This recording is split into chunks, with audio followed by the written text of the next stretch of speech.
house, Professor Ubier's house. Looks pretty creepy. I'd been away from Paris and hadn't seen Nico for nearly 6 months. I wanted to celebrate our reunion, but she had other plans, an appointment with an archaeologist. Something to do with a Mayan stone she came across while researching a story. The guy who answered the door didn't look much like an archaeologist to me. I had a bad feeling about this.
I glanced over the books, vaguely hoping to find a copy of How to Deal with Poisonous Spiders While Tied to a Chair.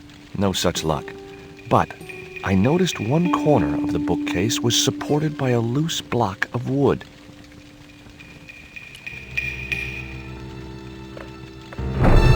Maybe I'd been a little heavy-handed, but it was a question of survival. Of course, I was still tied to a chair in a burning house with no means of escape.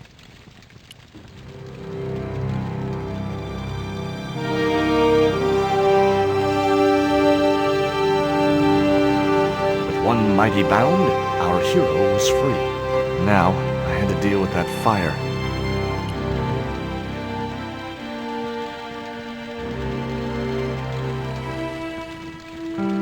It was a stylish little canvas number containing a lipstick, a handwritten note, and a pair of nylon panties with a large love heart emblazoned across the front. It occurred to me that Nico's tastes must have really changed while I was away. Well, they could be useful.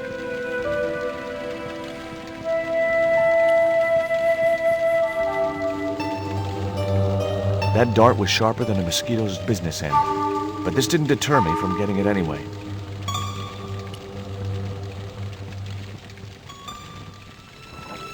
Inside, I found a bottle of tequila. Normally, I didn't drink strong spirits, but today was far from normal. Ew. Disgusting. Not only did the tequila burn like hell, I just managed to stop myself from swallowing the worm. There was something short, fleshy, and gross on the carpet. It was the worm from the bottle of tequila. In the drawer was a small decorated pot.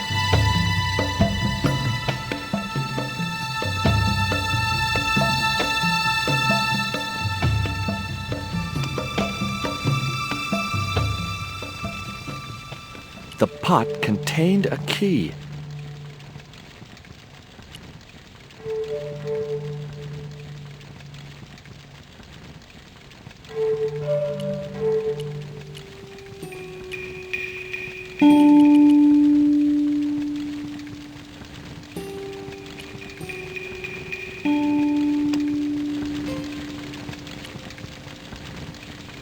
The key was way too large to fit into that tiny keyhole.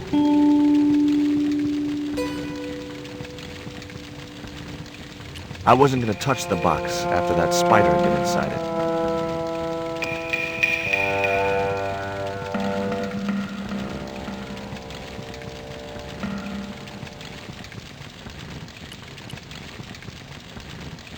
The cabinet was locked.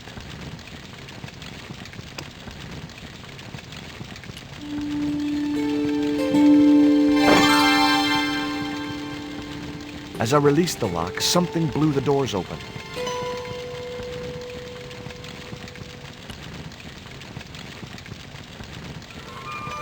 That cylinder was hot. I couldn't pick it up with my bare hands.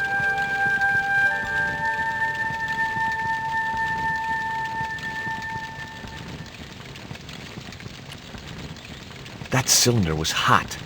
I couldn't pick it up with my bare hands.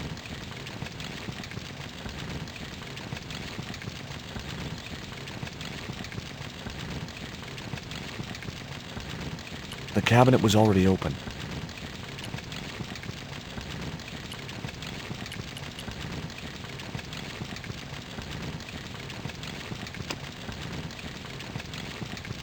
It was a pair of red, lace-trimmed panties decorated with a large black satin heart.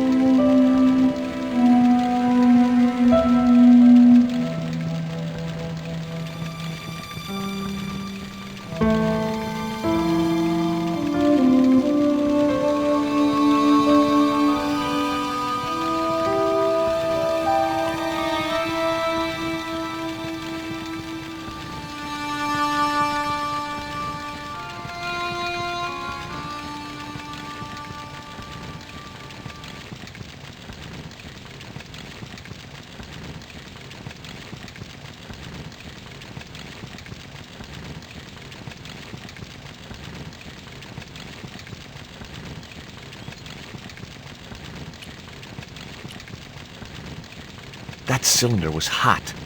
I couldn't pick it up with my bare hands.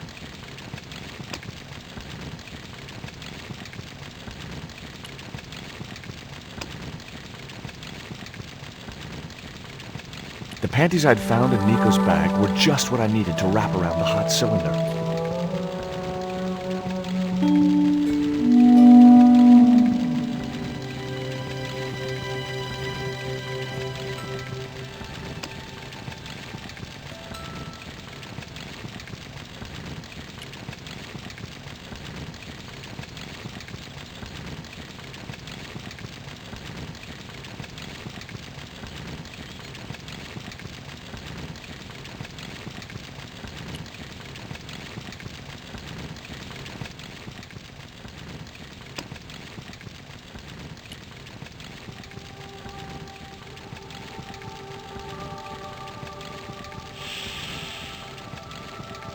The cylinder gave out a faint hiss as the valve opened. What? Now I had one primed up and ready to use extinguisher.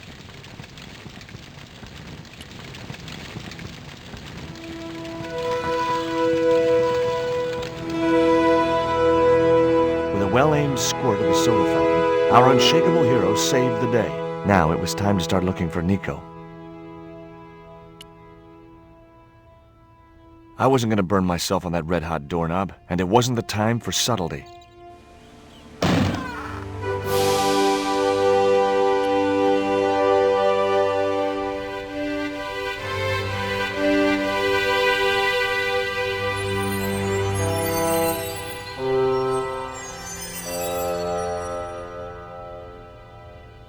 I'd found a piece of newspaper folded in two.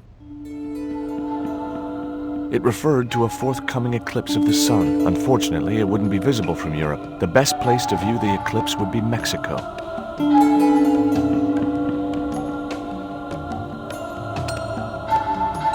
It was the newspaper clipping referring to the imminent eclipse. Wrapped inside it was another small piece of paper. It was a bank statement for Ubier's account from an automatic telling machine. The last 5 withdrawals were for large amounts, and all made in Marseille. It was Ubier's bank statement. I guess I had no business reading the note, but I figured it might give me a clue to what Nico was involved in. It was from André Labanau. The history student Nico had known at college. The letter was sentimental mush, and revealed that the exotic lingerie, as he called it, was a gift from him. It gave his telephone number. Labino figured himself as a rival for Nico's affections, but I couldn't believe that that creep was in the running. Much as I disliked him, Labino might be my only hope of finding Nico.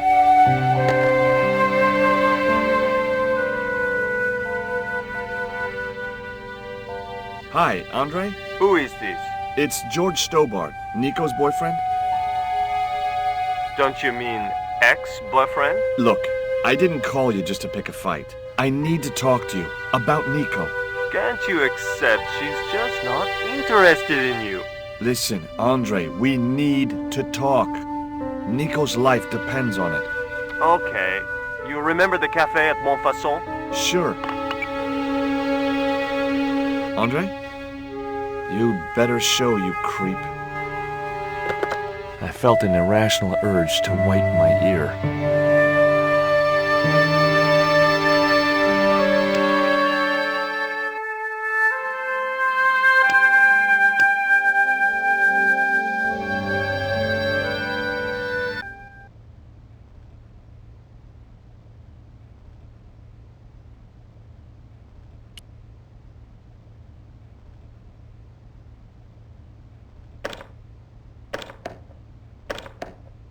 It was locked.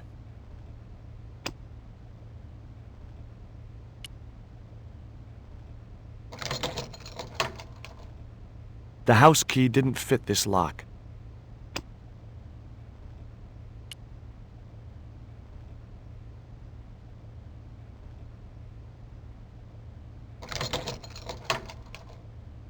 I unlocked the door. I wasn't looking forward to meeting Labino again, but he was my only link with Nico.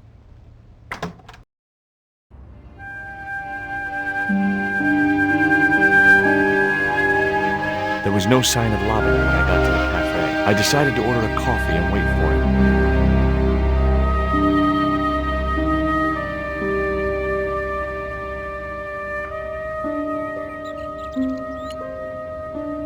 Pardon me, but don't I know you?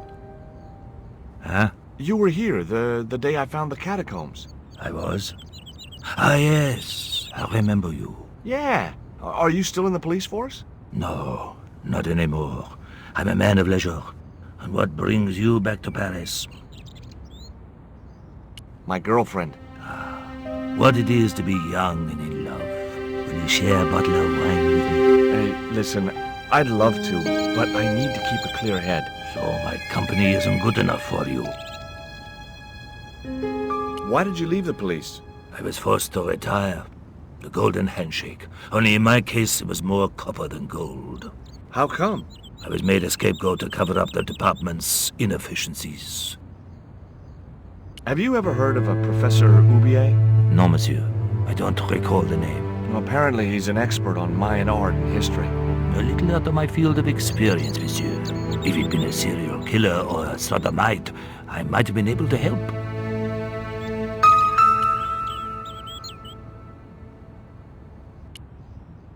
What do you make of this news cutting?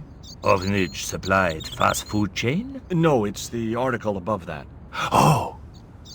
Total eclipse of the sun. Well, that's very dull in comparison. I don't know anything about eclipses. Tell me what you make of this note. From my years of experience, I gained a pretty good insight into handwriting. I'd say that note was written by a compulsive, obsessive type with an Oedipus complex.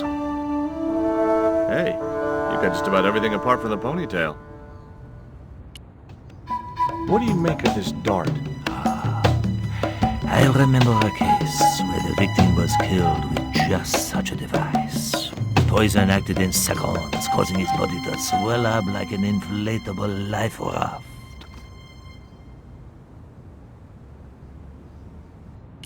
I couldn't snatch the man's flask while he was looking. It was too hot to sit inside the cafe. Besides, I might miss Labino.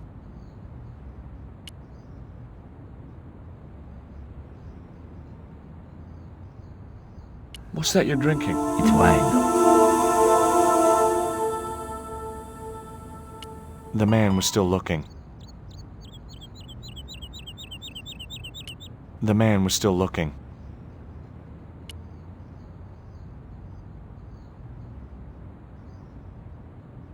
Oh, garçon? He ignored me. I'm sure it was deliberate. The man was still looking.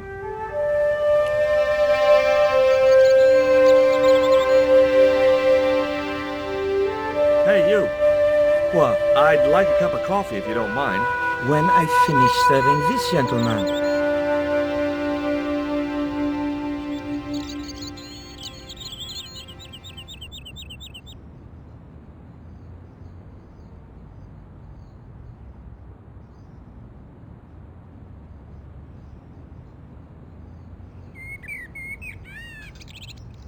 Un café. Thanks. Do you know a guy called André Lobineau? Oui, I know him. What of it? I'm supposed to meet him here. Did I miss him? No, I have not seen him today. What does that guy keep pouring out of his flask? Absinthe. Absinthe? I thought that was highly dangerous and outlawed in France. It is. Don't look at me, I didn't sell it to him. Have you heard of Professor Oubier? Oui. He married that actress, the little dachshund. They used to come here. The nutty professor and the movie star. If Oubier's wife was a movie star, how come I never heard of her? She was big in France. The world doesn't stop at Hollywood. Her stage name was Carol Climax. She died in suspicious circumstances. How did Oubier's wife die? I heard he shot her. And got away with it? He had a good lawyer and a watertight alibi. Why would an eminent public figure like Oubier risk everything for murder? He wouldn't be the first, would he? Besides, people like him always get off. Do you know that man over there? I should think so. He's a regular customer. Look at this. A poison dart. Ah oui, sure. It's the real thing. Knocked my girlfriend out cold in a matter of seconds. Romantic. Sounds like a real close relationship you have going. That's all. Thank you.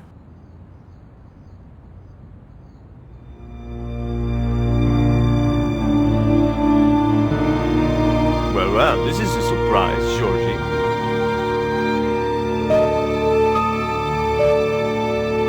I wouldn't normally call you.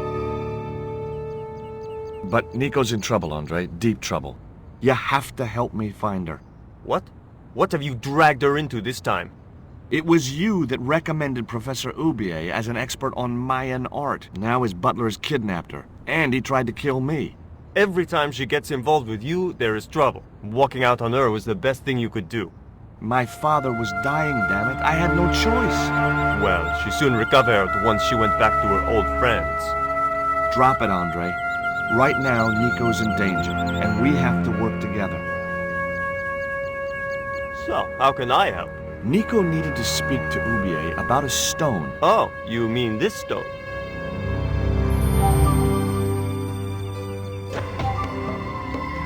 So that's what all the trouble's about. Precisely. Nicole told me to guard it with my life. Well, it's worth more than that, surely. Oh, very funny. What's funny is that your life really is on the line. What are you talking about? The stone is a Mayan artifact, dummy, and the guy who kidnapped Nico was from Central America. It was the stone they were after.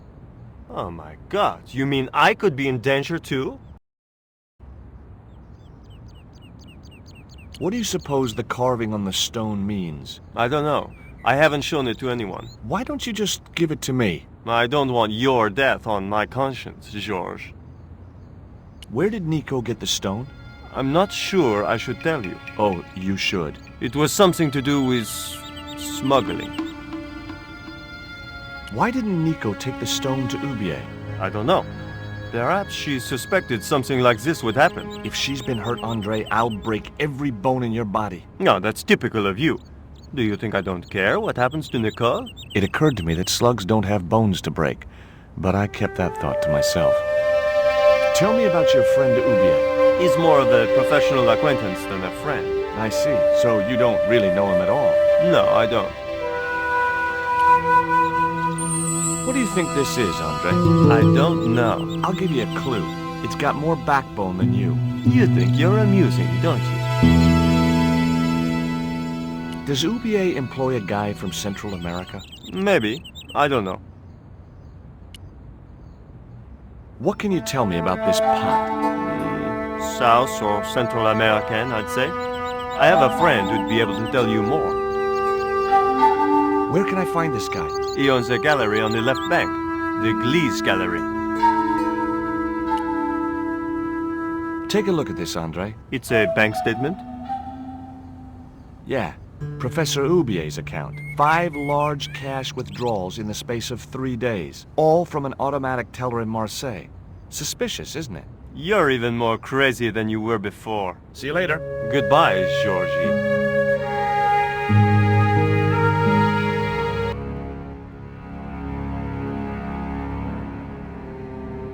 I've had enough of your games, Kala. Tell me what you've done with my stone. I thought your business was simply smuggling cocaine, Karzak. Why are you so interested in that stone? Either you tell me what I want to know, or Pablo here will make you talk. Okay. Well, I figured someone at the university would be able to help. So I had a word with one of my girlfriends, and she told me her boyfriend was a lecturer. I sent the stone to the Department of Ethnology. You know, I figured it was South American, so... You're not buying this, are you? That's enough! I don't have time to listen to your mindless prattle. We'll leave you to think it over. Come the morning, you'll be ready to talk.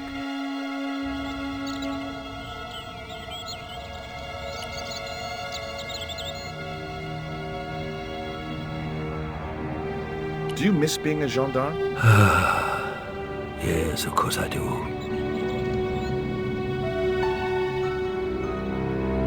When I wore that uniform, I commanded respect.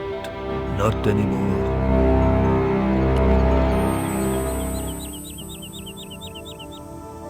I grabbed the flask and was struck by a powerful smell of absinthe, a highly potent and illegal alcoholic drink. Now I had another lead. I could either go back to Ubier's house or visit the Glees Gallery.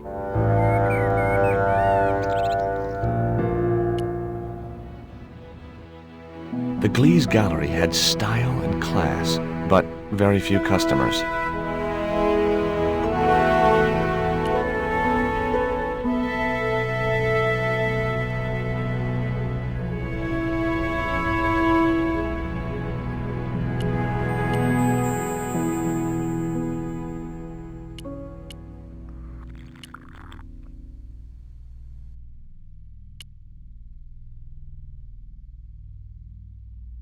Excuse me, sir.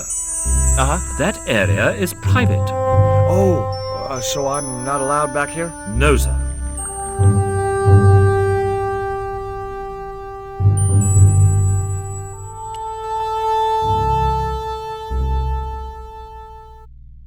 Are you Mr. Glees, the owner? Yes, sir. May I help you? You're English? These days one prefers to think of oneself as European. Sure. Whatever you say. And how precisely may one assist you, sir? What I really wanted to ask you about was a black stone. A black stone? Yeah, it's a Mayan artifact, about as big as my hand. No, sir, one doesn't get much call for black stones. If it's Mayan artifacts you're interested in, I have some rather exquisite pots. Yeah, I noticed. I've already got one of those. I'd like your opinion on this pot. Interesting. Would sir be interested in selling the article? That depends. How much would you give me for it? 300?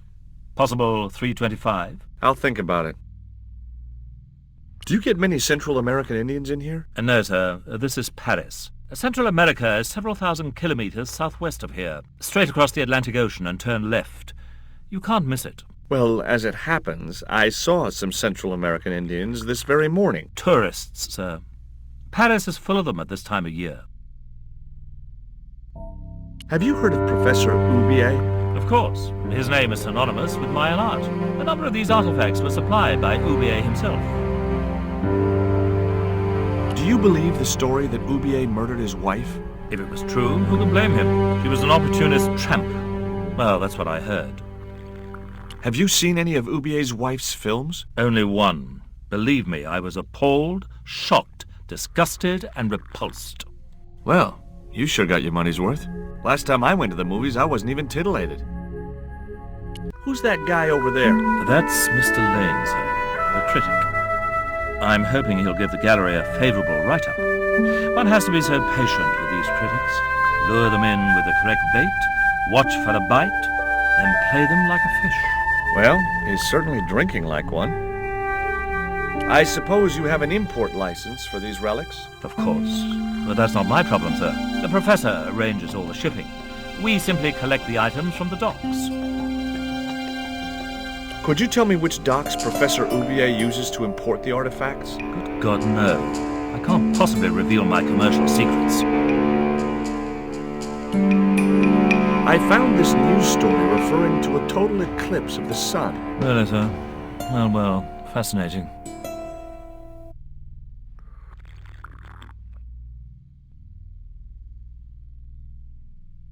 I had no possible use for a credit card reader.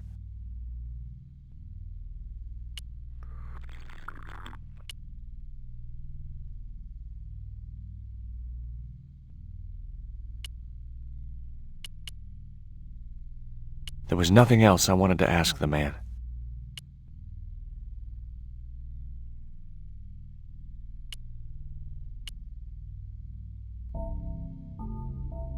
Excuse me, there really is nothing to see back there. Okay, I get the message. It's rather a mess, sir.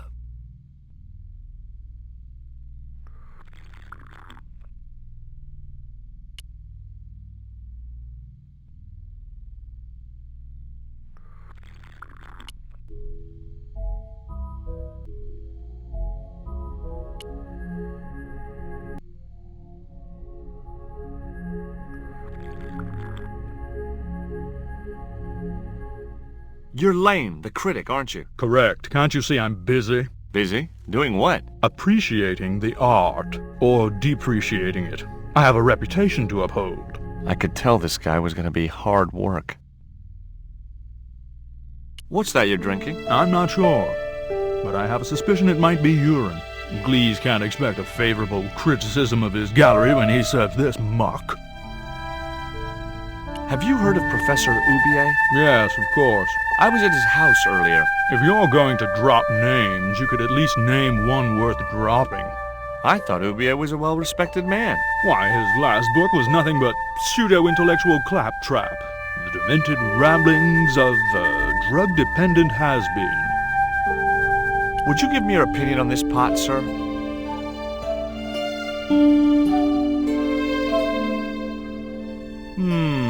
Yes. Very rapouche. Rapouche? Hideous. What the hell do you think you're doing? You smashed my pot. Certainly, it was not only worthless, it was ugly and offensive. To you, maybe. Believe me, I was doing you a favor. I wasn't going to waste any more breath talking to that pompous blimp. Maybe I could turn the situation to my advantage, and at the same time, get my revenge. I'd had enough of talking to that slob. The pot had smashed into too many pieces to retrieve.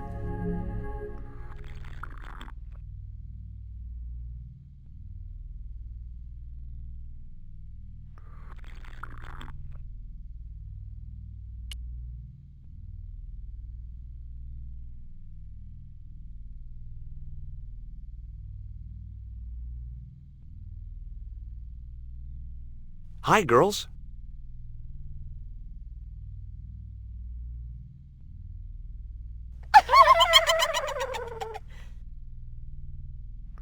What's the joke? あなたはキレてですね。 Okay, fine. If I wanted to be laughed at, there was always Nico.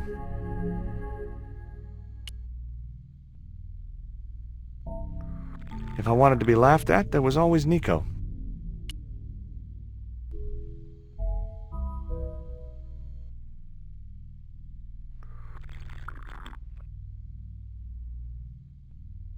I'd had enough of talking to that slob.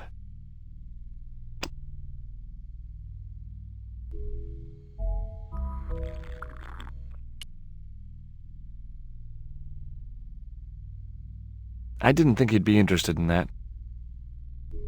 Lane doesn't think much of your choice of wine.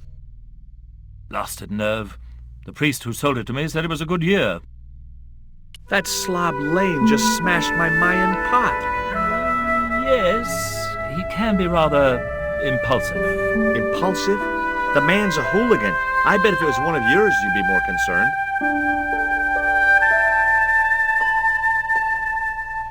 There was nothing else I wanted to ask the man. The pot had smashed into...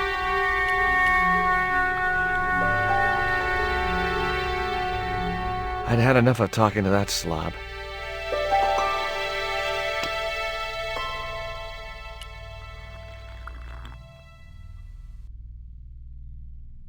I didn't think he'd be interested.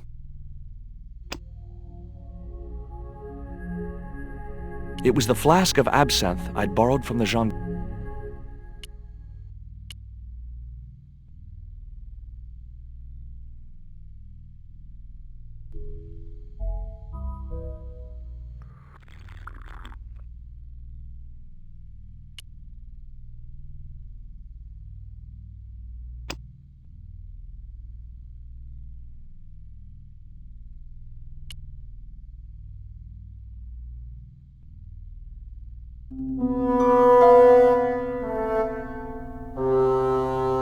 I splashed a little absinthe into the glass and hoped he wouldn't notice the change of color.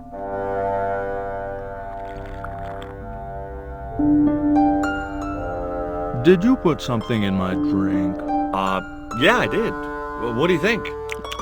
Well, it's certainly an improvement over Gleese's wine. In fact, I could grow to like it.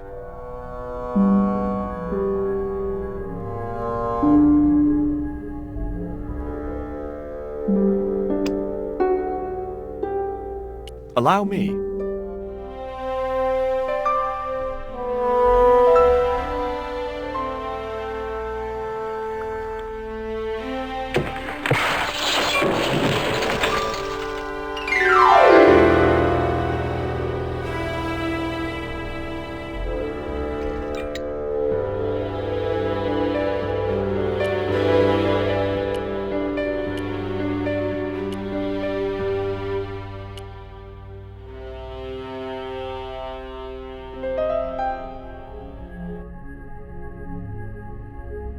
There was nothing in the case but styrofoam packing, but pasted on the side was the remains of a label.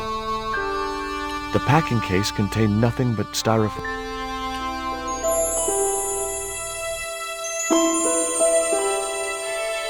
Underneath the logo of a flying bird were the words Condor Transglobal Mars. The rest of the label was missing.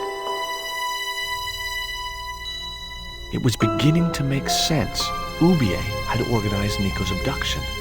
Oubier withdrew money from Marseille. Oubier was connected with Transglobal, who shipped their goods from a warehouse in Marseille. That's how the torn Transglobal label had once read. Marseille, not Mars. It wasn't much of a lead, but it was all I had. I set off immediately to catch the evening train.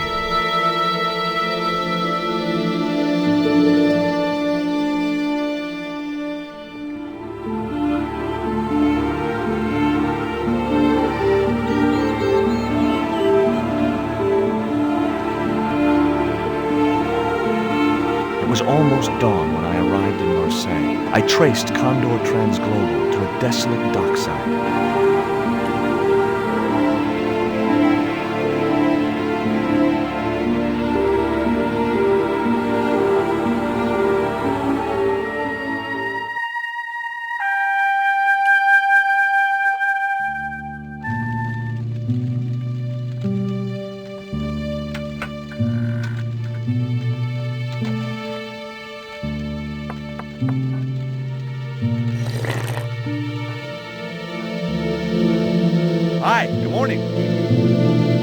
know what time it is?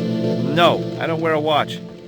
As my dad used to say, I'm not into time, man. Well, you're too early. Does that dog belong to you? Nah, he comes with the job. I just feed him every now and then.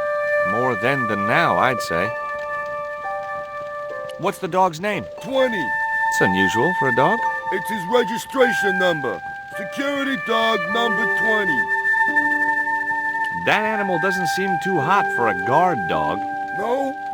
You haven't seen him in action. Doesn't look like he has the energy to wag his tail. Just like my wife. She's like a slug in a coma until she's annoyed. Then, she's like a tiger with a rat up its ass. Sweet. I'm looking for a young woman. At the docks? What kind of woman do you have in mind? You don't understand. It's my girlfriend I'm trying to find. Well, I ain't seen her. And you should tell her, the docks ain't no place for a young lady. They're dirty and they're dangerous. I'm certain my girlfriend was brought here when she was abducted. What? Your girl was kidnapped? Yeah. Struck down by an Indian with a poisoned dart. A poisoned dart, huh? I could tell he didn't believe me. Ever heard of Condor Transglobal? Sure. They have a warehouse here.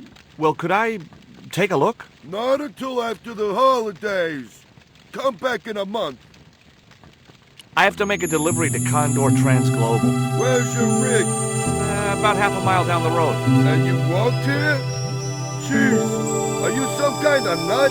Nah, it was easy. I just put one foot in front of the other. Are you gonna let me make my delivery? Not without the paperwork. You get the papers, you make your delivery, and I get a fat backhander. I was getting nowhere with the story about being a trucker. Do you know what kind of business Condor's involved in? I'm paid to guard the gate. Their business is none of mine.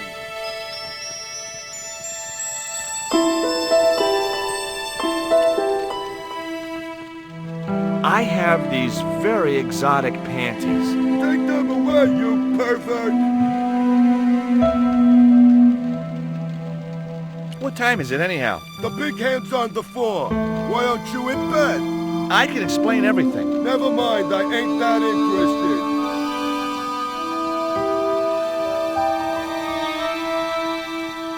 What time do you open the gates? 7. Do you mind if I hang out here till the docks open? Please yourself, but you'll have a long wait. It's Sunday, and tomorrow is the start of the national holiday. Everything is closed for a month. Well, wouldn't you just know it? Have you ever heard of Professor Oubier? Me? None of my friends are professors or anything like that. What's cooking? Beans. You know a man can live on nothing but beans. Not this one. Don't you ever get tired of eating beans? Sure I do. What do you take me for? And what's the alternative? Peas. I can't eat them too often, though. They play hell with my digestion.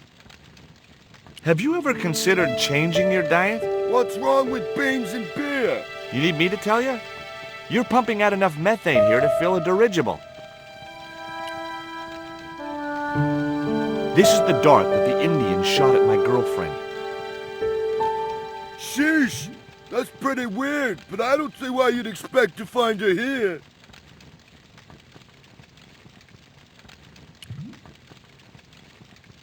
Take a look at this letter.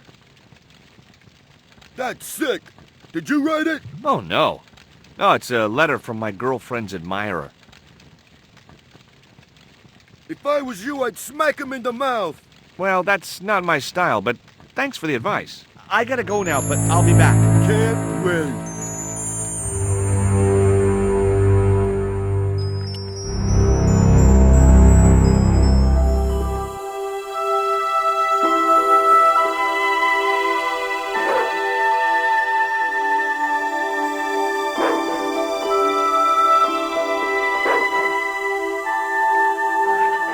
The bottle was just out of reach. Nothing was going to get me into that water if I could help it.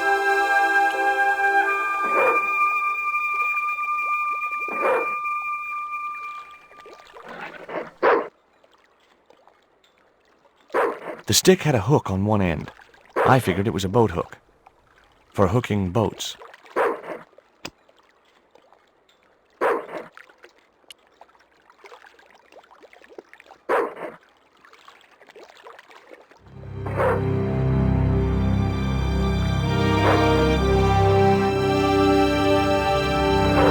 I just knew that boat hook would be useful for something.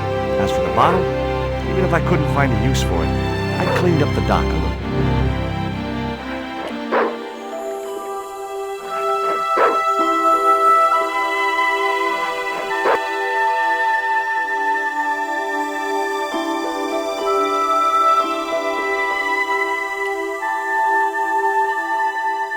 Ouch! That's hot.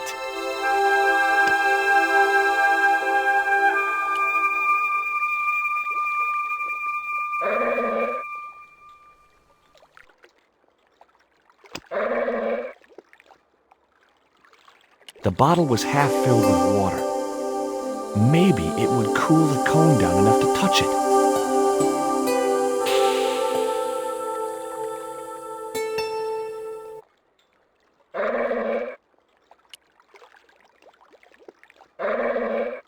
Now I could see into the pipe which formed the chimney.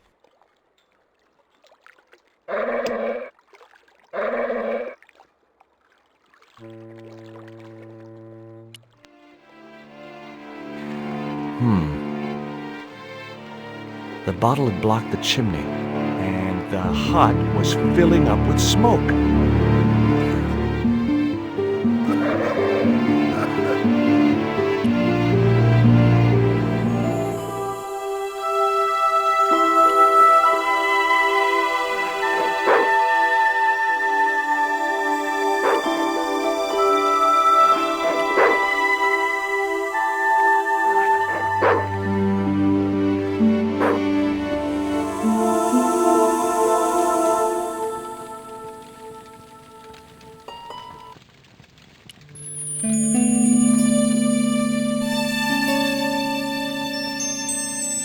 The packet was full of dog biscuits.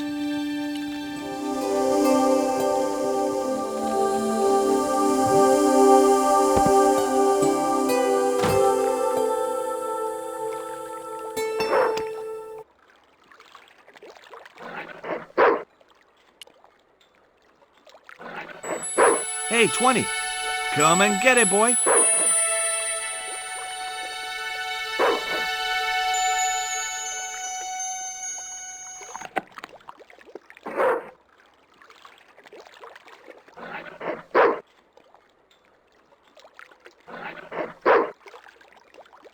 Hey, 20.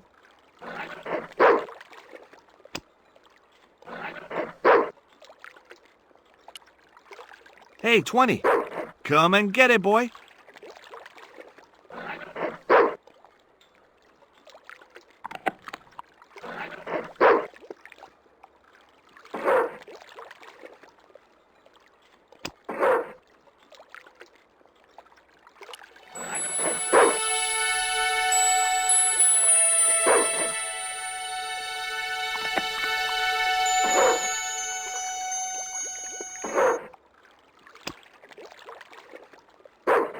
I felt a slight twinge of conscience as I prepared to give the dog a dunking. It soon passed.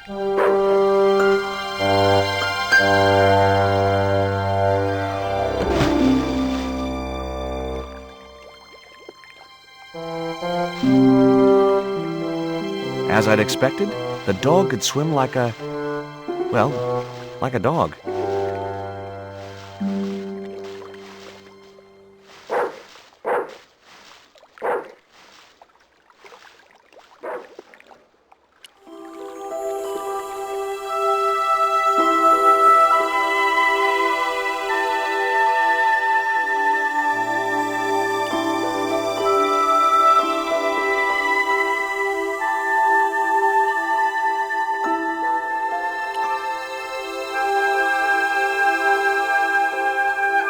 Breaking steel padlocks with my bare hands was a feat I'd never mastered.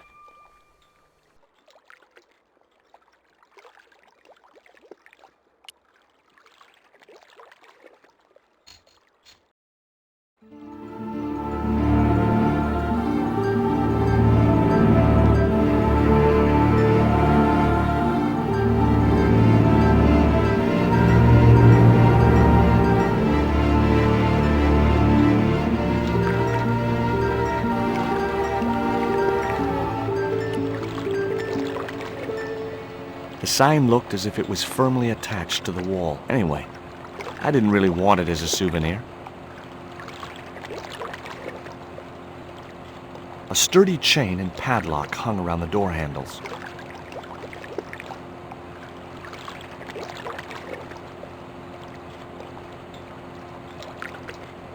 A sturdy chain and padlock hung around the door handles.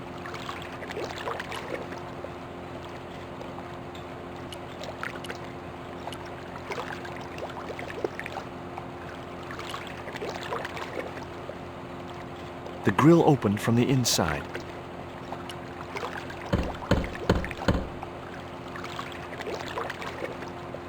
The din must have drowned out the sound of my knocking.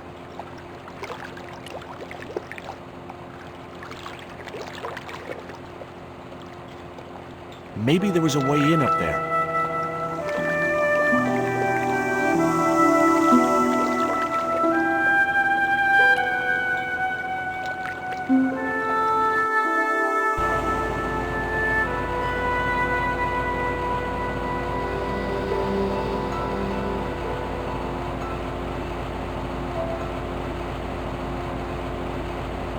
I couldn't reach the blades of the fan, which was just as well. If I'd stuck my fingers in there, I'd never be able to play guitar again.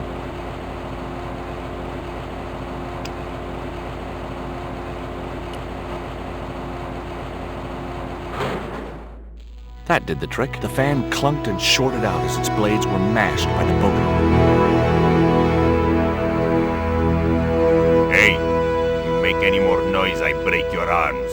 That bully needed to be taught a lesson. Garzak's already mad because we didn't get the stone.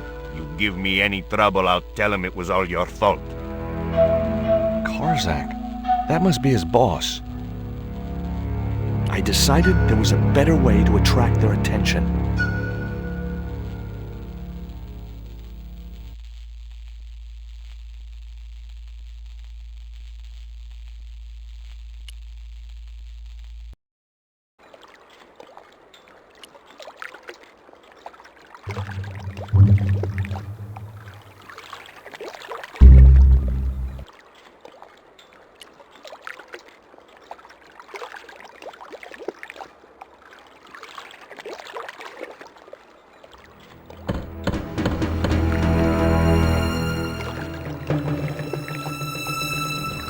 Who is he?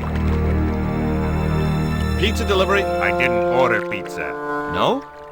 This is the Condor Trans-Global Shipping Company, isn't it? I don't like pizza. Oh, come on. Everyone likes pizza. Maybe he was allergic to mozzarella.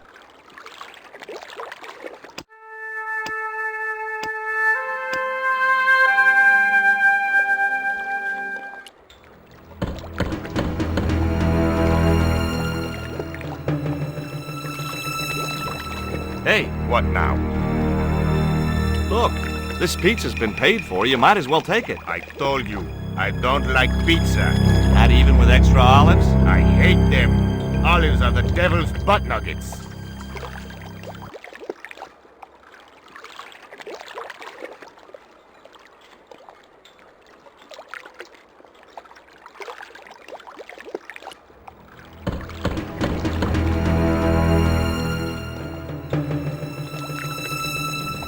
If you know what's good for you, you'll open this door. What if I don't? I'll kick your head in. Okay, I'll come out, you creep.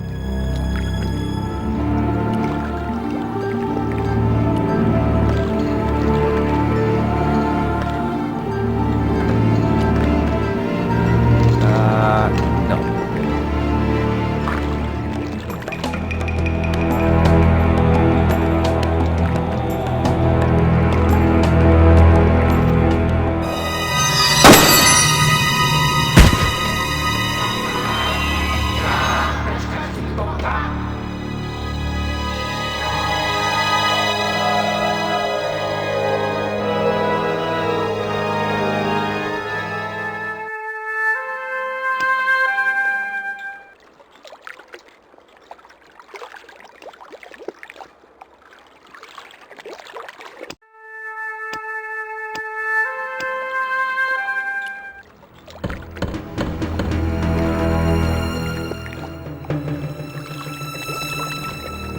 Hey, What now?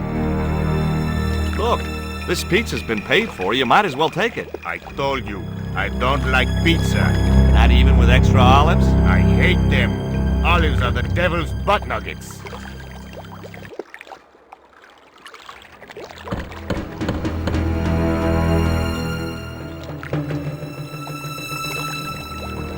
If you know what's good for you, you'll open this door. What if I don't?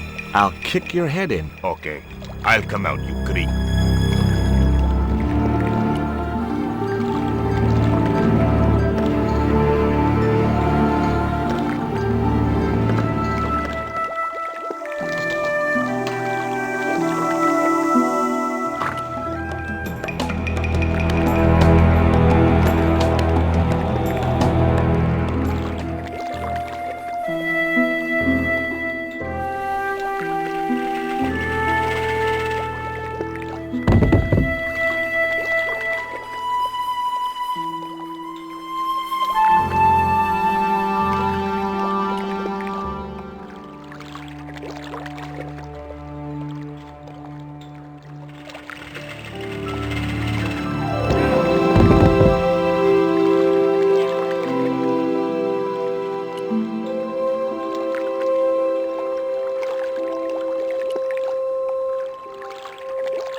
The only interesting thing I found was a small brass key.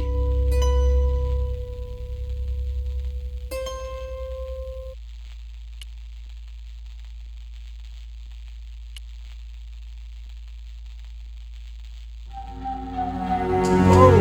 Don't shoot! The little guy had a blowpipe. That confirmed my suspicions about what had happened to Nico. I waited for him to shoot me, but it didn't happen. Instead, he seemed to want to tell me something. What? What do you want?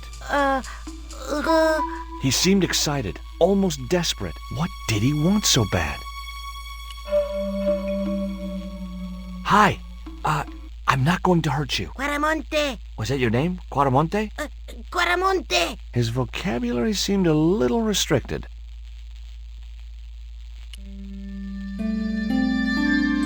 What does this key unlock? Huh?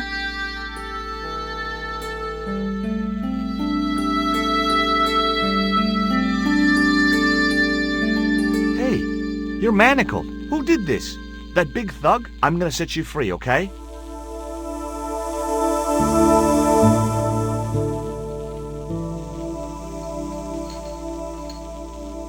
Hey, come back here!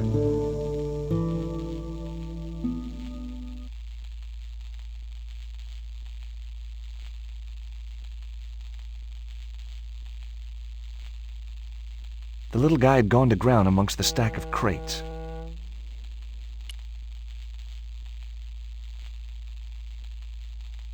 I couldn't pry the doors apart with my bare hands. There was usually an easier way to do it.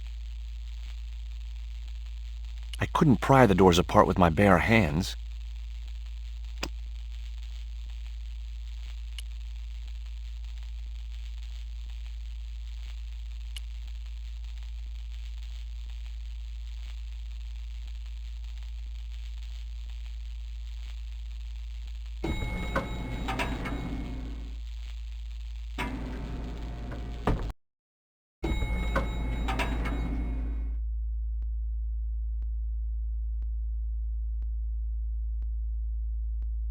Just in time. Interrupting the beam of light kept the doors from closing and stopped anyone from using the elevator. But what now? The little crate was precariously balanced. The little crate was precariously balanced.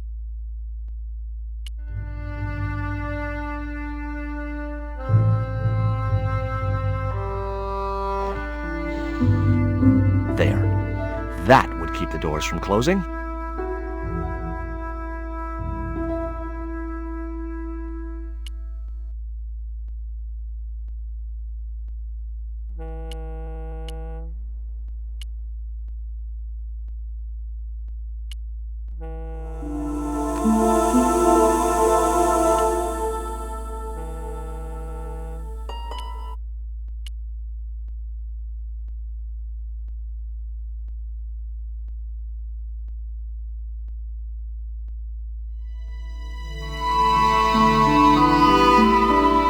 There was an arc-shaped scratch on the floor, as if a door had been opened in the nearby wall.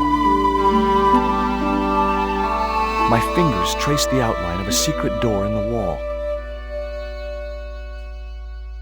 Then I found a small round stud, which was set flush to the surrounding wooden paneling. Just as I'd hoped, a secret room. Nico!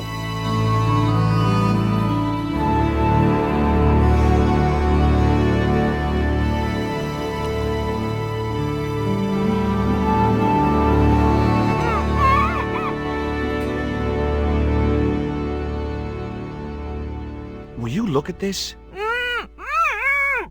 It was a small statue of a kneeling figure in an ornate headdress. The head was hideous, with huge staring eyes set in a decomposing face. Hey! Somebody's marketing Labano dolls.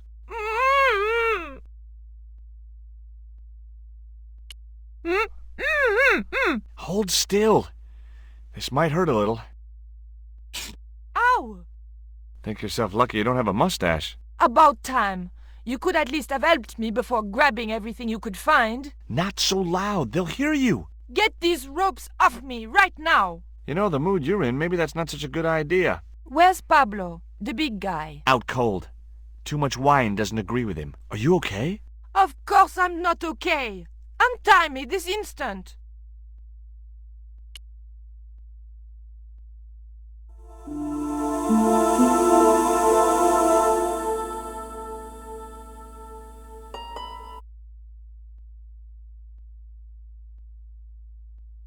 There. How are you feeling? Oh, thanks, Georges. How on earth did you find me? I knew Ubier had been in Marseille. But never mind about me. How about you tell me exactly what's going on, starting with that Mayan stone? I picked it up from one of Karzak's men in Paris. I was expecting a consignment of narcotics. Drugs? Yes. The proof I needed to expose Karzak's smuggling operation. I'd set it up to act as his courier, and once I had the proof, I planned to go straight to Inspector Mou. But instead of the dope I'd expected, they sent me that stone instead. And to find out more, I called Professor Oublier, who invited me to his mansion. At least, I thought it was Oublier. I don't get it. If Karzak's business is drugs, why is he so desperate to get his hands on that stone? Maybe it has some significance to the local people in Central America. It could be Karzak's means of getting them to work for him. Anyway, we've got to get out of here. Nico, wait!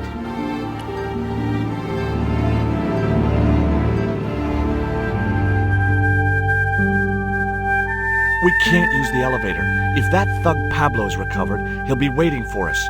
We've got to do something. Where does that door lead to? I'm not sure.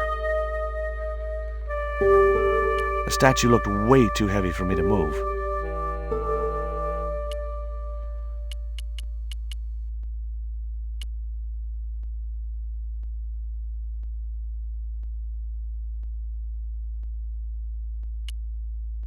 I found these in your bag. Oh, they were a gift. I know. I read the note. God knows what was going through Andre's mind. I think that's quite plain enough. Look, the little guy downstairs was chained up with these. That must have been Pablo's doing. I don't blame him, though. That little guy is dangerous. You're still sore about that poison dart? Of course I'm sore. Do you recognize this? Is that the dart which knocked me out? That's right. I kept it as a souvenir. Have you any idea who this little statue is supposed to be? I'm not very well acquainted with Mayan deities, George. But whatever his name, he sure is ugly.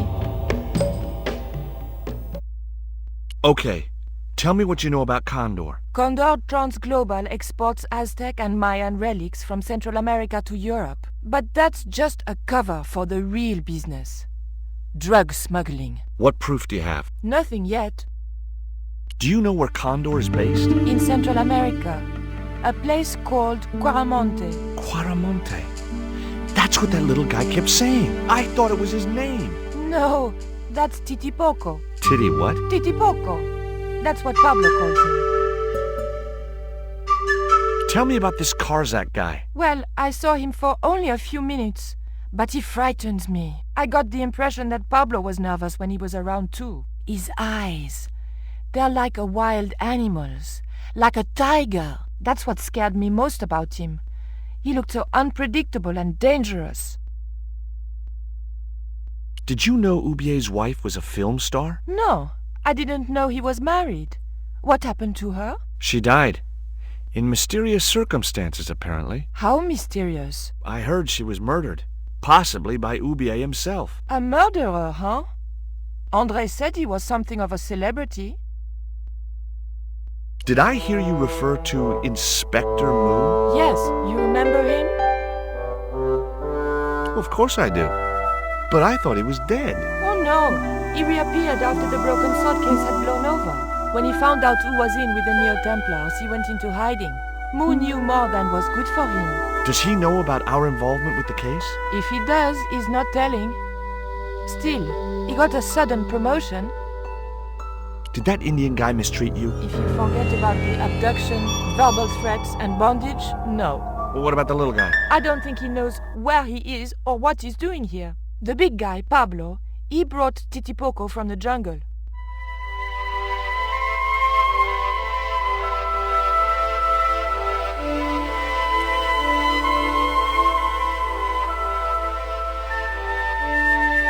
A sturdy beam was jammed across the doors. These doors were not going to open.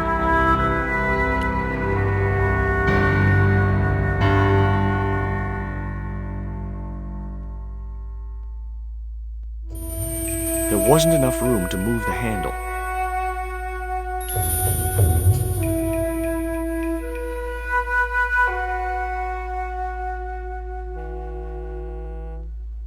I was wrestling with the small crate when I noticed the label on its side. Danger, live contents do not drop.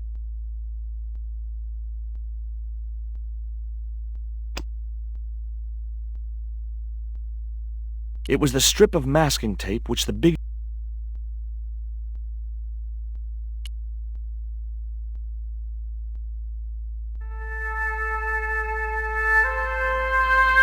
Hopefully, the tape would prevent those doors from closing and stop the Indian from being able to call the elevator.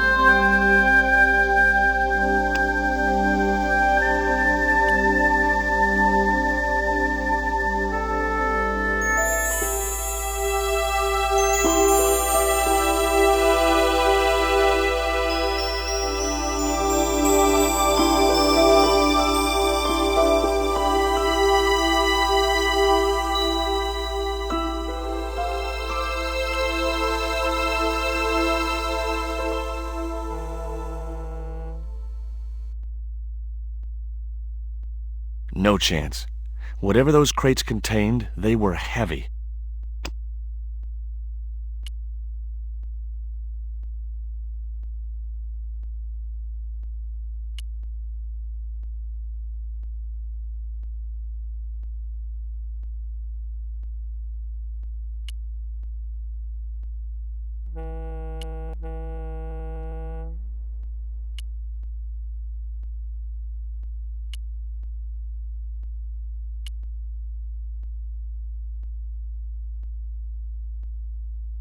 The statue looked way too heavy.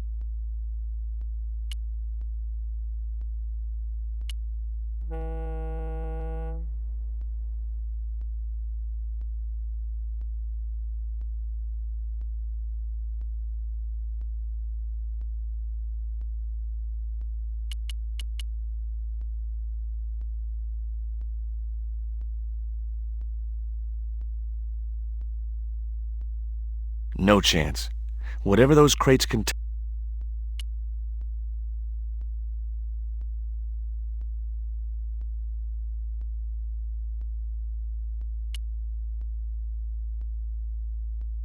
The rope wasn't long enough to reach the pulley.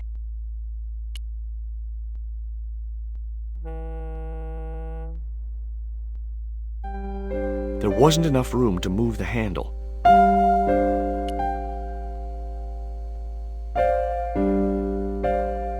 No chance. Whatever those crates contained, they were heavy.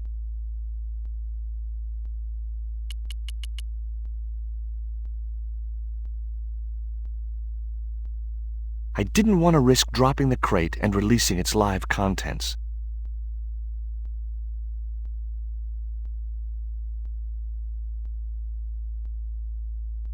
The statue looked...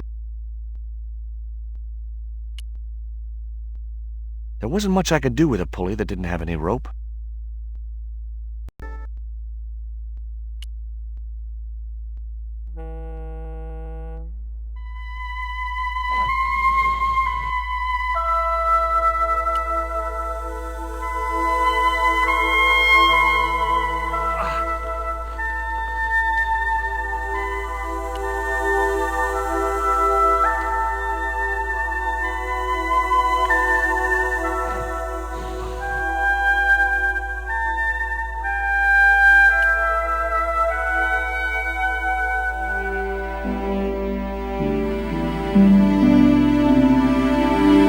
Rose about 6 inches off the floor, and I said a silent prayer to whoever had discovered the power of hydraulics. What on earth are you doing? Trying to raise the statue so I can hook it to that pulley. Is that really going to help us? I like to keep myself occupied in times of stress.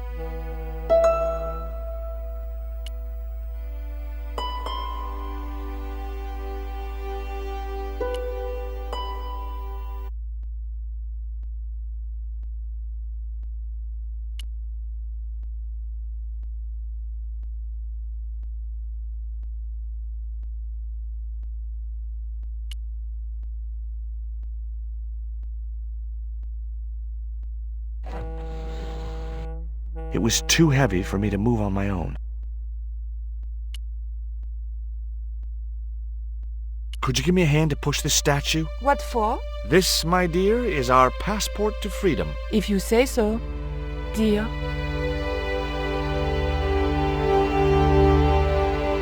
Okay, push!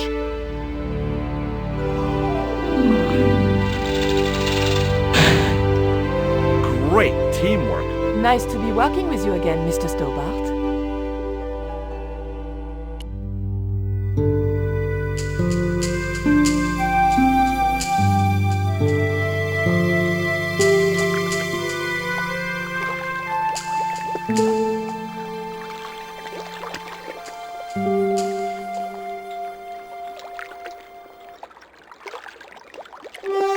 Nico, I have a great idea.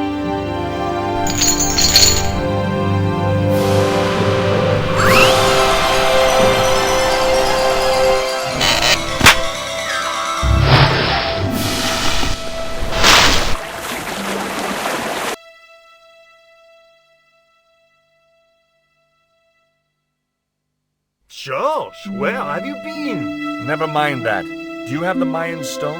Maybe I have, but, Don't argue, André. Give the stone to George. well, of course. If you say so, Nicole. Thank you so much, Andre. George, he told me you'd been kidnapped, my dear. I'm glad to see he was mistaken. Oh, but it was true. If it hadn't been for George, I wouldn't be here now. That's not finished yet. Karzak's thugs will be back for that stone, you can bet. The best lead that we have is Coromonte City. Coromonte is in Central America. That's where Ubier gets his artifacts. That's all we needed to know. Come on, George.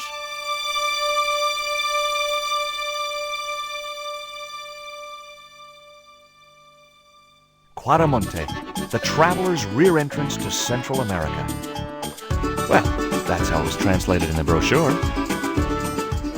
We didn't know what we were looking for, but the offices of Condor Trans Global seemed a good place to start. Hey,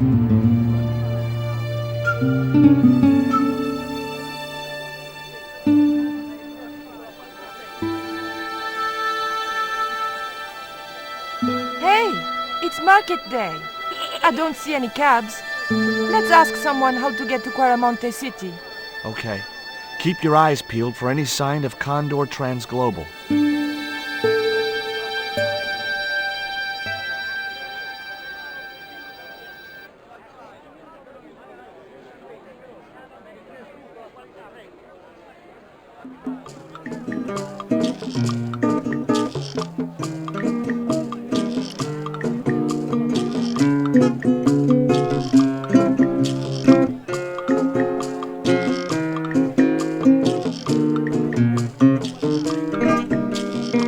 Hey, cheer up, guys. What's with the long faces?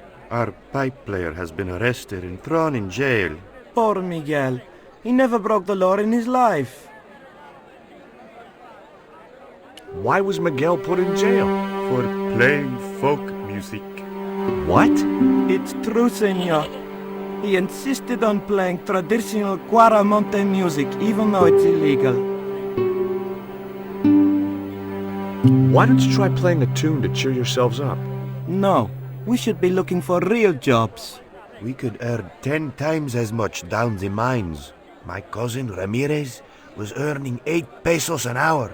Before he lost his legs in the accident. Tell me about the accident at the mine. There was an explosion at Teoculcan. 30 miners were buried alive. They got some of them out, though. 2 of them, including your cousin, and they left half of him behind. Would either of you guys care for a biscuit? A dog biscuit, senor? Are you trying to insult us? No, really. They're good. We'll take your word for it.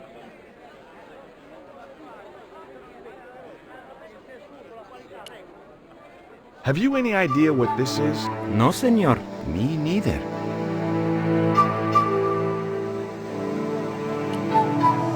Have you seen anything like... I, the hungry chief.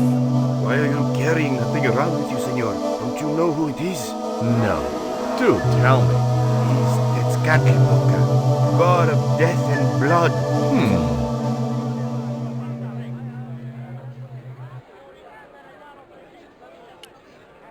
What do you make of this little worm? No good. It's dead. Sure it's dead. You think I'd carry it around in my pocket if it wasn't?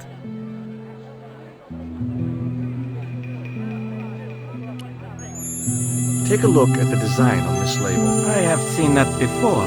Where? There was a ship flying a flag just like that. When did you see this ship? 3 months ago. It was here, at the docks. What was the ship with the Condor flag carrying? I don't know, senor. We weren't allowed near the docks. That's right. Usually we meet the ships when they tie up. We play to the tourists. Well, when the Condor ship came in, we were told to go away. Do you guys know anything about a total eclipse? What is it?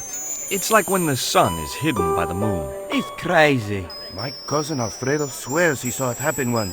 But that was after he stupidly consumed a cocktail of peyote and antibiotics.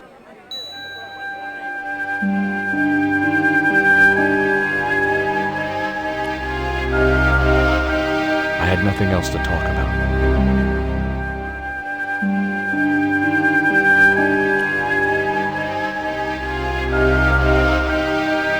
George Stobart, Mrs. Henderson. Boy, this is some coincidence, huh? When you've been married to a fruitcake like Dwayne as long as I have, you stop believing in coincidence. I'd met Pearl and Dwayne on the other side of the globe in Syria. He was an Army veteran who suspected he was working for the CIA, but wasn't sure. She was less obviously deranged. Is Dwayne here with you, Mrs. Henderson? Why, sure, I couldn't leave him home alone. Since Dwayne came back from the war, we couldn't bear to be apart. So, where is he now? We ain't speaking. Why aren't you speaking to Dwayne? Because he's an old spoil sport sourpuss. I want to visit one of those old pyramid places, but Dwayne says he has to stay in town. Right. And you don't want to go on your own. Well, there's no point in going to the pyramid if there's no one around to take my picture. Is Dwayne still working for the CIA? If he is, he doesn't know it. He's what they call a snoozer. Don't you mean a sleeper? No, this is different. He used to think he worked for them, but the psychotherapy cured him of that. What he doesn't realize is that now he really does work for them. At least that's the way I understood it. What brings you to Quaramonte, Pearl? What takes me just about anywhere is the market. You drove 2,000 miles to go shopping? Shopping is my role in the economy of the great design, George. What do you make of this stone, Pearl? Oh, that's pretty. What's that thing supposed to be, a rabbit? I believe it's a coyote. Well, it sure is cute. I was surprised she didn't ask me where she could buy one. What do you make of this statue, Pearl? Hoo-wee, that's a spitting image of Dwayne's brother Sheridan. A little less body hair, maybe, but it's him all right.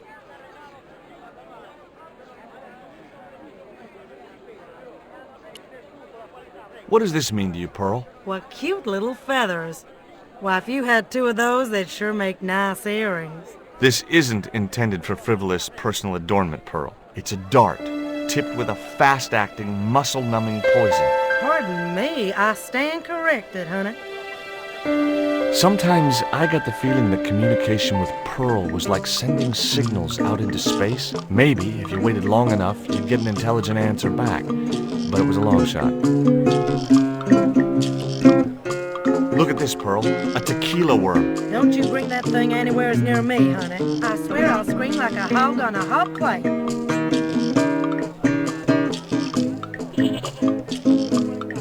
Take a look at this news cutting, Pearl. You'll have to read it to me, George. I left my specs in a gay bar in Santa Barbara. Well, it's about an eclipse of the sun, which is due to occur in a few weeks' time. You'd think the government would warn us about these kind of things.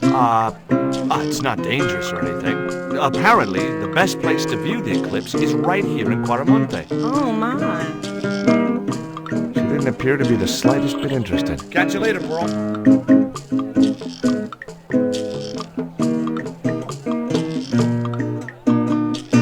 Hey, Nico!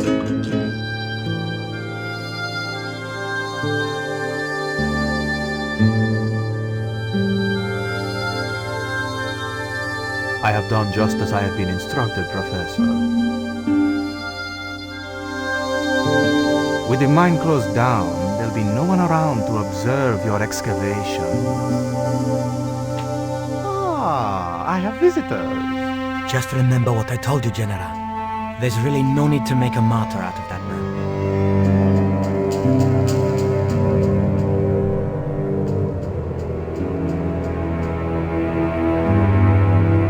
I'm sorry to keep you waiting, Senor. Welcome to Quaramonte. Thanks. My name's George Stobart from California. But what is this? An angel come down to earth. Nicole Collard. Enchantée, mon général.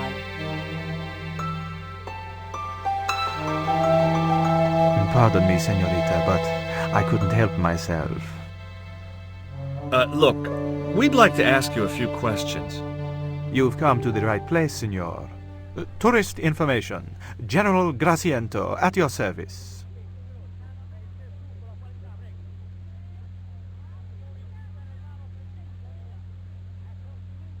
This is the tourist office? It says police on the sign outside. It is both, senor. I am a man of many parts. I can see that, General. Have you heard of a guy called Karzak? No, I never heard of him. I hear there was an accident at the mine a few months ago. That's correct. A lot of men killed, weren't there? A few. 30? Barely 1% of the working population. Is it true there's a restriction on music in Quaramonte? Yes, there is. An emergency measure introduced by Nuestra Senora. Folk music is a link with the past for some of these people. Take away their musical roots and what do they got left? Easy listening. You think easy listening could replace a musical heritage hundreds of years old? Why not? It happened in your country. Are there any ruins around the city? Of course, Signor. Quaramonte has everything. I have a friend who wants to visit an historical site. Ronaldo will only be too pleased to conduct a guided tour, when he's dealt with today's paperwork, of course. Who was the guy you were talking to when we arrived? Professor Ubier, a visitor, Signor, like yourselves. Did you say Ubier? Si, Signor. Professor Ubier, a French archaeologist. I'll be back. Take a look at this label. Si, Signor. Condor Transglobal. Can you tell me where to find their offices? No, Signor. I never heard of them, and neither did Ronaldo. Are you sure you never heard of Condor? Oh, yes. The company is registered here in Quaramonte City. You are mistaken, Signorita. The musicians out in the square say that a ship flying the Condor flag was birthed here. They are simple peasants. They will go along with anything you say in the hopes of parting you from your money. Condor is run by Karzak, isn't it? Wrong again, Signor. Karzak has nothing to do with anything called Condor, whoever he is. Do you keep a record of companies registered in Quaramonte? Of course, Signorita. Unfortunately, all the records were destroyed by a flash flood. Would you like a biscuit? Are you trying to bribe me? Well, every man has his price. Mine is more than a dog cookie, Signor Stobart. Have you ever seen anything like this before? That's a native carving, isn't it? Where did you get it? We picked it up in the market as a souvenir. What's Ubier doing in Quaramonte? Researching our rich and glorious past, Signor. The professor is planning an expedition to some Mayan ruins. He came to see me to get an excavation permit. What do you think of these panties, General? Oh boy, fabuloso! They're yours if you'll tell me all you know about Karzak. I told you, I never heard of the guy. Do I get the panties now? I told you all I know. You told me nothing. Do you know anything about the forthcoming eclipse, General? Such things do not interest me, Signor. I'll be back.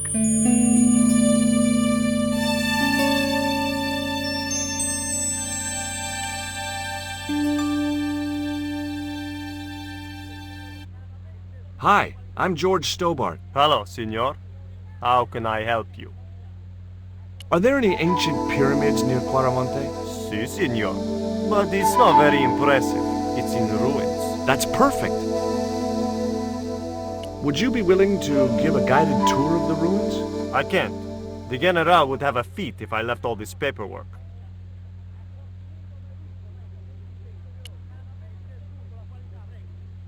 Would you like a gourmet dog snack biscuit? I would love one, senor.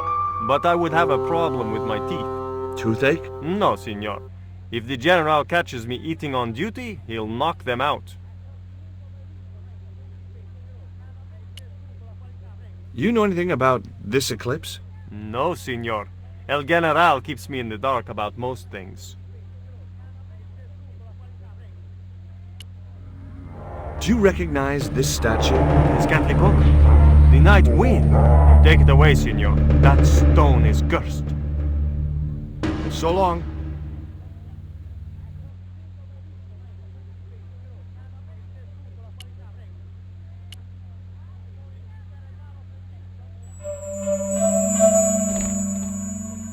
Signor. Leave that child alone.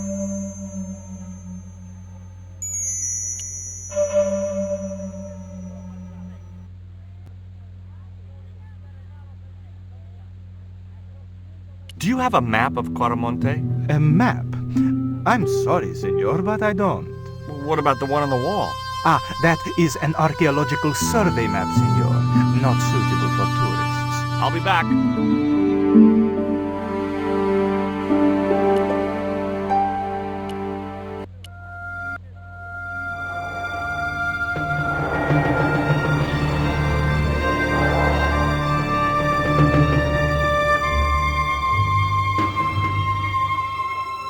you show him the stone?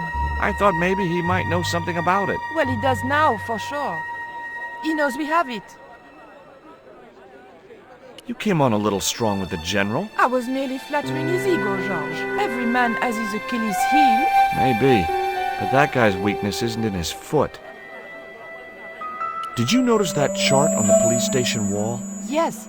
It looked like a map to me, but I couldn't make out the details. Whatever it was, the general didn't want us to see it. Would you like a biscuit? Gourmet dog? Have you been eating those things, Georges? Sure, they're great. Guess what this is? Go on, guess. It's wrought iron, probably from a chimney stack on an old stove. Well, I suppose it could be. How did she know that? My grandfather used to work in a foundry. Do you have any theories about this stone? I think that the design represents a dog, a Mexican dog. So, this is the sacred Chihuahua stone? Sheesh.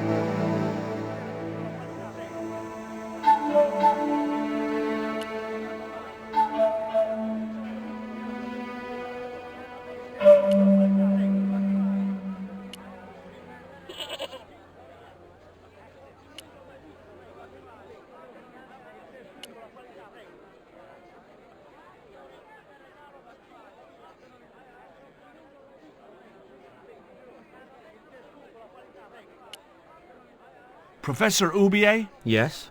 Who are you? My name is Stobart. George Stobart. I thought that face was familiar. Remember me, George? Dwayne Henderson. Hi, Dwayne. Just a moment. I have a few questions to ask the professor here. Would you like a biscuit? No, thank you. You should. They're good. I can't get enough of these things. Do you see this label? Yes. It refers to a company named Condor.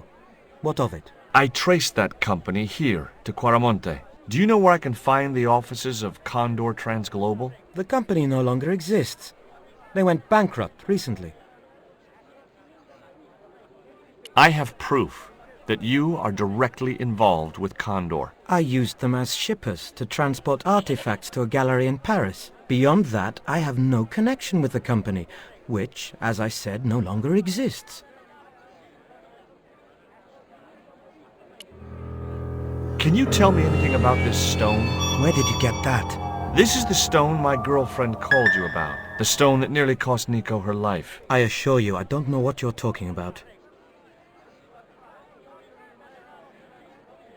Have you ever employed a Central American butler or servant? I've never employed any kind of servant, monsieur. What do you know about my girlfriend's abduction? I don't know what you're talking about. She was invited to your mansion in Paris. Not by me, she wasn't. I haven't been home for nearly 7 months. Tell me about your wife, Professor. Please, I don't want to talk about her. Maybe you don't, but I do. Why was she known as the Little Dachshund? It was just a silly pet name I used to call her. Somehow some damned reporter found out. Does the name Karzak mean anything to you? Yes, I know him. In fact, if it wasn't for Karzak, I wouldn't be here. What? He's financing my expedition. Can you identify this statue, Professor? Oh, yes. Tezcatlipoca, the Lord of Darkness. A Central American god, right? A supreme deity. Tezcatlipoca means, literally, smoking mirror. There. You see the mirror shield in his left hand? The Mayans believed he could look into the mirror and see into the hearts of men. He was the wind which came howling in the night in search of victims, and victims they gave him by the thousand. Human sacrifices? Men, women, children, animals, anything that bled. The steps of his temple ran red with the blood of sacrifices. The Mayans have a legend that says he'll return one day. I hope I'm not around to see it. Do you know anything about this eclipse, Professor? Of course. It's not the reason I'm here in Quaramonte, but I'm looking forward to seeing it all the same. What's your interest in the eclipse, Professor? Oh, it's purely a layman's curiosity. History's my subject, not astronomy. But I've been fascinated by the movements of the heavenly bodies since I was a child. I wouldn't miss a total eclipse for the world. Does the eclipse have some special significance for you? For me? No.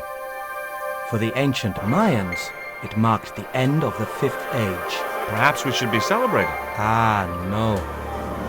The end of each age heralds destruction on a global scale.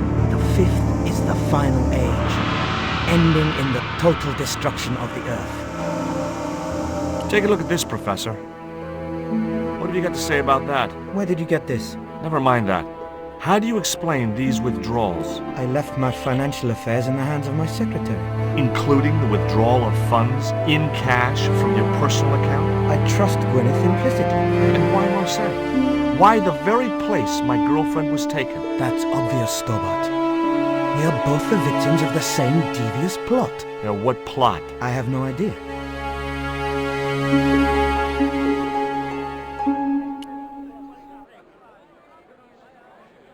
The cell was vacant.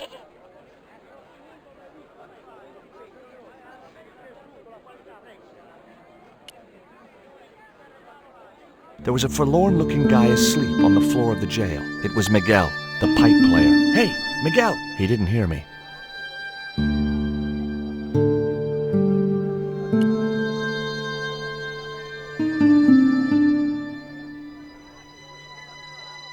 Did you drive all the way down here? Hell no. Pearl did the driving while I followed the maps. The way she handled the wheel, you'd think she'd been trucking half her life. What's in the truck, Dwayne? Oh, just camping equipment. Sleeping bags and tents. Me and Pearl always hankered after a taste of the great outdoors. Aren't you worried about camping out in a tropical jungle? We had a trial run in West Virginia. This'll be a breeze in comparison.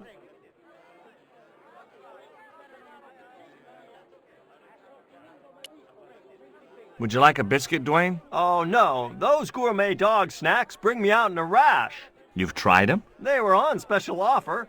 Pearl bought a whole crate. When I asked her if she was thinking of keeping a dog too, she just laughed.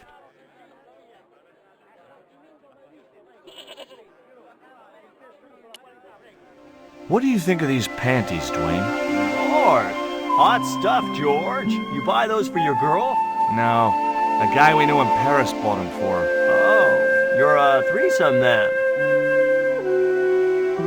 Why are you looking at me like that, George? Forget it. Do you know anything about a shipping company called Condor Transglobal? I never heard of it, son. I spoke to Pearl earlier. Yeah? Did she mention that we had a kind of falling out? Yes, she did. She'll get over it. Are you still working for... do you know who? Who's that, George? You know I'm retired. Oh, nothing. Forget it. I confused you with somebody else. Oh, I do that all the time. Do you think the general was involved with Condor? Hell no. And if he's a general, I'm a Buddhist. No, that fella's just a mouthpiece for the real power in Quaramonte.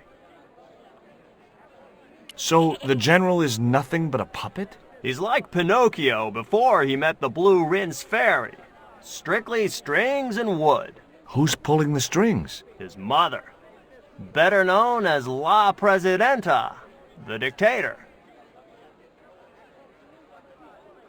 Does the name Karzak mean anything to you? Sounds like a comic book villain to me, son. He's the man behind Condor, and the rat who kidnapped Nico. You know, the first time I met you, I was deeply impressed with your naive simplicity. I said to Pearl, if we ever had kids, I would have wanted a boy like George. But I underestimated you, son. Did you know that traditional music is illegal in Caramonte? Is that so? Seems reasonable to me. No, really. The leader of the band in the square has been imprisoned just because of the music he played. I don't know who you've been talking to, but that fella, Miguel, he's an agitator. What's the real reason the musician was imprisoned? Handed out subversive literature at the mines. That so-called general was waiting for Miguel when he got back into town. Marched him off to jail at gunpoint on a charge of inciting a riot.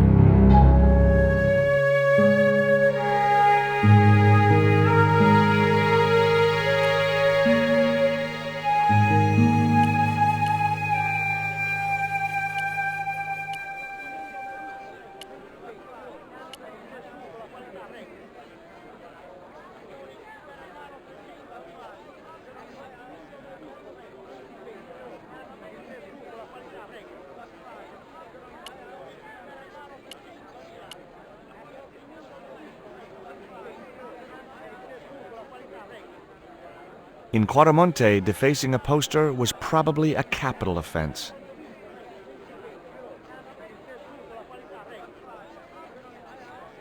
In Quaramonte,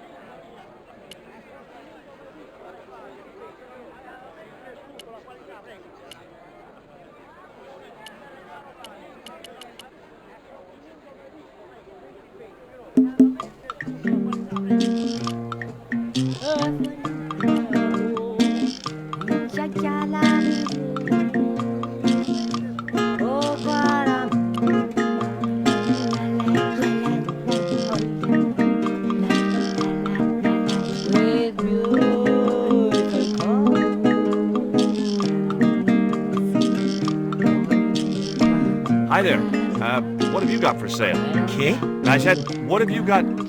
Oh, never mind.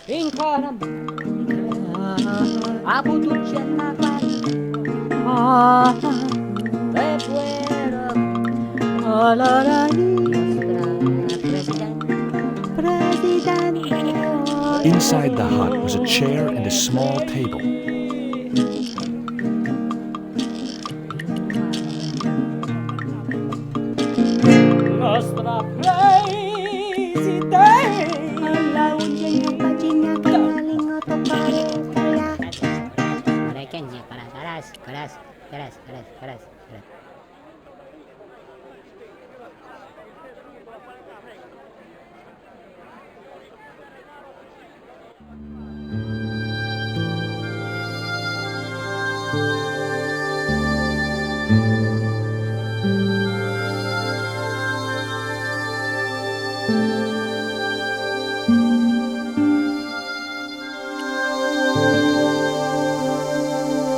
Hi, I'm George Stillbart.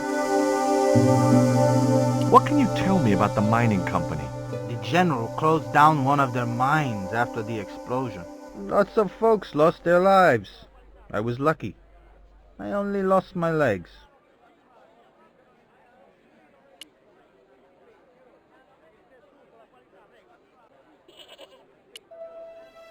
Can you tell me anything about this stone? That's obsidian. It's a volcanic rock which has cooled so fast that... Yeah. Look, I'm not interested in geology. You're not? I suppose you want to know about the carved picture on it. That's right. Then the guy you should talk to is the professor. He was here a while ago. Do you recognize the design on this label? Why, sure. That's the Condor Transglobal Shipping Company logo. Do they have an office in Quaramonte? No, but they ship out from here. That's what I thought. Do you know what this statue represents? Should do. I used to carve things like that to sell to tourists, but it scared people around here, so I stopped. Did you see the ship with the Condor flag? No. But the dock is just the other side of the square. Might as well be the other side of the moon. Have you heard about the eclipse of the sun? Sure, I'm having a party to celebrate it. Drop by. Really? Sure. Plenty of food, plenty of wine, and everyone's invited, except the general. Why don't you want the general at your party? Because if he comes, he'll bring those damned music albums from the 70s. What do you think of these panties? Awesome. You wear them? No. Someone sent them to my girlfriend. Thoughtful. I had nothing more to say.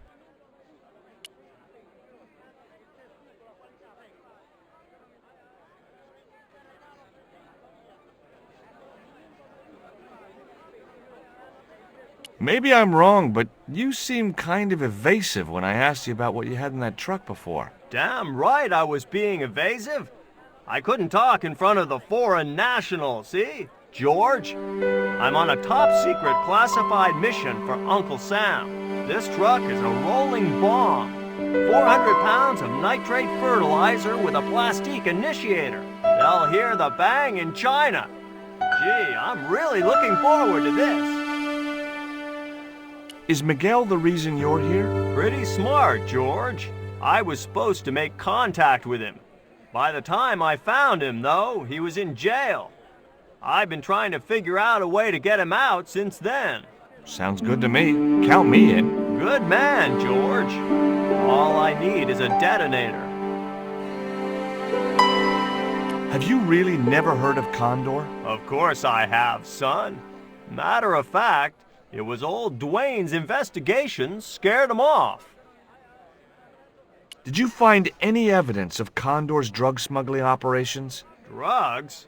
Hell no! Condor was a cover for the illegal export of Mayan artifacts. So who was behind Condor Transglobal? It was registered in the name of Edan. Did you get the guy? I don't think he ever existed. Edan backwards spells Nady, Spanish for nobody.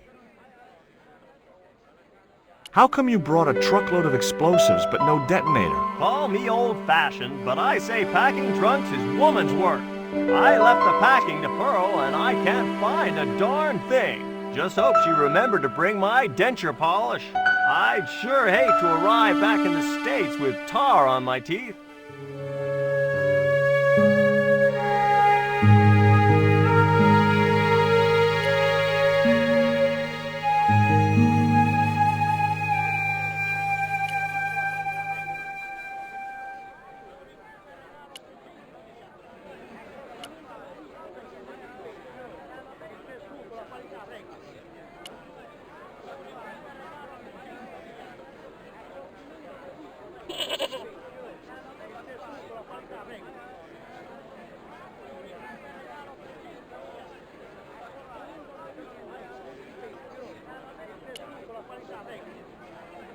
In Quaramonte, defacing a poster was probably a capital offense.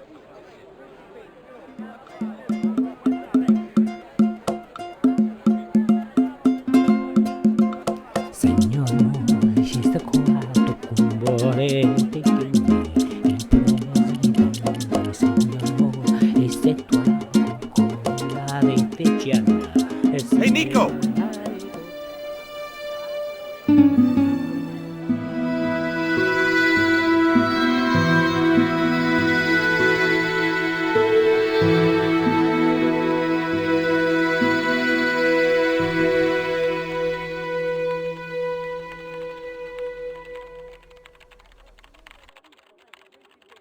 Hola, señora. Hi.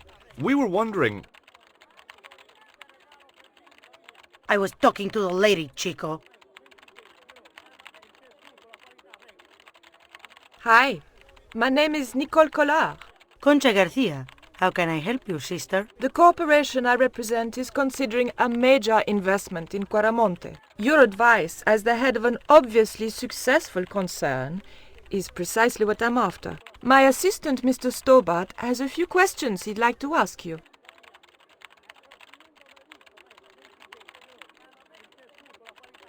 Do you have any kind of detonating device in stock? Sure. They're kept in that cupboard. I don't suppose you have one spare? I can't simply give you a device like that, no without a damn good reason. Have you heard of a man named Karzak? No? Who is he? He's the reason we came to Quaramonte. We think he's running a drug ring. Well, I hope you find him, but I've never heard the name before. Can you tell me about the accident at the mine? Accident? It was sabotage. Somebody wanted my mine closed down for good. Do you have any evidence that the mine was sabotaged? Not yet, but I'll get to the bottom of it. There'd been trouble at that mine for several months. The workforce was getting smaller every day. Someone had started a rumor among the men that the mine was cursed. Now the entire operation has been closed down. Where's the site of the mine? Several days upriver at a remote area known as Teoculcan. Do you know Professor Ubier? Yes. I understand he is about to embark on an archaeological expedition. He hired some equipment from me earlier today. I overheard him talking to the general. I think they're working together. What? If I'd known that, I wouldn't have hired out the equipment. Now, why would the general be interested in an archaeologist? The general has a chart in his office, which he was discussing with Ubier.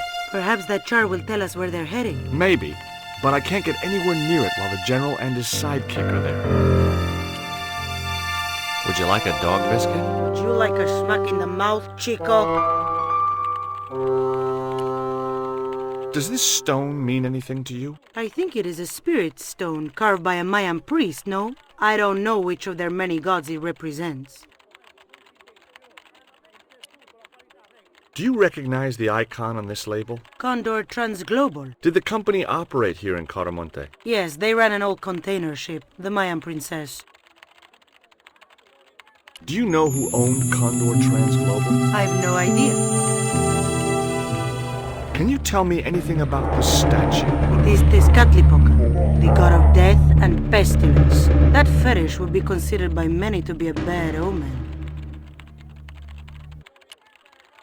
Have you heard about the forthcoming eclipse? I don't take much interest in things like that. One of the boys might know about it. Would you be interested in these panties? They look about your size. Is that your best line, Chico? I'm serious. They were an unwanted gift. Put them away before you get overexcited.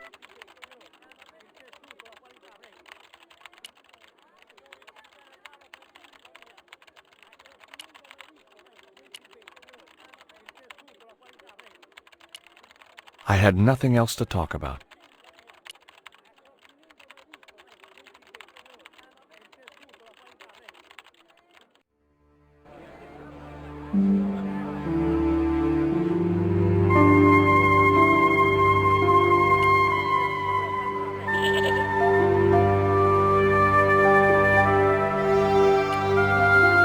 Hey, Nico!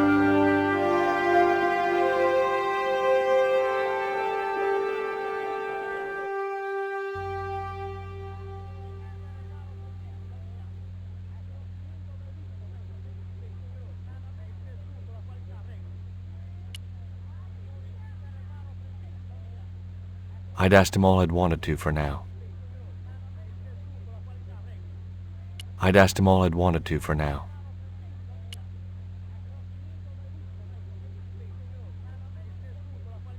Labano tells me he's been seeing a lot of you. We meet sometimes for lunch, a drink. After you'd gone back to the States, I was pretty lonely, you know. Lonely?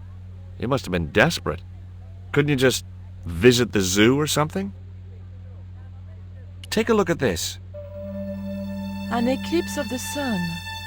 Why the sudden interest in astronomy? I found the cutting in Ubier's house. Apparently, it's only visible from Central America.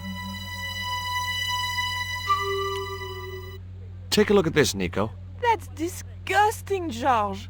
Why are you carrying it around with you? I don't know. I just can't seem to part with it. That man we saw talking to the general was Ubier. Didn't you recognize him? I never met him, remember?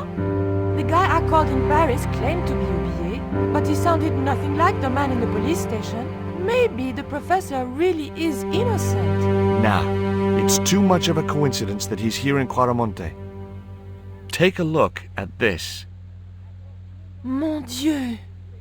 Where did you get that kind of money? It's not mine. I found that statement at Ubier's house.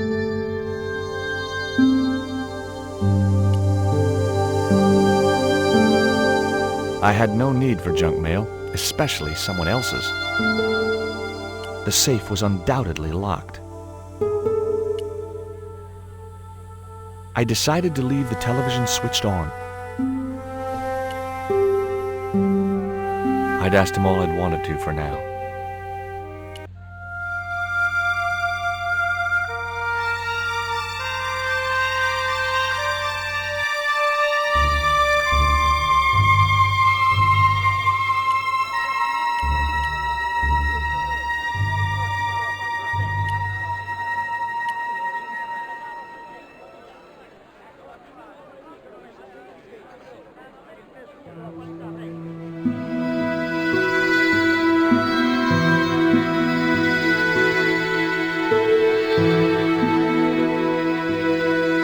I had nothing else to talk about.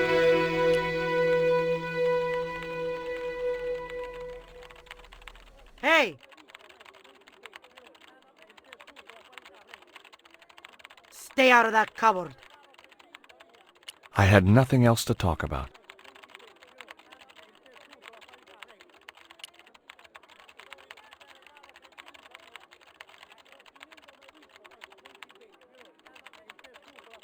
Hi, good afternoon, and welcome to Consolidated Mining. If you are planning to stay in Cuaramonte City, may I recommend the Consolidated Mining Experience, an interactive hands-on tour of one of our deepest mines, with talking tour guides available in 3 different languages. A tour of a mine. Well, this is a mining company. What else did you expect? I guess a mining company must use explosives, right? Not in the accounts and ledger section, to my knowledge. Do you know anything about the eclipse that's due soon? Me? No, senor. Do you know where I could find Senor Karzak? No, senor.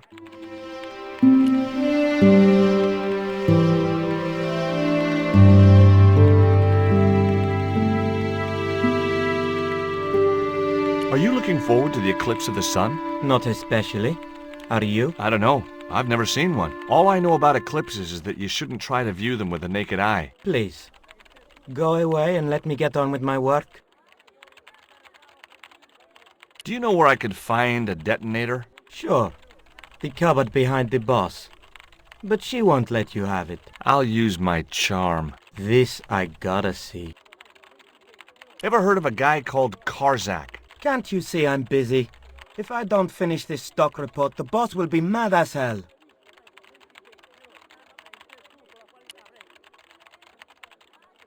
There was nothing else I wanted to add.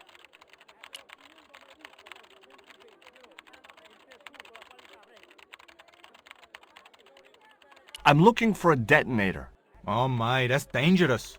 I mean, are you qualified to handle those things? I don't know how you can work with explosives. I'd be too scared of blowing myself up. That's why I work in an office. Mind you, clerical duties are not as safe as you might think. You know those things you use to remove staples? You know, staple removers? Look, I sympathize, but I've heard enough of this crap. Ever hear of a guy called Karzak? No, sir. Did you know there's an eclipse of the sun in a few weeks' time? Yeah, Joe told me about it. He's having a party and we're all invited. Me and the boys are dressing up as evil monks. Yeah? Cool. I had nothing else to talk about.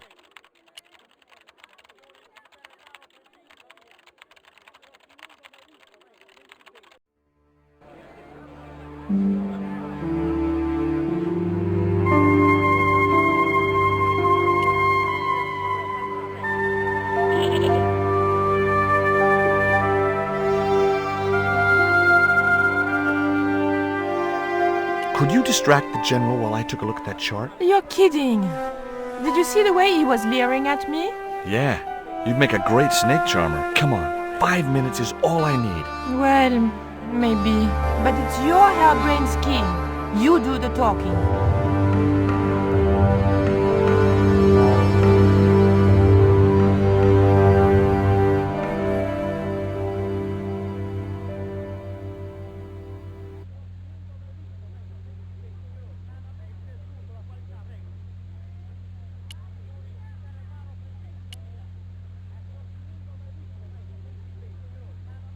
My girlfriend has a favor she wants to ask you, General. For you, my dear. Anything.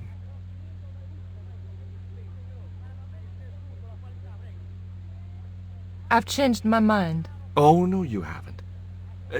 She's embarrassed about asking you for an interview, General. An interview with me? Fabuloso! Well, I want to write a story about you. You hear that, Ronaldo? An exclusive glossy spread about your beloved General. Si, Signor General. Look after things here. I'm going back to my apartment and I don't want to be disturbed. I'll get you for this, George Stobart. Don't worry. If you're gone for more than a couple of hours, I'll come and get you. A couple of hours?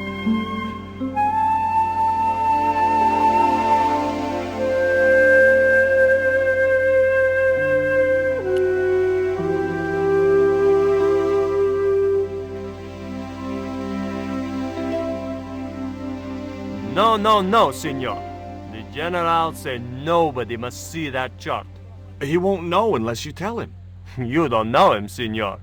He will worm it out of me as easily as he de-waxes his ear. Okay. I'd have to get rid of him.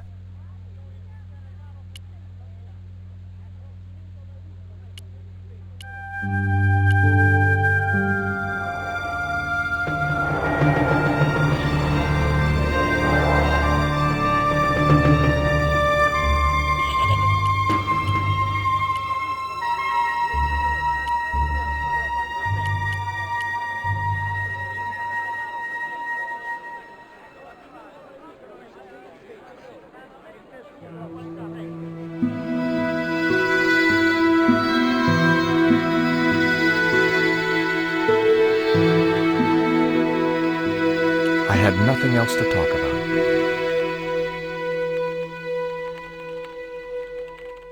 I had nothing else to talk about.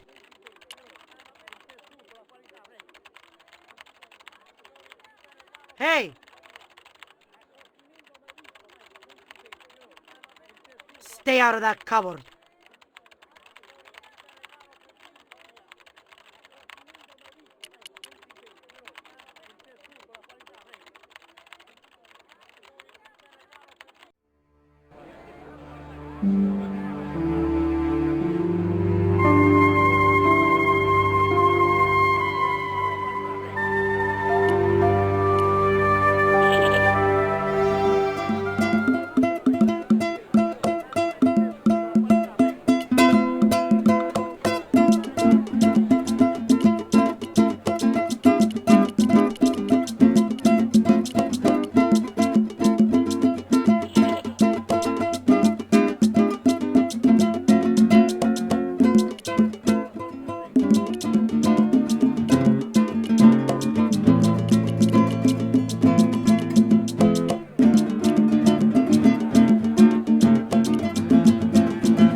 Take my friend to the ruins now the General's gone? I'd be honored, Signor.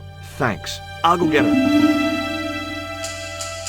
I'd still have to figure out how to get rid of Ronaldo before I went down there.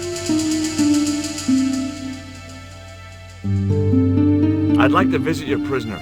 Condemned prisoners aren't allowed visitors. Condemned? To death. He is to be executed. Knowing my luck, I will probably have to shoot him myself. Amnesty International is going to hear about this. I thought Miguel was arrested for playing the wrong kind of music. Si, Signor, he was. And that carries the death penalty? No. You think we're crazy? While being questioned, he confessed to being an anti-government agent. So long. I had nothing else I wanted to ask him.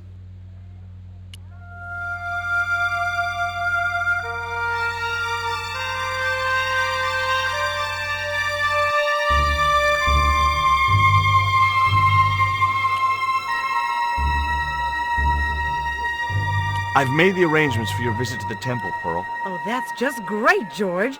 Why don't you come too, honey? I'd love to, but right now I have to save the world.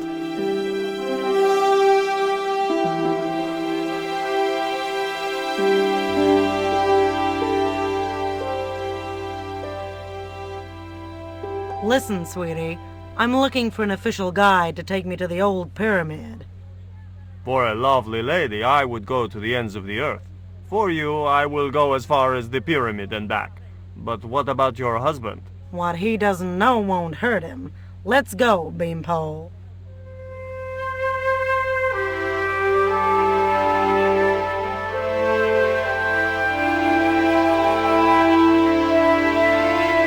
As Pearl and Ronaldo set out for the ruined pyramid, I prepared to search the police station.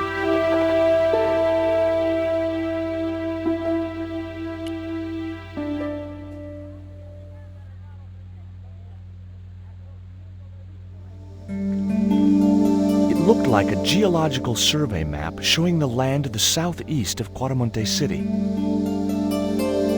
About 60 miles inland and upstream was an area marked Teoculcan.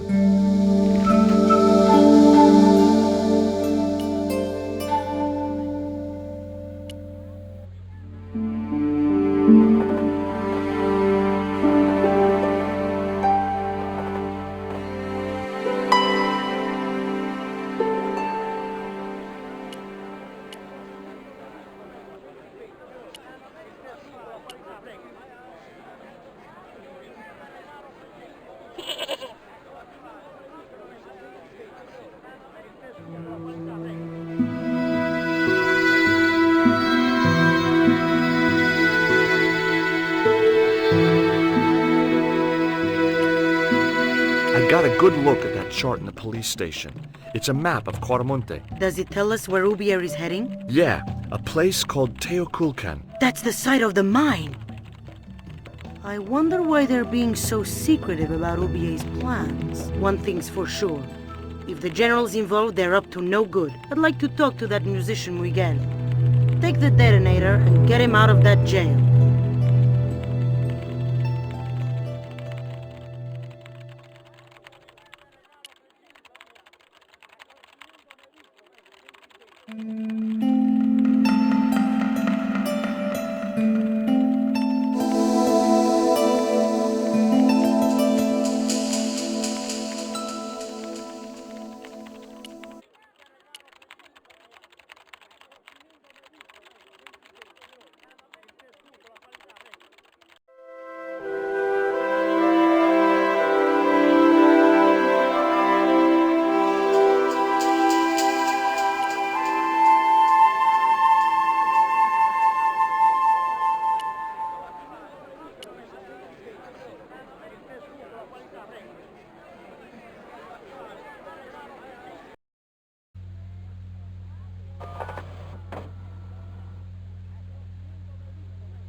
Here is the detonator, Dwayne.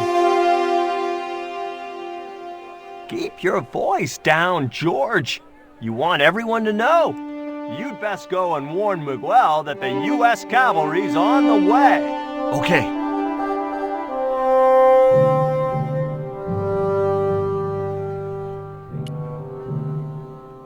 I had nothing else to ask him.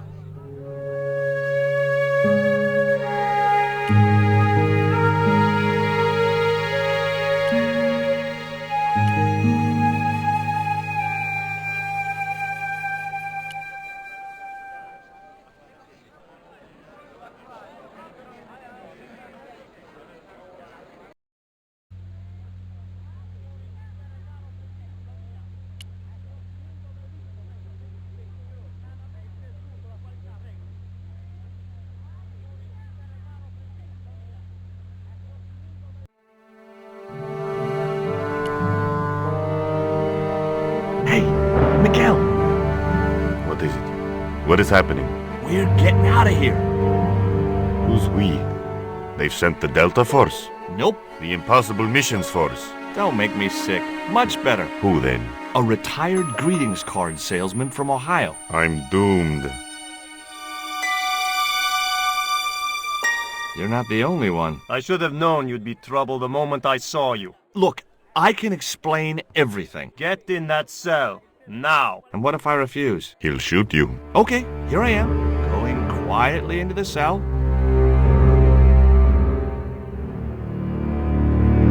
Very wise, not Americano scum. One of the reasons I hate guns so much is the way they make people so damned impolite.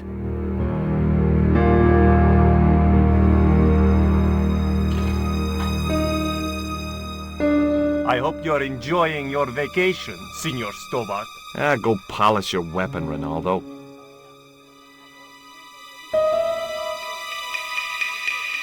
This was part of your plan, right? Well, in a manner of speaking, no. I was all out of ideas. It was up to Nico now. So, here we are. You've changed. I thought I would slip into something more comfortable. The stench of cheap cologne rolled over me like tear gas. So, what do you want to know about me? Ask and I will answer. I will deny you nothing.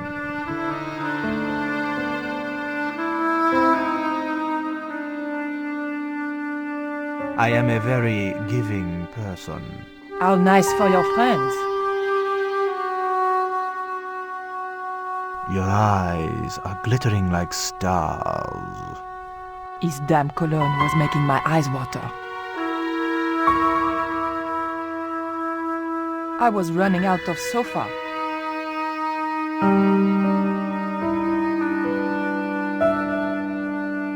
As spirited as you are beautiful, I admire that.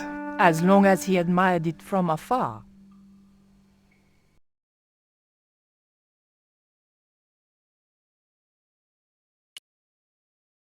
I didn't want the picture.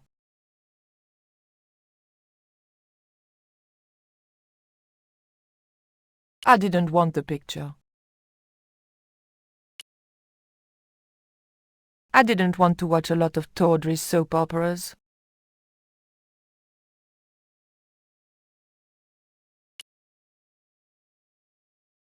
On close inspection, I noticed that the swordfish was peppered with machine gun bullet holes.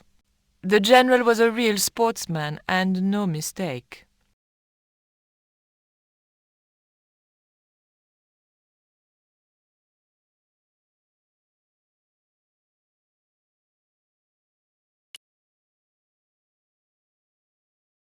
I didn't want the lava lamp.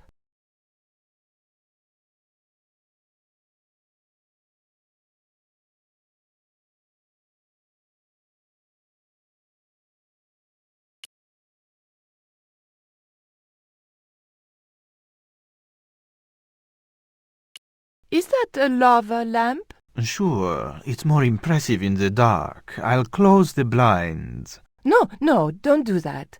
Not on such a beautiful day.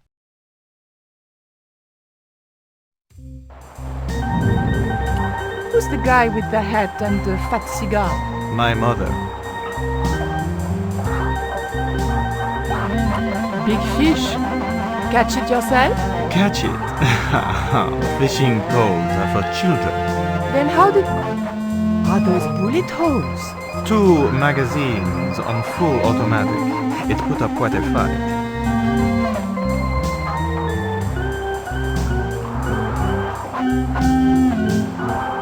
I love your TV. Oh yeah, cool, no?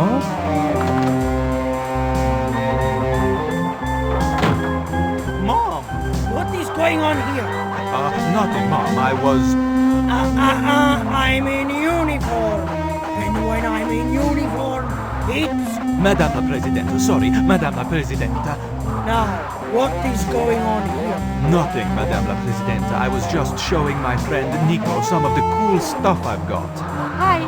Good afternoon, señorita. And just what are your intentions toward my son? Intentions? We were just talking. How nice. She has good bone structure, Raoul. Has she any brains? She's a reporter.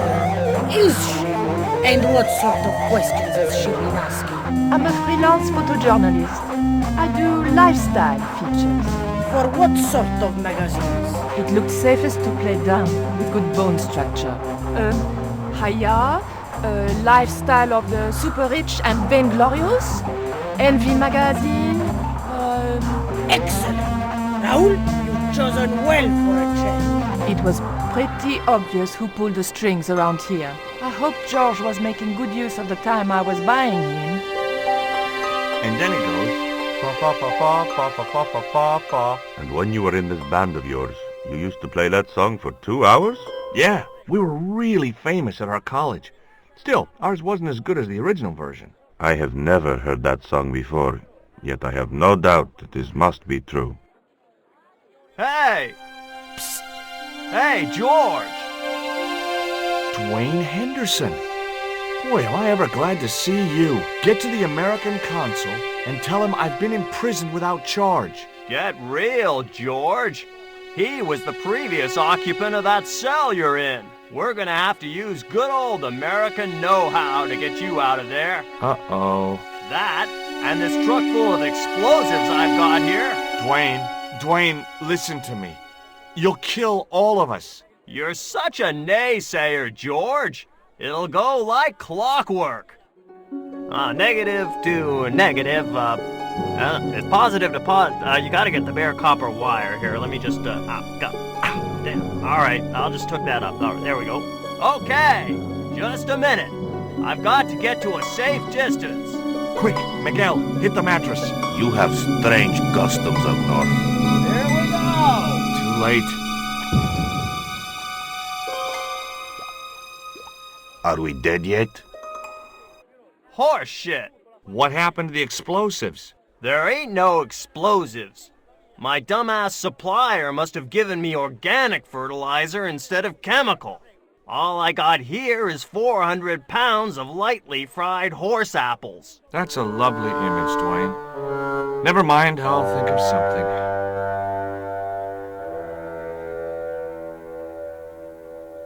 I can't believe that punk jailed me for no reason at all. So? It happens. But I'm a U.S. citizen. See? That's true. They dare not execute you. Yeah? Well, that's something. They'll have to arrange an accident for you instead. Have you heard of a guy called Karzak? Yes. The old man spoke of him. The foreigner? Professor Oubier? That's right. This man Karzak is Oubier's boss. Why is that noose hanging from the bars? Ronaldo strung it up, for me to hang myself. Don't cry for me, Senor Stubbard. When I am dead, the goddess will take my soul to rest in paradise. Listen to me, Miguel. You give me that rope, and I'll get us out of here. Is there somewhere you can hide from the General? Of course. My friends have a boat ready to take me upriver. But how are you going to break out of here with just a short piece of rope? I'm not sure, but I'll think of something.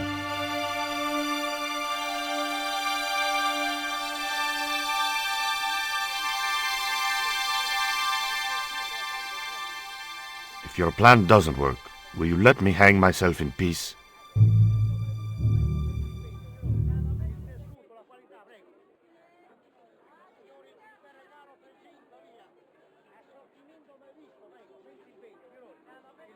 I didn't have the key to the lock.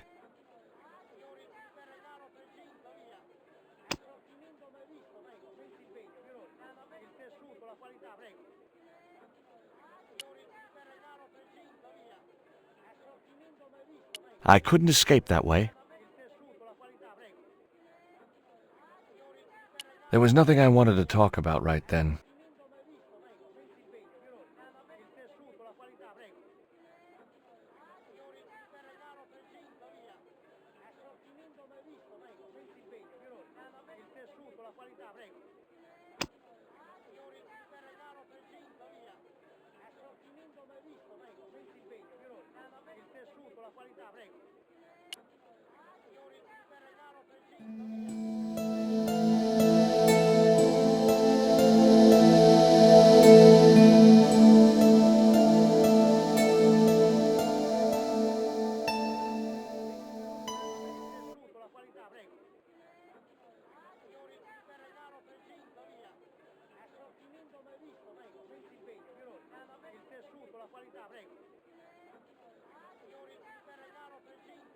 I had nothing else to ask him. I couldn't escape that way.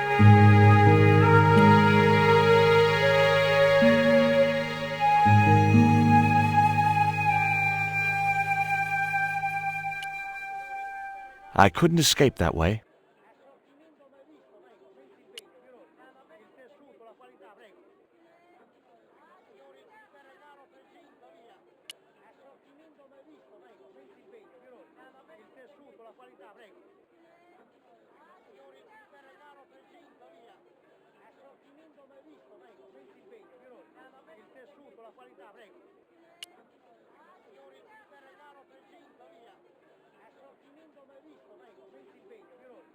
The door was locked.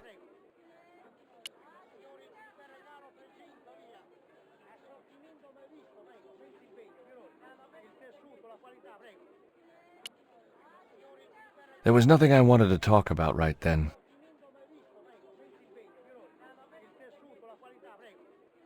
I had nothing else to ask him.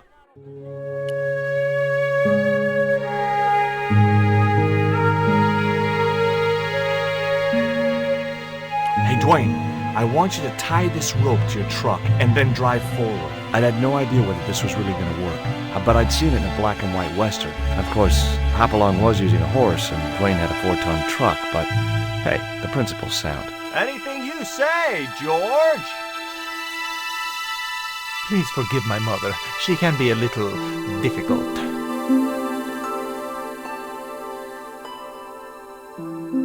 Oh, my feet, Raoul! Propose, you idiot! Don't mind her. She just wants grandchildren. Don't think I can't hear you, Raoul. I want the worthy successor, and you're not it. Propose now, or I'll do it for you. Look, Nico, we haven't known each other very long, but... What the hell was that?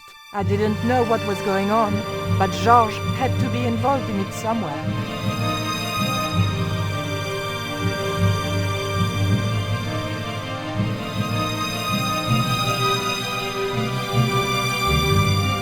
I ain't gonna say a thing, 'cause that sweet sound of falling masonry says it all. Quick, senor, the river. Huh? Wait, what about Nico? Georges, what have you done? You only had to sneak a look at the chart, and it's turned into World War III. No time to explain. Come on.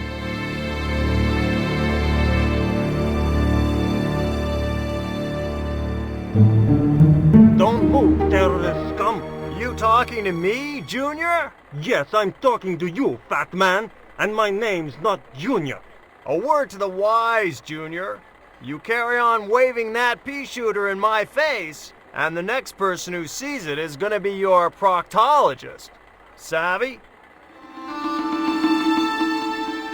General, I am happy to report that I have apprehended the terrorists.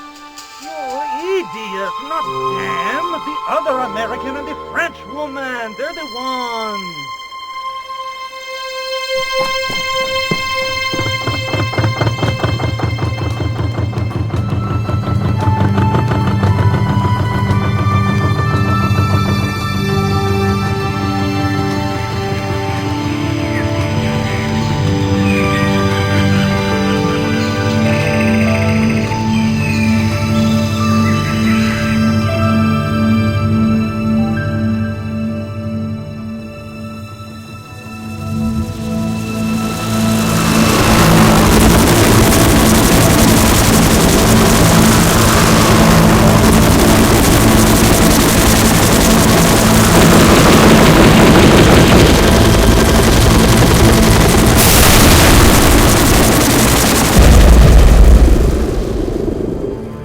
When I recovered consciousness, I was alone, washed up on the riverbank. My head was aching fiercely, and my mouth tasted like a swamp. But I followed the sound and discovered a treehouse in a nearby clearing.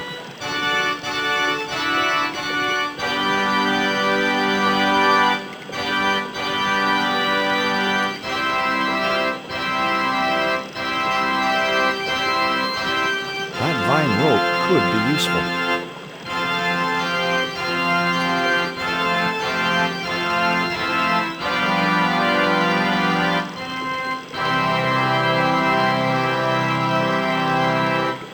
seemed to be working just fine.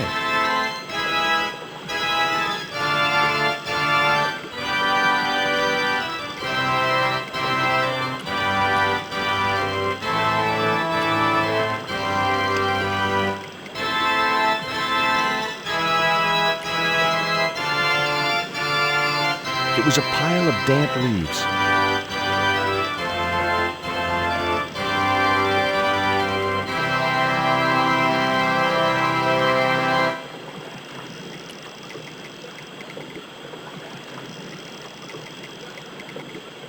It was heavy.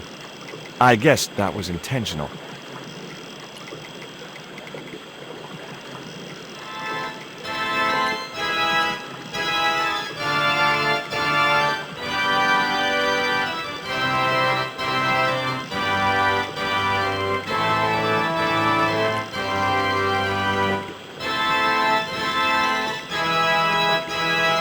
It was a pile of damp leaves. It was a length of rope made of twisted and knotted vines.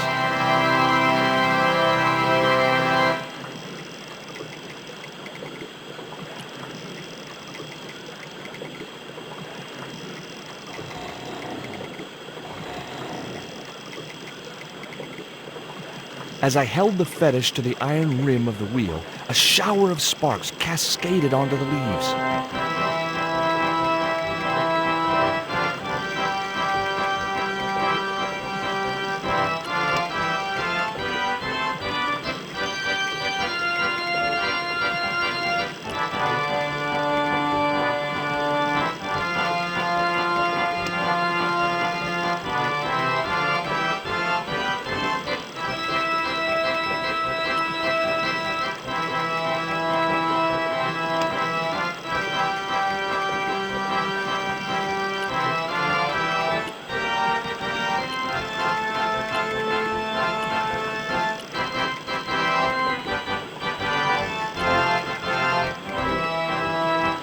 The bank statement was just what I needed to kindle the damp leaves.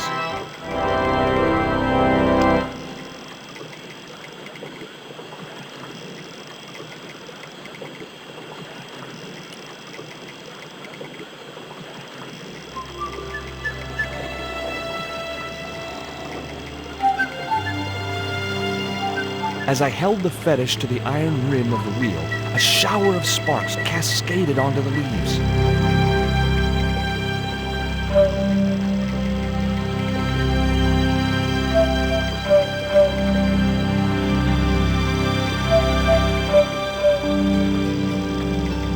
Quick, men!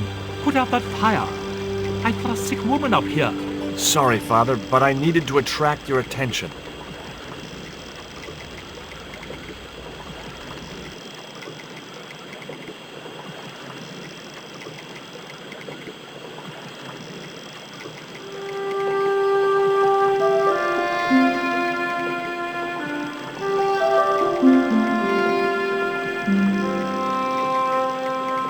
Who are you? And what do you want? My name is Stobart, George Stobart. I'm Father Hubert. I don't suppose you speak French. Huh? Why do you want to know that? I found a young woman with a fever by the river this morning. The poor girl is close to death. And there's nothing I can do for her but pray. I don't understand her, but I think she's speaking French. Hang on. That must be Nico. What are you doing out here in the jungle? God's work. Not quite the destination I had in mind when I set out, but... well, you know what they say? Mysterious ways and so on. You didn't plan to end up here? No. I was on my way to the miners' camp in the north. I was stuck here when my boat capsized on the river. That's exactly what happened to me. How long have you been here? 11 years. That's my girlfriend you've got in your treehouse. What's the matter with her? She's been bitten by a venomous river snake. But can't you do something for her? There's a cure, isn't there? I ran out of penicillin and morphine years ago, but the local people speak of a root which they believe will counteract the poison. Where can I find this root? I don't know, but maybe the shaman at the village can tell us. Will you show me the way to the village? Me? Oh, but I can't. Can't? Nico's life depends on it. You're right. course I should, despite my own guilt and shame. But I can't go as a representative of God with a creased collar. A creased collar? You mean you put your personal attire higher than the life of a sick woman? I will not go to that village looking anything but my best. Give me your collar.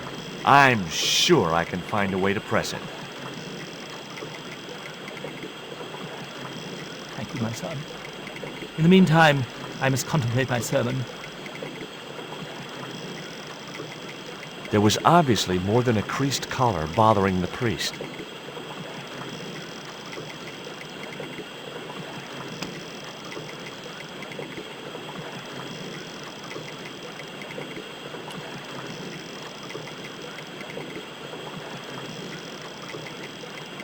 So there I was, hundreds of miles from civilization, doing the housework for a priest. It's a strange world.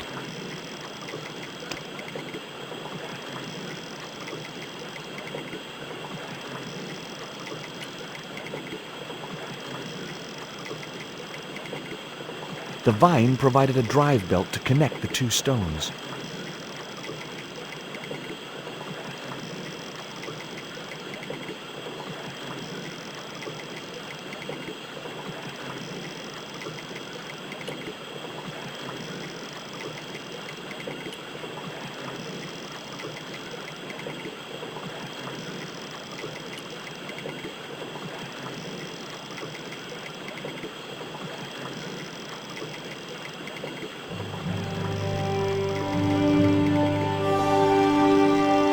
The press worked surprisingly well on the collar.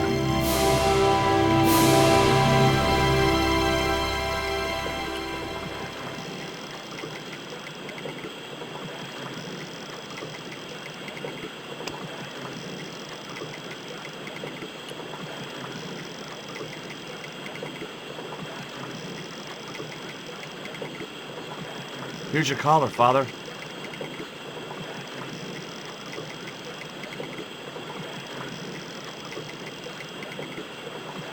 Thank you, George. You'd probably think it a little odd of me to make such a fuss. Oh, no. If I'd been living in the jungle for 11 years, I'd be completely screwy, too. Screwy? Yes, perhaps I am. Ever since my last visit to that village.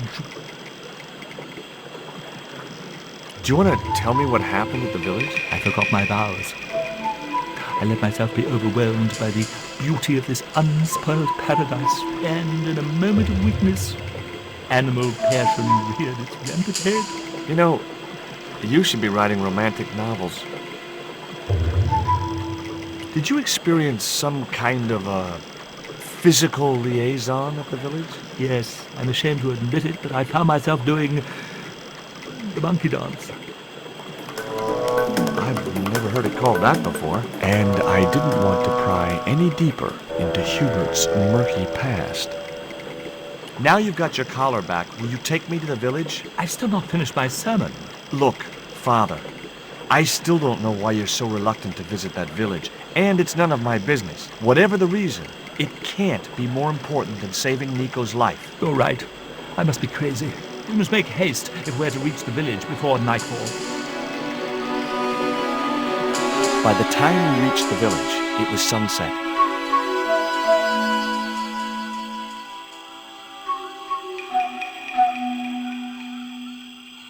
Hello, boys.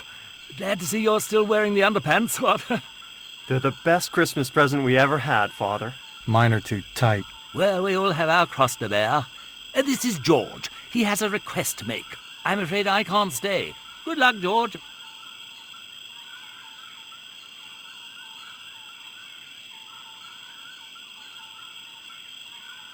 That's a relief. I never feel comfortable with him about. Me neither. These damn pants keep riding right up my butt. So, what do you want? My girlfriend has been bitten by a snake. So, everyone in my family has been bitten by snakes. I was bitten by a dormouse once. She's real sick. I hoped your wise man might have medicine. Wise man? You must have the wrong village.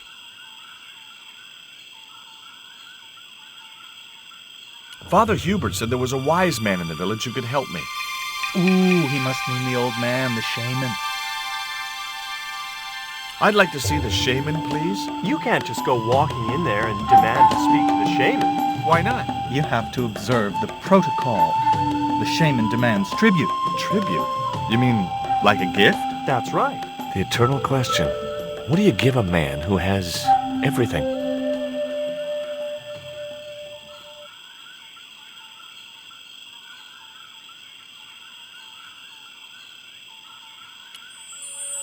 This cone could have 1,000 uses. Yeah?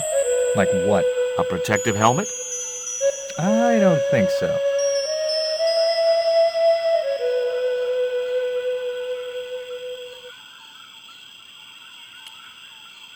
Would your wise man have any use for lipstick? Not in that color.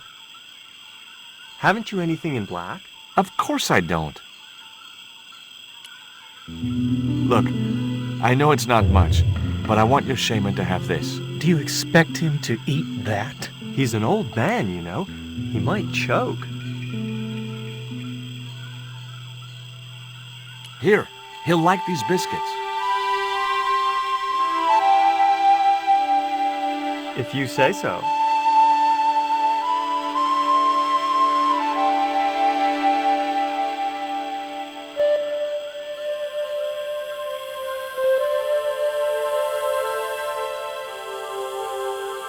He liked the biscuits, especially the black ones. He wants to know if you've any more.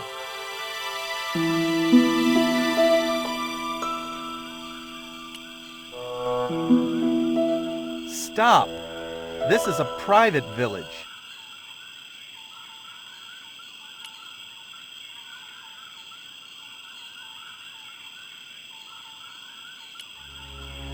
This stone is what brought me here. That's a spirit stone. I wouldn't touch it if I was you. You're right. It could be cursed.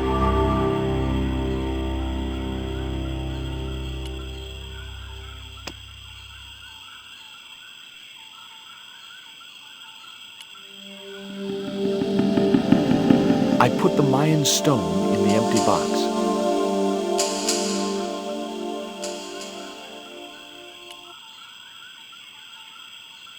Here, I found some more of those biscuits for the shaman.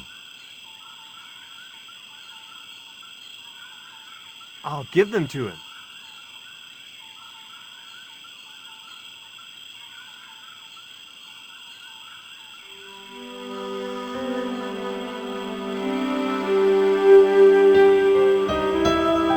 The shaman wants to talk to you. I hoped he would. Well, it's been nice to talk to you guys.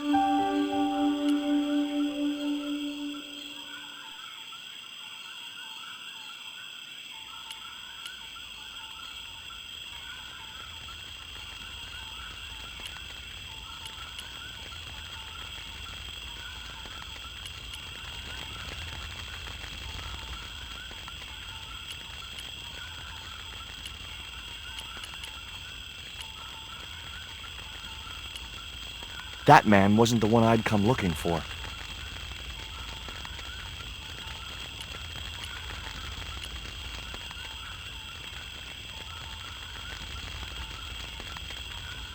Hi, my name's George Stobart. Please, sit down. Welcome, George. Thanks. It has long been foretold that a white man would bring the Coyote Stone to this village.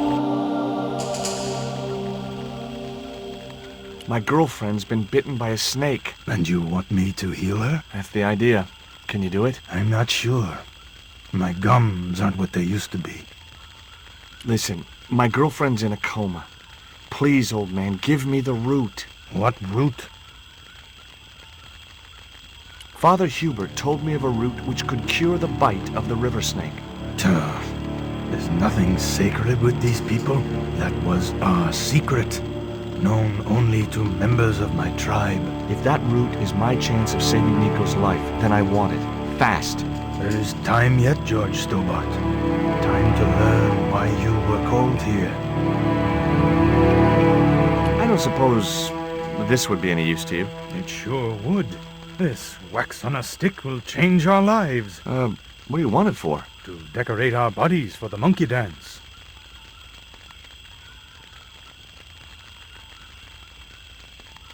Fine. If I listen to your story, then will you give me the route? The eel travels far, but still returns to the place of his spawning. And look, I'm running a tight schedule, so can you skip the riddles? Many years ago, when the world was young, the great god and king Quetzalcoatl was defeated by trickery and deceit. His enemy Tezcatlipoca took his place as leader and demanded terrible human sacrifices. A group of loyal priests found a way to trap Tezcatlipoca. But his powers were so great, they knew he would not remain trapped forever.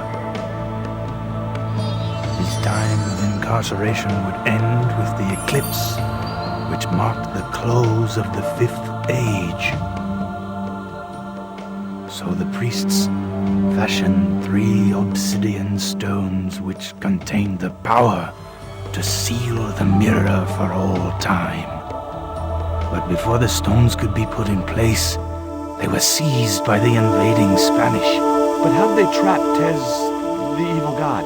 They built a pyramid which they told Tezcatlipoca was dedicated to him. At its center, they fashioned a huge mirror of perfectly smooth obsidian. Luring him into the pyramid with praise and flattery, they used sorcery to ensnare him in the mirror. Suppose I was to believe there was anything in your story, other than the rambling delusions of a seriously wacky old man. Suppose I was to swallow it, hook, line, and kitchen sink. What then? Then you would see that the fate of the human race rests upon your shoulders. Why is Father Hubert so reluctant to visit the village? I don't know. He used to come here a lot, but then he just stopped. You'd think he'd want to spend some time with his kids. Did you say Father Hubert has kids? 3 girls and 5 boys by my reckoning. All conceived in the same week at the Feast of the Monkey Dance. What happened to the stones? They were taken by the Spanish to the coastal town that is now called Cuaramonte City. Only 1 stone reached Spain. The other 2 fell into the hands of buccaneers. The Jaguar stone was captured by an English captain, El Draco. The Eagle stone was taken by a pirate called Ketch. The 3rd stone, the Coyote stone, reached Spain safely. That is the stone in your possession. Tell me more about the Eagle stone. The stone was loaded onto a galleon with many valuable artifacts plundered by the Spanish, but shortly after leaving harbor, a terrible squall blew up and damaged the ship. The ship was intercepted by a bloodthirsty pirate, Captain Ketch. Ketch made short work of overpowering the crew, stealing the treasure, and sinking the Spanish ship.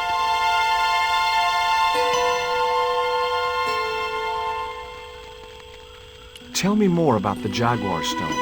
Many centuries ago, the port of Cuaramonte was entered by a ship flying Spanish colors. The captain, the man known as El Draco, sent soldiers ashore. Only when the soldiers arrested the mayor did the people realize that they were English privateers. The mayor was held hostage while the soldiers looted and plundered the city. Amongst the treasures they stole was the Jaguar stone. Do I get anything to help me combat Tezcatlipoca? Like what? Well, a magical weapon? Get real, George. Where is the Jaguar stone now? I suppose El Draco took it back to his homeland, across the Great Sea. To England? Where's the Eagle stone now? Nobody knows for sure. Ketch retired from piracy and bought an island in the Caribbean. What do I do when I find the stones? Bring them here to me and I shall prepare you. The stones must be taken to the heart of the pyramid. Only there can they be used to seal the gate by which Tezcatlipoca will return to this world. Can you show me the way to the pyramid of Tezcatlipoca? Not until you possess all 3 stones. Now do I get the root? Here, take it. Make haste if you wish to save the girl's life. The hummingbird sings to me of death to come. Now you're talking in riddles again. Listen, is it okay if I crash here? I've got no chance of finding my way through the jungle in the dark. You're welcome, but you probably won't get much sleep. Tonight's the night of the monkey dance.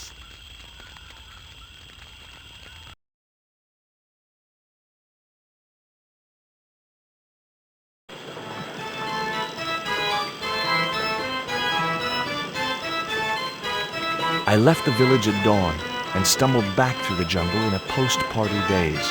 It was just like sneaking back to my parents' house when I was younger. Except Oakland didn't have monkeys or parrots.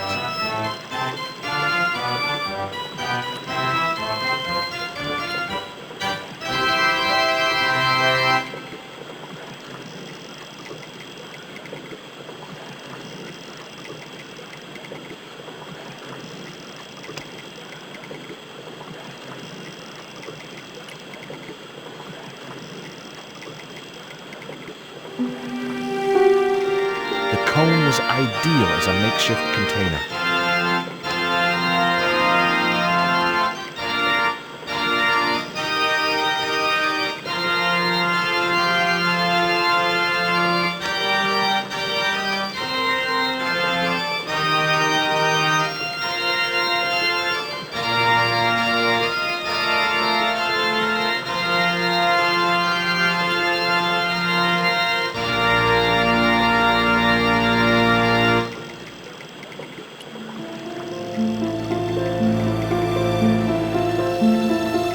As the liquid was squeezed from the root, it collected in the cone.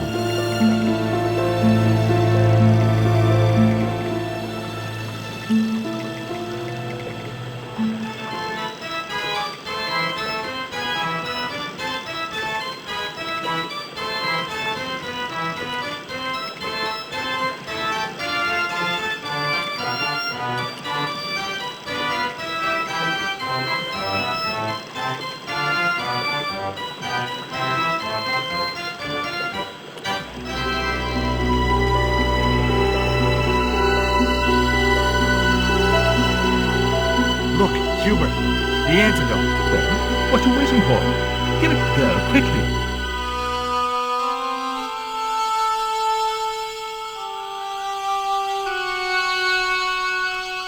Nico. Here, drink this. Oh, George, it's horrible. Just swallow it down. Okay, try and rest now, darling. You'll need all your strength when we go after the other two stones. Other stones? What other stones?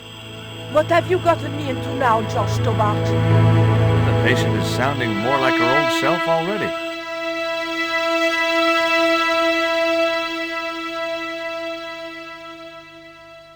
Nico recovered quickly from her fever. To save time, we decided to split up and look for each stone independently. I traced the pirate Ketch to a remote island in the Caribbean. With the fortune he'd amassed from piracy, he'd retired to a place that was later called Ketch's Landing.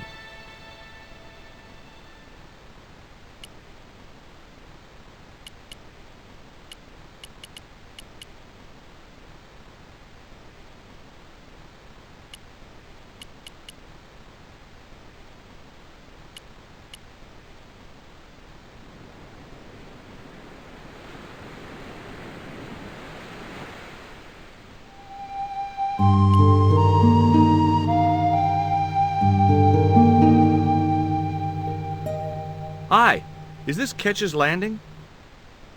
Yeah, man. You wanna buy some fish? Nah, I don't like fish. What's your name? Rio. It means river. What about you? George. It means, well, it's just a name. Is it true that Captain Ketch lived around here? That's right. That's his house up on the hill. It's a museum now. Yeah? That's exactly what I need. Thanks, kid. You won't get inside, you know. The old ladies close it down.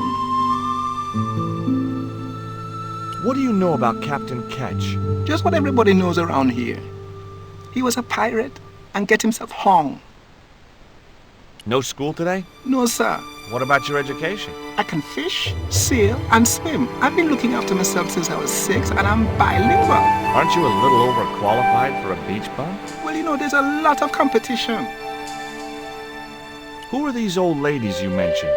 Miss Frost and Miss Mina Ketch. How come the old ladies closed the museum? It's Bronson's doing. The guy with the theodolite? Him have the plans for redeveloping the museum.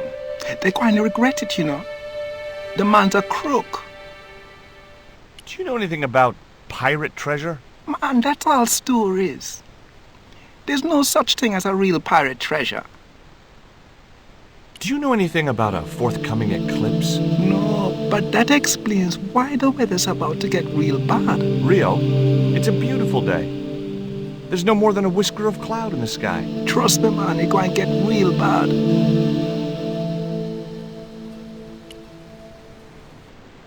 There was nothing else I wanted to ask the boy.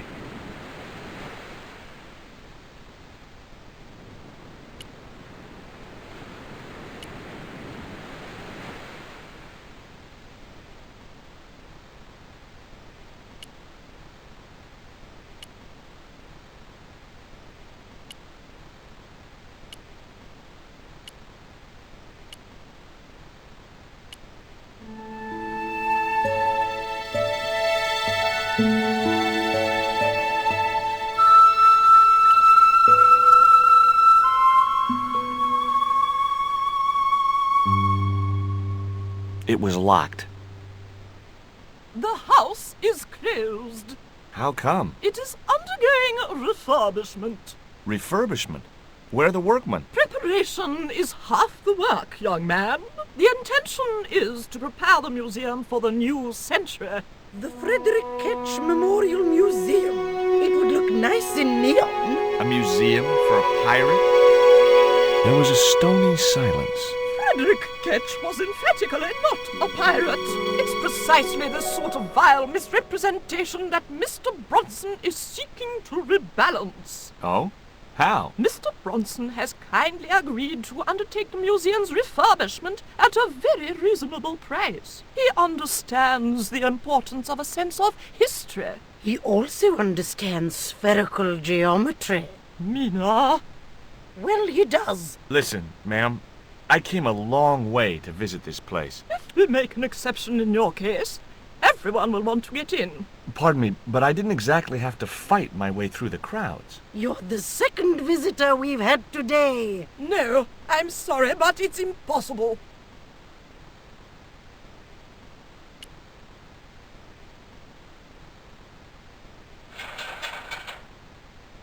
The ladder extended easily. You there? What are you doing? Pardon me, ladies. I was just going to climb your ladder. I think not. Get your cheap thrills elsewhere, you American. Oh, I say. Steady, Frost.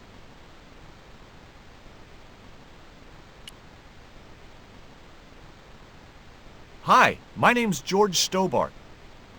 Good afternoon, Mr. Stobart. Would you care for tea? No, thank you, ma'am. I don't like tea. Is that your cat? Yes, it is. That's Ruddles. Do you like cats, Mr. Stobart? I love them. They're so cute with their claws and their little puckered butts. Aren't they, though? Don't encourage him, Mina. You're really fond of that cat, aren't you? He is our companion and our solace. I thought about catnapping the little monster until they let me in, but it wasn't my style. Maybe there was some other way I could use their affection for the cat to get me into the house. I've been talking to Rio, the little fisher boy. I'll thank you not to mention that little wretch in my presence. Dirty little whelk. Nasty fishy boy. That will do, Mina. I gather you don't have much time for the little boy. That child is a delinquent, Mr. Stobart. Yeah, well, he's only, what, 11, maybe? A knave with one hand on the tops.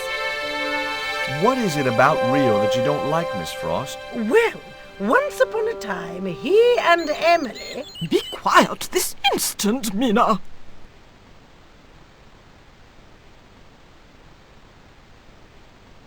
What can you tell me about Emily? Emily? What business can she be of yours? Her parents were killed in a typhoon. We, as her only living relatives, took it upon ourselves to raise the child. It's good to know Charity isn't dead. Oh, but she is. Washed overboard in the typhoon. Mr. Stobart wasn't talking about Emily's mother. He was being sarcastic. Can you tell me anything about Captain Ketch? More than you can tell me about your great-great-great-great-grandfather, no doubt. You're his descendants? Certainly. Captain Ketch was born in Dorset, England, in the reign of King Henry VIII. His family were undistinguished farmers, but young Frederick Ketch decided to go to sea. We have plenty of seamen in our family, Mr. Stobart. Are you interested in history, Mr. Stobart? Yes, I am. Frederick Ketch sounds like he was a pirate to me. As I have already told you, sir, he was not a pirate. They hanged him, you know. Down there on the beach in front of his family. Didn't bother with a trial. Just whipped him out from his breakfast table and hoisted him up in chains.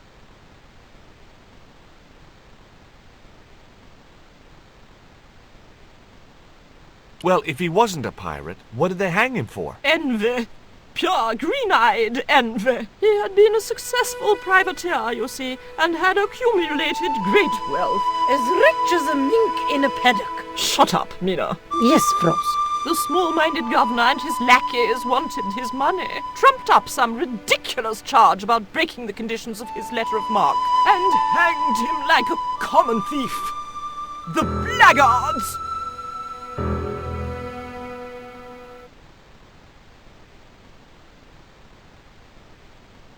What else can you tell me about Emily? How dare you pry into our family in this way? I refuse to answer any more of your impertinent questions.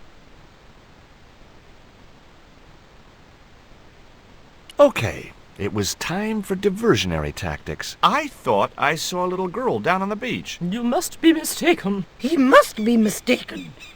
Mustn't he, Frost? I'm sure I'm not. A little girl and that young fisher boy. What? It's not possible. What were they doing? Oh, the kinds of things that all little boys and girls get up to at their age. When I was a little girl, we used to play cows and milkmaids. Well betide you if you're lying to us, Mr. Stobart. Heaven help you.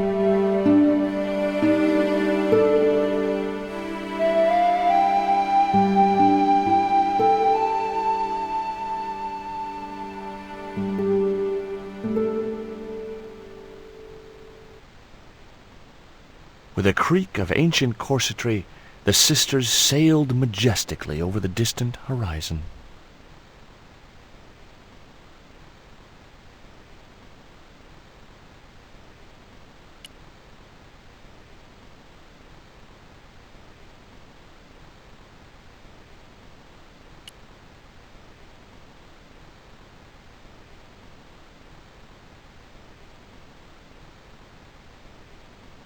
Just my luck. I'd struck out again. The windows were all locked. I didn't have a flag on me, so the flagpole would have to stay bare.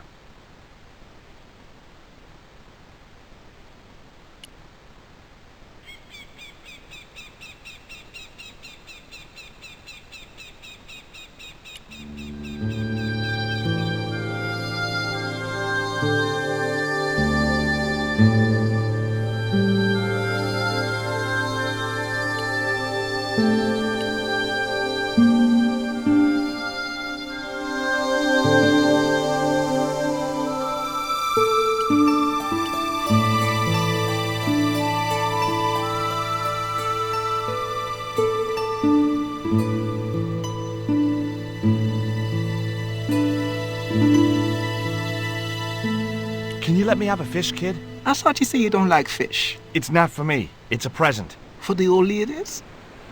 Well, it makes a change from flowers and candy. No, it's for their cat. Okay. What do I get out of it? I can pay you. I've got Quaramontian dollars, French francs, and traveler's checks. You must be joking. The nearest bank is 3 islands away. Tell me about your friend Emily. Why are you so interested in Emily Ketch? Emily Ketch? A descendant of Captain Ketch, the pirate? Yeah. Well, it doesn't bother you? Why should it? We don't responsible for our ancestors.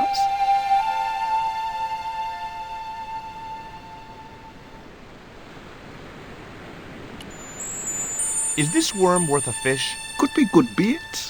How did it die? I think it drowned in tequila. Just like my Uncle Gabriel. Yeah, I'll have that. Okay, I'll get you a fish. It might take a while though.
No luck with a fish?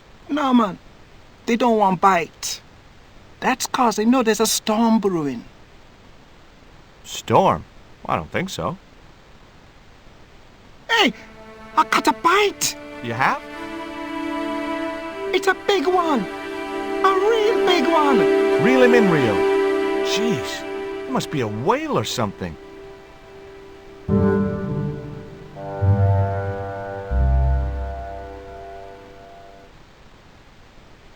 Rustiest whale I ever see.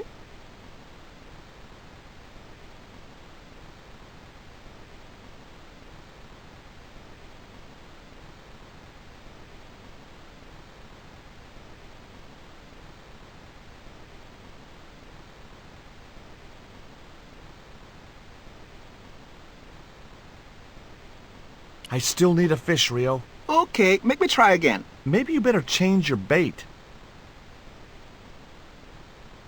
How come the old ladies closed the museum? It's Bronson's doing. The guy with her theodolite? Him have the plans for redeveloping the museum. Oh, I know all about Mr. Bronson's plans. The only serviceable part of the bicycle's wreck was a rubber inner tube. You just never know when you're going to need stuff like that.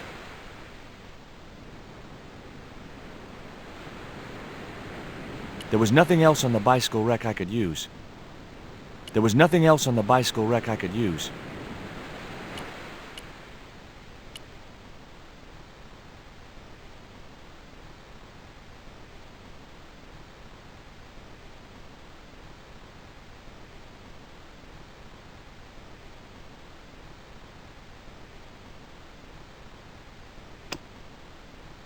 It was the old inner tube from the bicycle which Rio had fished from the sea. 3 feet of slightly perished rubber.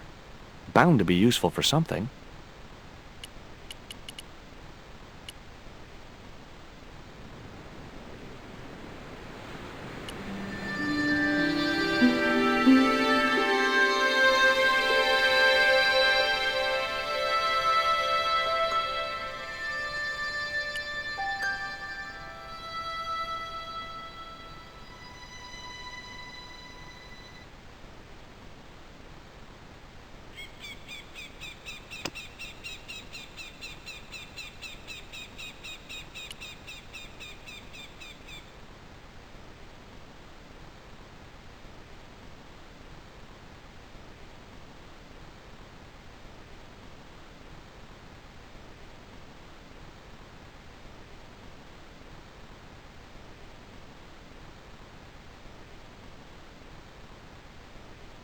I didn't have a flag on me, so the flagpole would have to stay bare.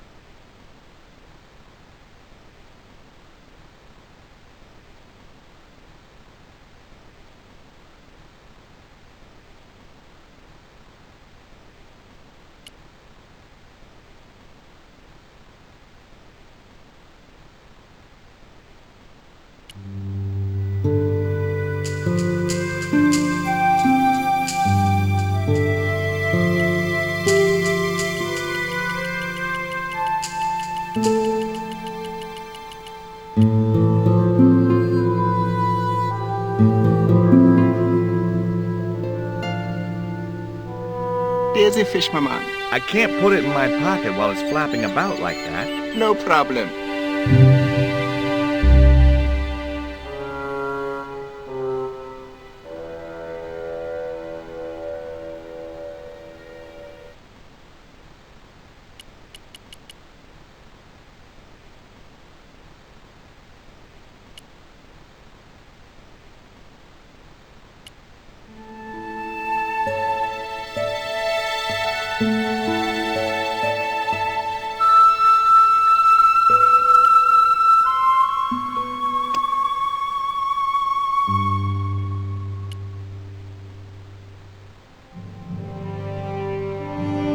That should get the old cat dancing. I just hoped it didn't give itself a cardiac.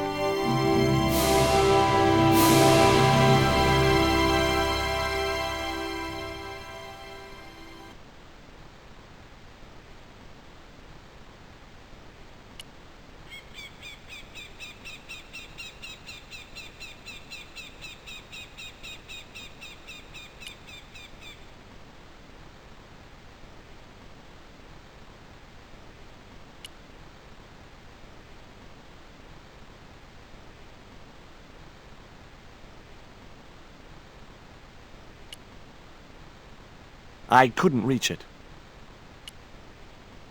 I didn't want to risk the wrath of that vicious animal by putting my hand within striking distance of those claws. I didn't want to risk the wrath of that vicious animal by putting my hand within striking distance of those claws.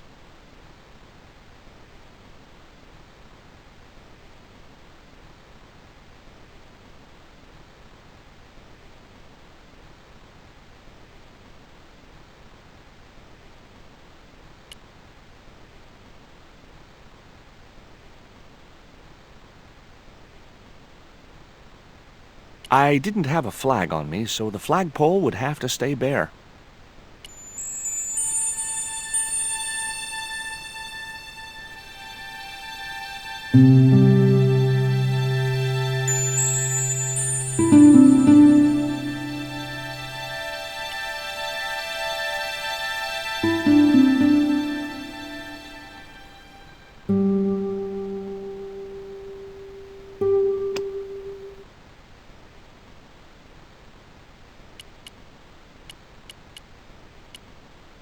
I couldn't think of any reason to climb the tree.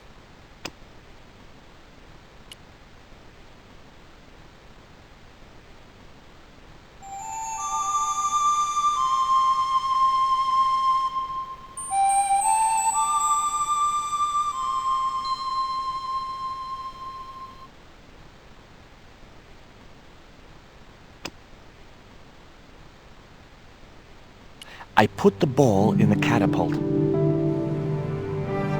Took aim. Yes! Okay, so it was a lucky shot, but I'd knocked the theodolite target clean off the end of the flagpole.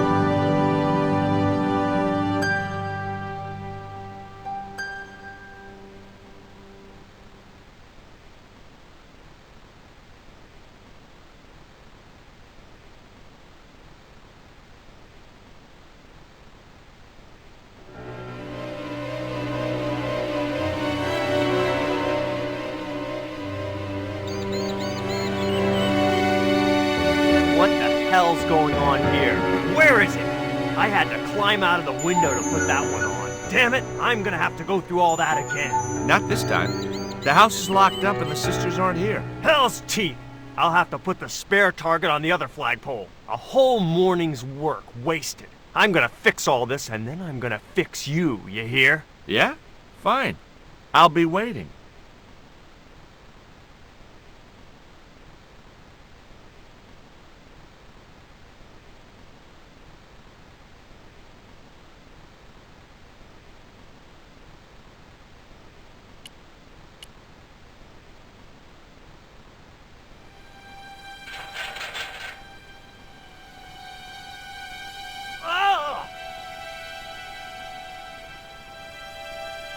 What you doing, Bronson? Just hanging around? I'm gonna kill you for this, Stobart! Get me down from here! What, so you can kill me? Gee, you talked me out of it, Bronson. I felt a little guilty about leading Bronson up there, but not much, obviously.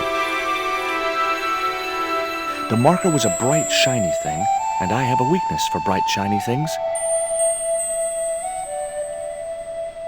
It wasn't going to be much use without the theodolite, though.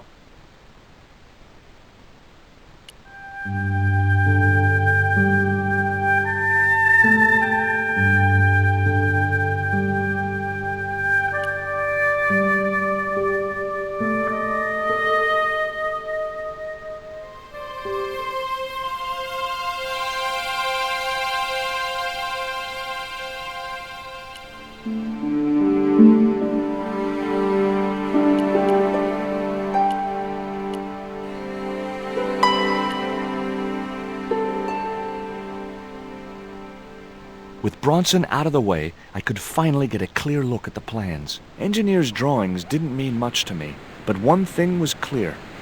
These plans were for a 5-story, 200-roomed, luxury, pirate-themed hotel. Another stain on the bedspread of paradise.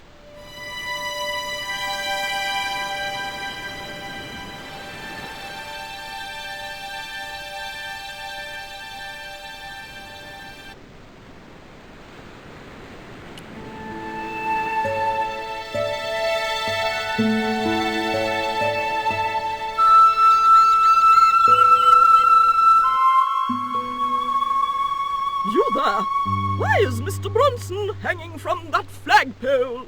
He climbed up there of his own accord. Then help him, you stupid man! Quickly, before he falls! It was Bronson's plans for the hotel from hell.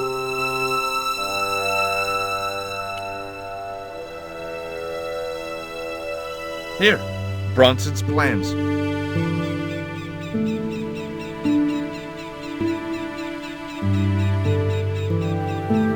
This means nothing to me. She's not wearing her reading glasses. Ah, wait. Yes, I see now. I see it all too clearly. That man is planning to build a huge hotel. Bronson is a confidence trickster. Mina, we have been duped. I'm glad we didn't sign his contract. Oh, I hate tricksters, especially confident ones. Come, Mina.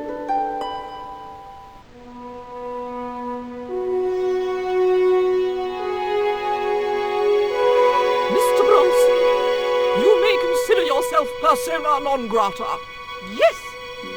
Cave Canum. Kindly disentangle yourself from our flagpole and eject yourself from our property this very minute. Disentangle. Eject. Hey, cut that out, you crazy old bat. How dare you? Mina isn't crazy, she's just engagingly eccentric. Yeah, as a bedbug. Ouch! Lovely as this little vista is, I'd be really grateful if you could let me into the museum now. Certainly, young man. We are most grateful to you for exposing this scoundrel, Mina, the lock.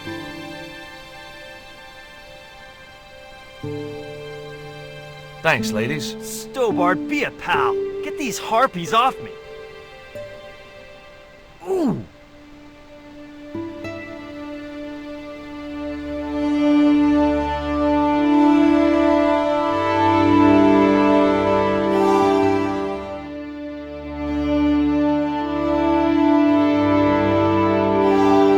While George was basking in the sun-drenched Caribbean, I went to London. It was a long shot, but I thought I'd start my search for the Jaguar Stone at the British Museum.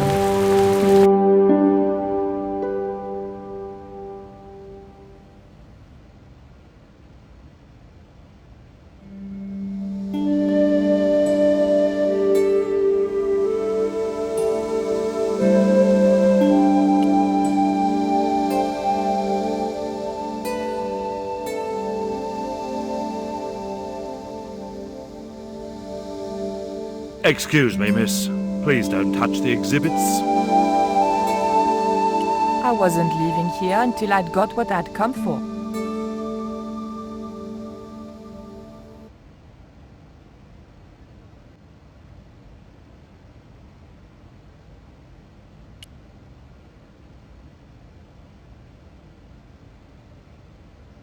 I doubted I could sneak this enormous stone out under my jacket.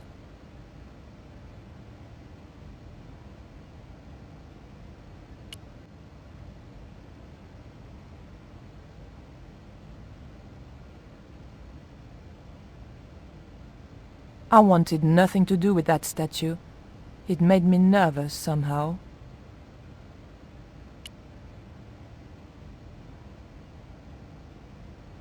Can I help you, miss?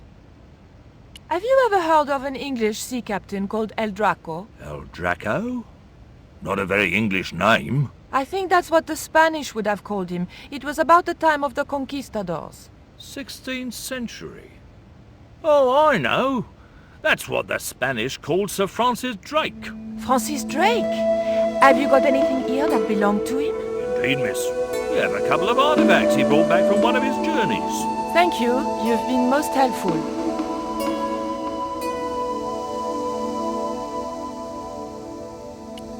There was nothing else I wanted to ask him just then.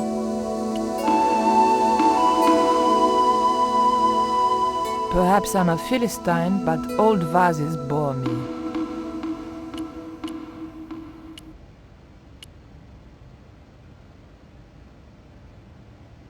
It was a small, flat square of polished obsidian, nothing like the one I was looking for. According to the caption, this was the scrying mirror given to Dr. John Dee by Sir Francis Drake.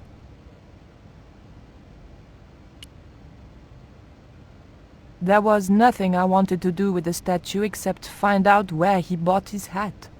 Très chic.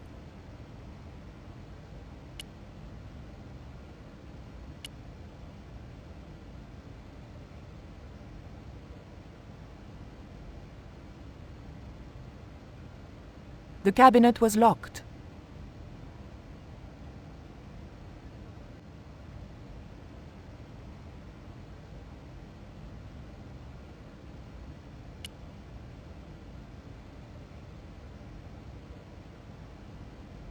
Perhaps I'm a Philistine, but old vases bore me.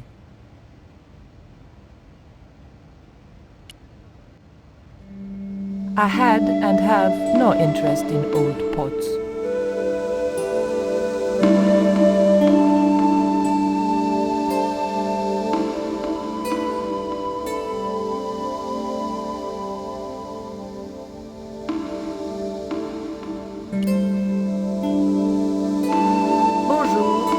I wonder if you could help me.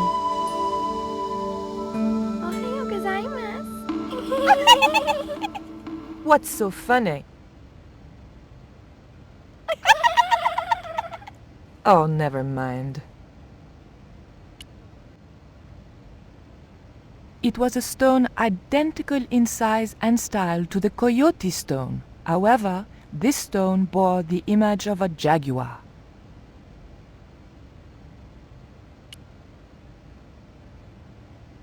I didn't want the mask, although it certainly reminded me of somebody.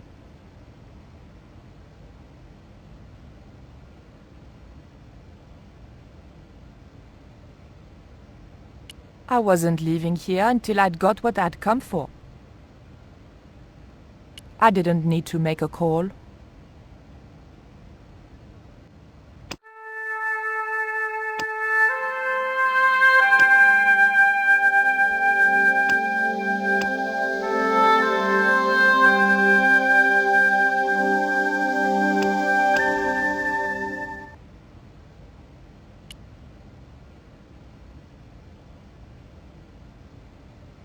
The cabinet was locked.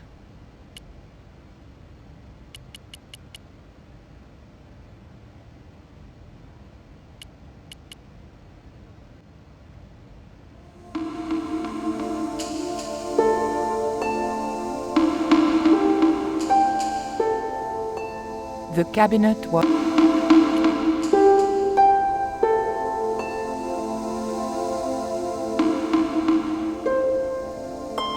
The cabinet was locked.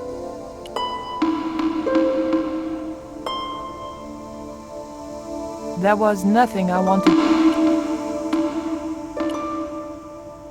I wanted nothing to do with that.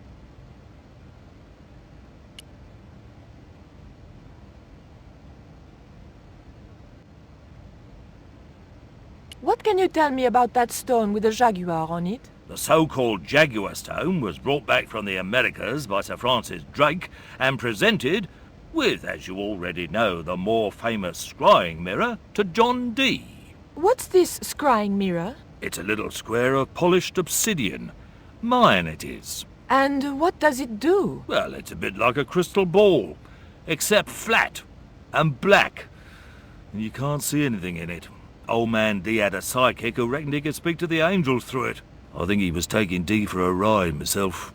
The old loony didn't like the stone, though. Reckoned it was tainted by the devil. Come along, miss. I'll show you the mirror. I've already... Oh, never mind. There. John Dee's famous scrying mirror, given to him by Francis Drake. Do you know if this mirror has any relevance to Tezcatlipoca? Who? I can't even say it. Oh, there's someone here who'll be able to help you better than me.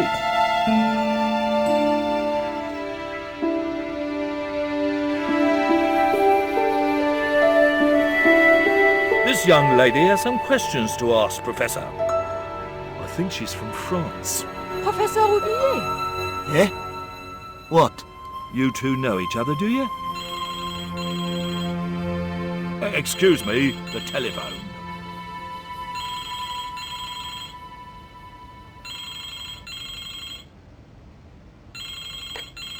We meet again. Mademoiselle, France, eh? Yes, I believe that's where you live, Professor. I have a house there, on the outskirts of Paris, but I haven't been back for many months. What can you tell me about the Jaguar stone, Professor? It's obsidian, from the Chichen Itza region.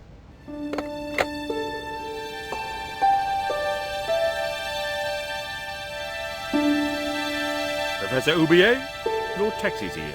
If you'll excuse me, I have some urgent business to attend to at the docks.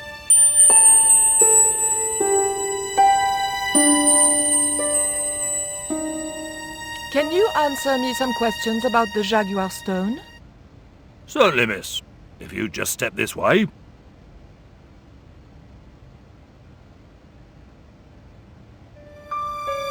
It's gone. Some sods half-inched it. Half-inched? Stolen it, miss. Never mind. The silent alarm will have been tripped. I'm afraid nobody can leave until our crack security team gets here. How long will that take? Could be a while. I think it's their tea break. The thief could be miles away by then. Don't you worry about that, miss. Just don't try to leave. It was too much of a coincidence that Roubillier showed up and the stone promptly disappeared. I didn't have time for their crack security team to finish their tea. I had to get after him. It would probably be less suspicious if I kept away from the empty case.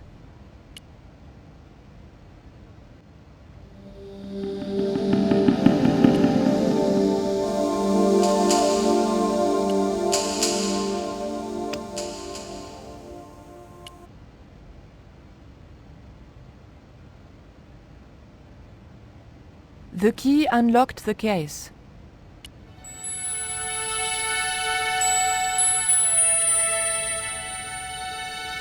I locked the case again and took the key.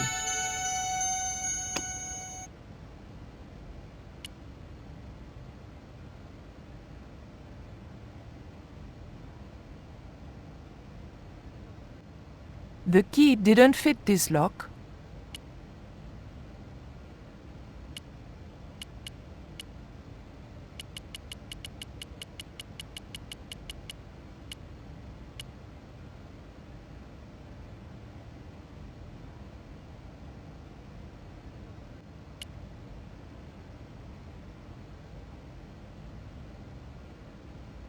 Don't you think it's suspicious that Roubillier has urgent business at the docks? Not in the slightest, young lady.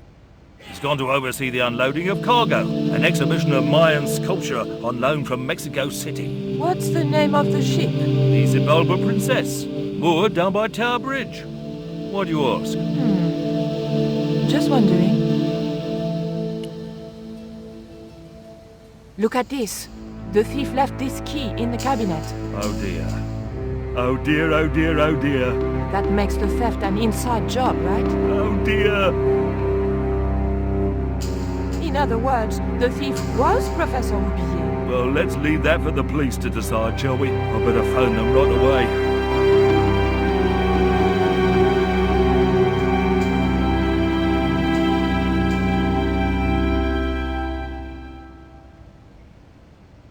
Hello? I knew I had nothing to worry about if the police were called. Yes, I'll hold. But I had to catch up with Roubillier, and fast.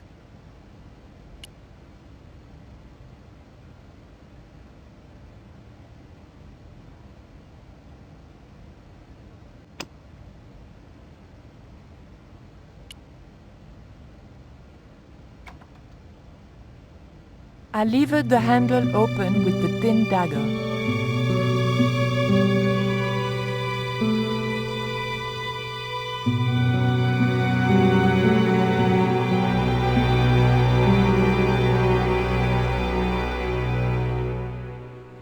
The room had been decorated to resemble the interior of a sailing ship. It was disturbingly effective.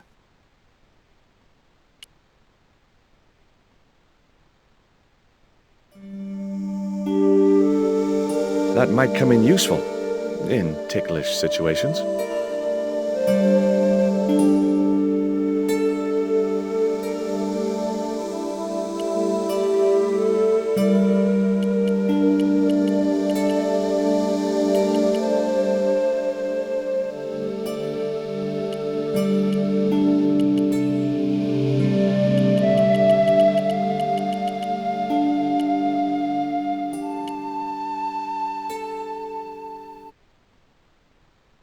Holding that lantern, I felt kinda biblical. Like Jesus or Florence Nightingale.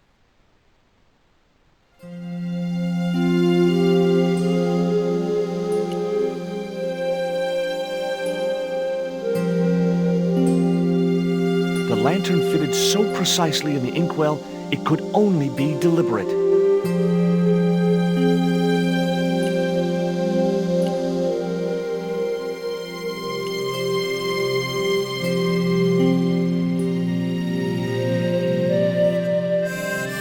Captain Frederick Ketch, 1570. Around his neck was a cross. Maybe he was a part-time pirate. The portrait might have made a nice souvenir, but it was too large to carry.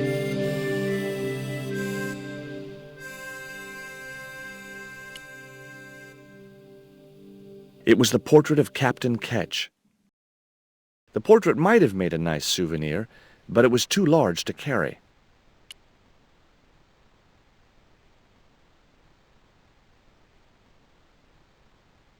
Okay, I've had my hands on an historical document. Now what?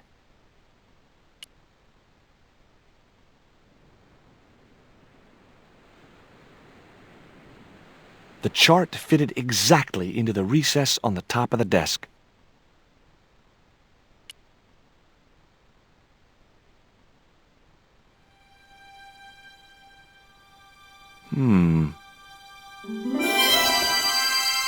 Surprise!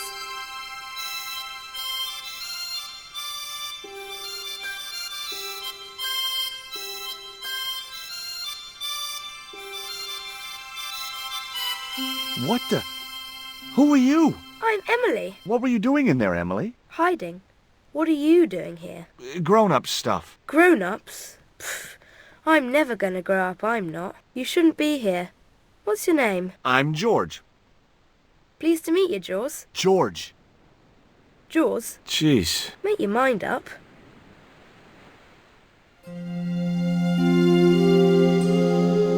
That cross you're wearing, Emily? It's my lucky Jesus cross. It's just like the one Captain Ketch wore. Uh-huh. Can I borrow it? Uh-uh. What would you trade for that cross, Emily? A puppy. Well, I don't happen to have a puppy in my pocket right now. Can you think of anything else you'd trade? Don't know.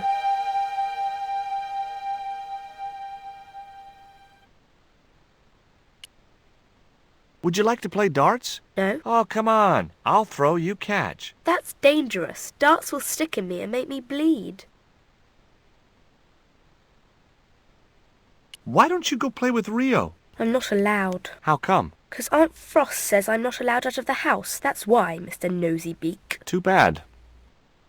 What can you tell me about Captain Ketch? That's him on the wall, in the picture. Yeah, I know. Scary-looking guy, huh? He was my great-great-great-great-grandfather. Yeah, you have his eyes. Why don't you ask your other aunt if you can play with Rio? Aunt Mina's cuckoo. Aunt Frost says so. She says when the Lord handed out common sense, Aunt Mina was off getting double portions of chin. That Rio's a smart kid. He helped me outwit Bronson. Rio is clever. He can spit ever so far. Look, an ancient Mayan stone. Is that a magic stone? Well, I don't know about that. No. Do you know how to use a theodolite? We don't learn anything about surveying at my school. Not until 5th grade.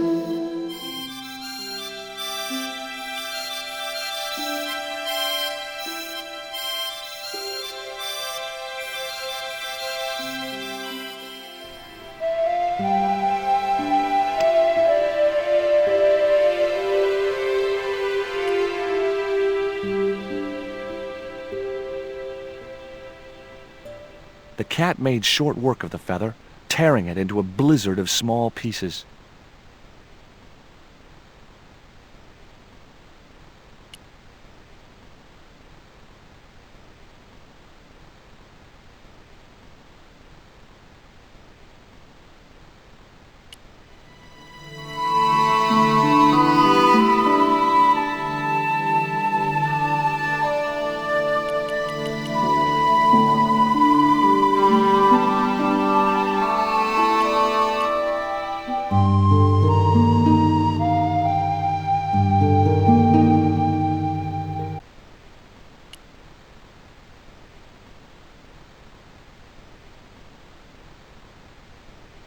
What do you give to a small, irritating girl who asks about everything?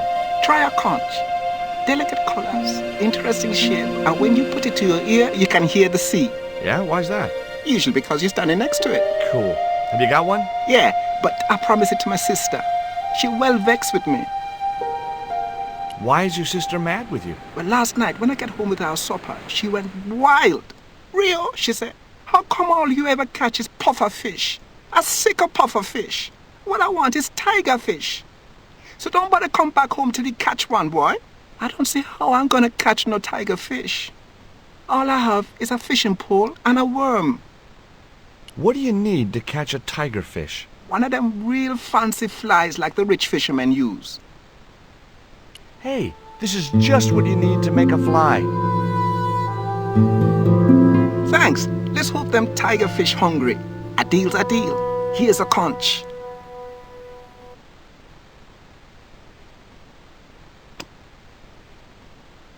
It was the electronic marker which Bronson used with his theodolite. It was the conch shell that Rio had given me.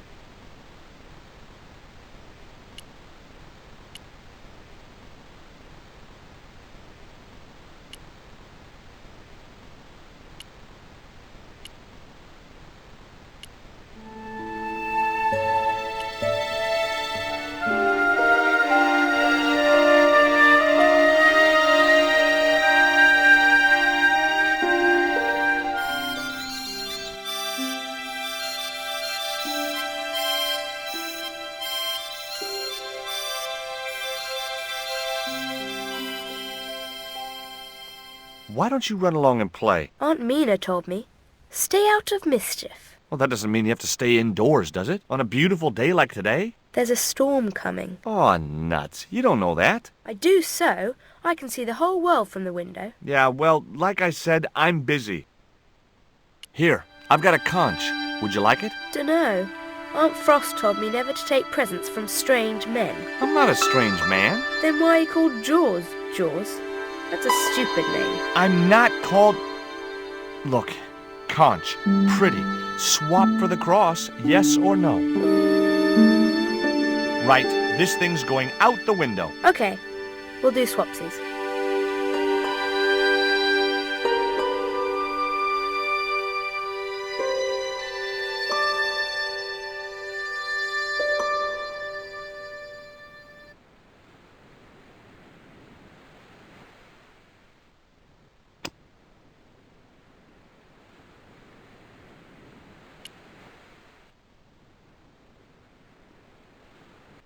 Ketch's cross slipped snugly into the penholder.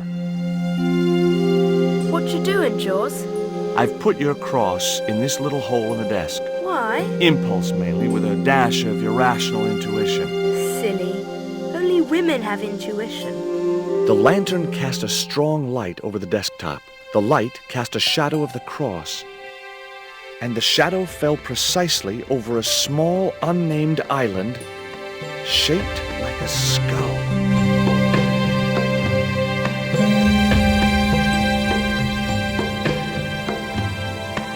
That must be it. Ketch's Treasure Island. Uh-oh.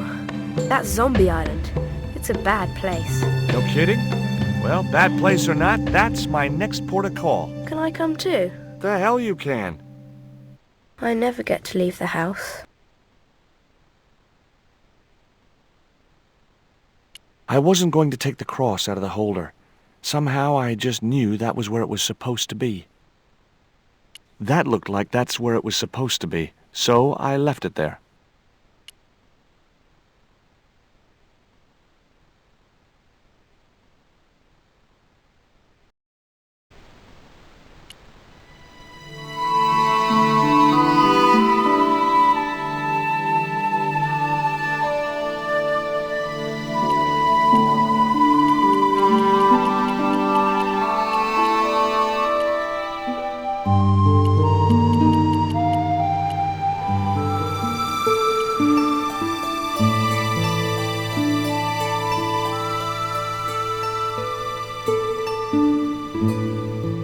Would you take me to, Zombie Island? In this weather? You're madman. The rain will keep the zombies indoors. Just say I did meet a zombie. What would you do? There ain't no zombies on Zombie Island. At least, not anymore. It's uninhabited. Good. What do you mean, not anymore? You still want to go? I guess. Well, I ain't had no luck with them tiger fish. And with the mood my sister is in, I'll be safer with the zombies.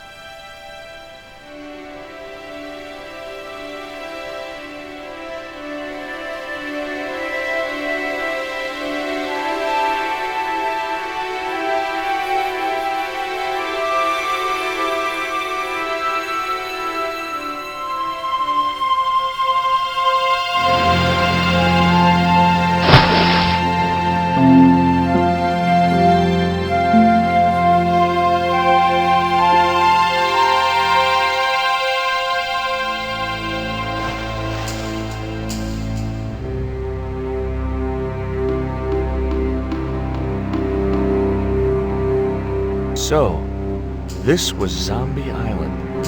Somehow I'd been expecting something more sinister. Come on, Rio. Let's find that treasure. No, thanks. I'm staying right here. Oh, come on. You said yourself there's no zombies left. Yeah, but that was while there was a big pile of seawater between me and this place. All me have now is this little bit between the boat and the shore, and I'm hanging on to it.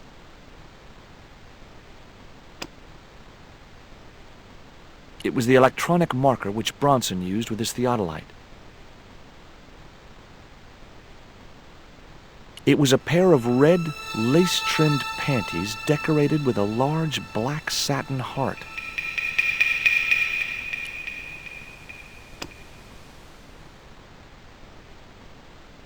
It was Bronson's theodolite.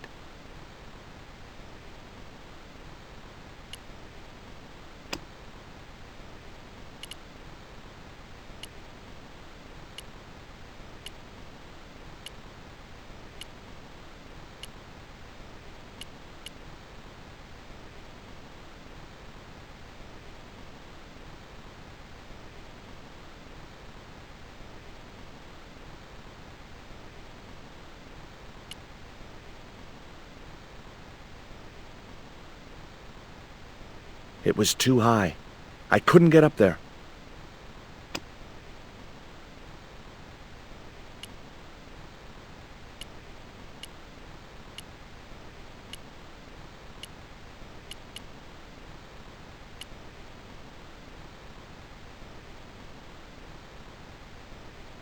That Emily sure asks a lot of questions. Rest it, man. This whole Emily business just isn't funny. Look, we're obviously at cross purposes here. I'm talking about Emily Ketch. Yeah, and so am I. She was my friend. Her aunts hated it, but we did move together, you know. She used to be real keen at hide and seek. It could take hours to find her. One time, the last time, it took days. She must have shouted and screamed herself hoarse, but there was nobody to hear her. Where'd she hidden herself? Captain Ketch's old sea chest. The only way to open it was from the outside. Suddenly, I didn't feel so good. We never exchanged another word about Emily Ketch.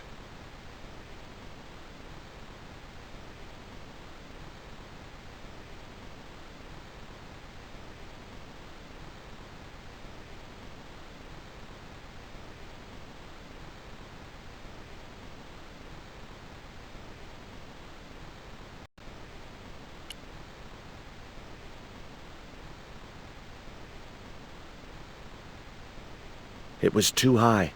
I couldn't get up there.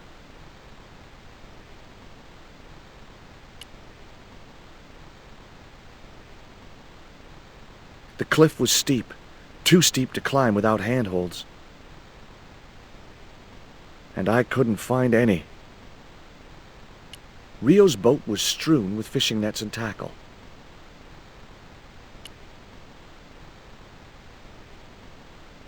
Could I borrow your net? Yeah, man, no problem.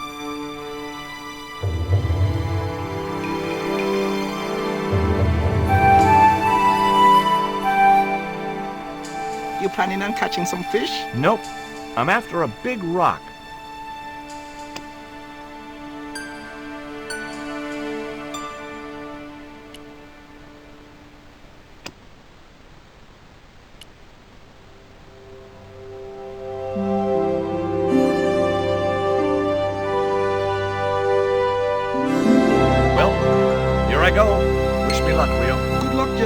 Watch out for the Walking Dead.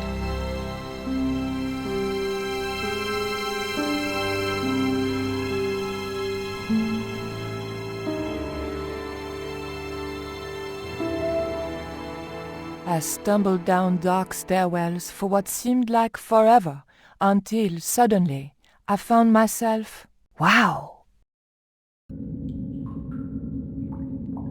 In an abandoned London Underground station. This place must have been closed down decades ago.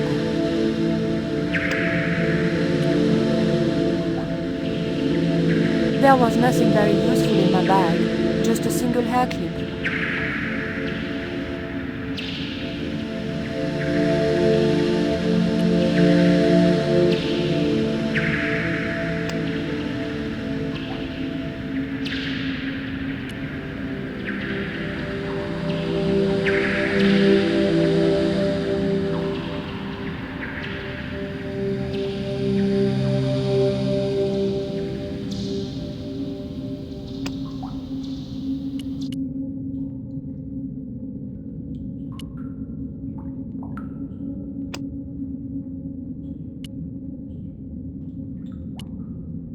The machine needed to be fed a coin before it would operate.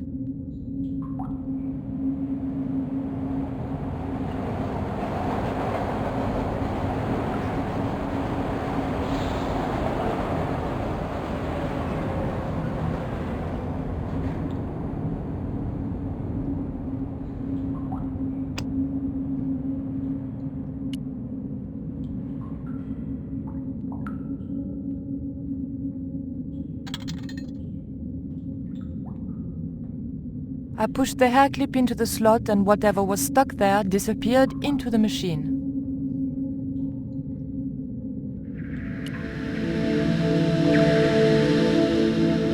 I pulled out an old English penny.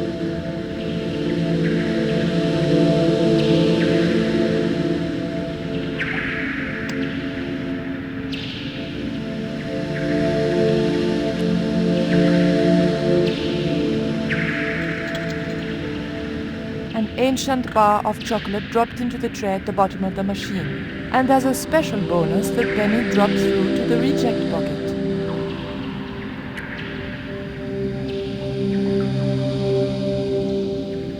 I took the ancient bar of chocolate.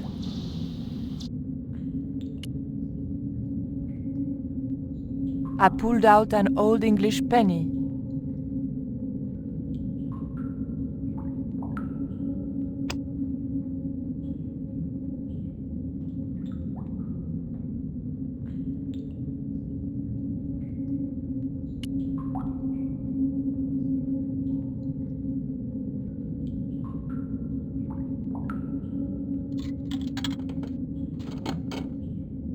I put the old penny into the slot, the needle twitched rustily, and the machine spat out a card.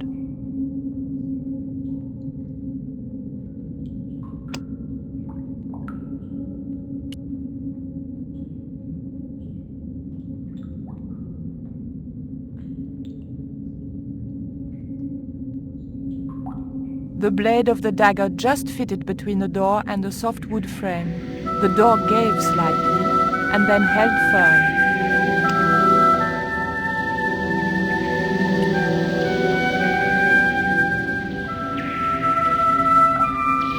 I remembered my student days when I regularly forgot my house keys.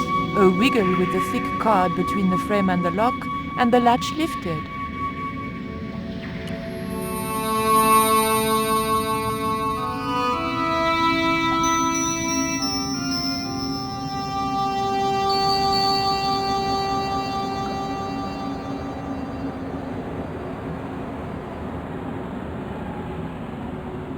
The train was my ride out of there. I could worry about not having a ticket when I got to the docks.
The end of the reed had been neatly bitten off. Now I knew what was living in there. A long-toothed, snarling, furry wild thing.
couldn't get close enough to stick the dart in him.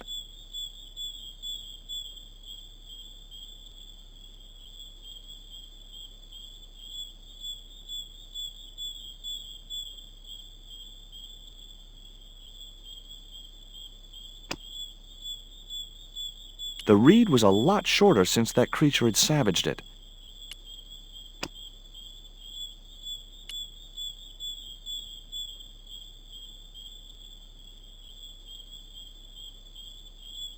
The dart fitted snugly into the reed. Great. I was tooled up and dangerous.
The creeper just came away from the rock as I pulled it.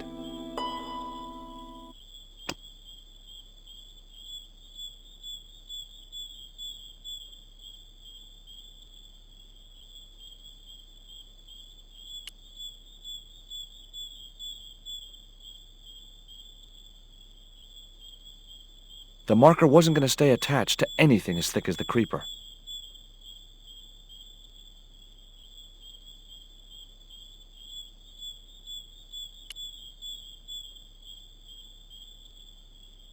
The creeper didn't look like it would hold my weight.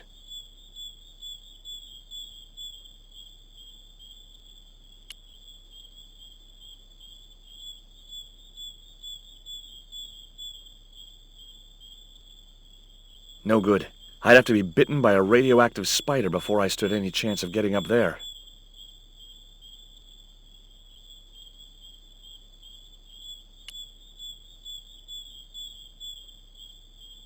The creeper felt unpleasant and fleshy.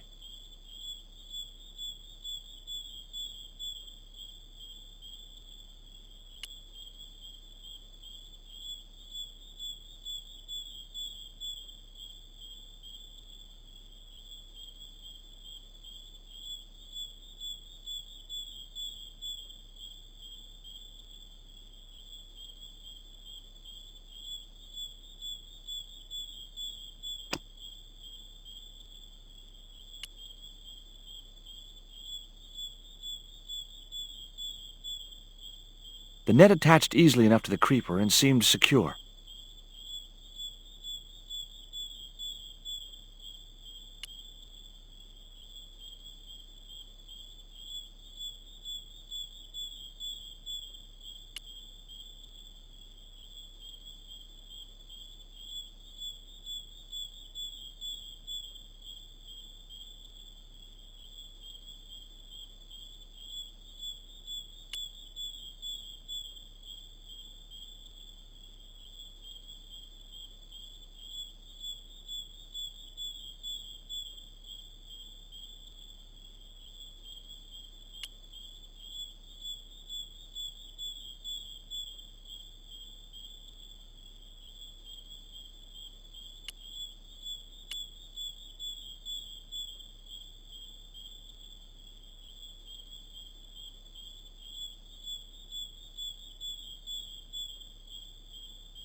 It was the electronic marker which...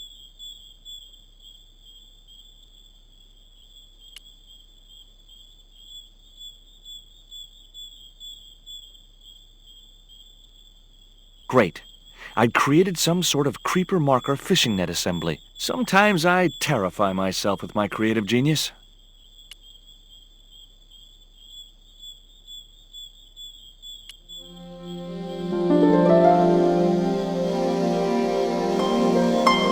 I'd successfully got the marker into a position near the top of the needle simply by using the kind of lateral thinking that can get you institutionalized.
Hold on.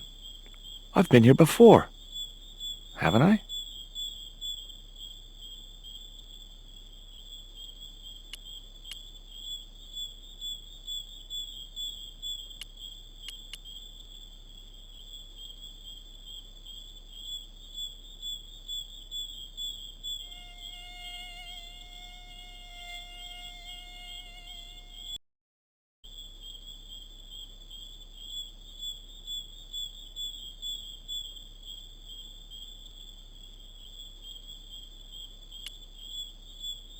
Joining the dots would make an equilateral triangle.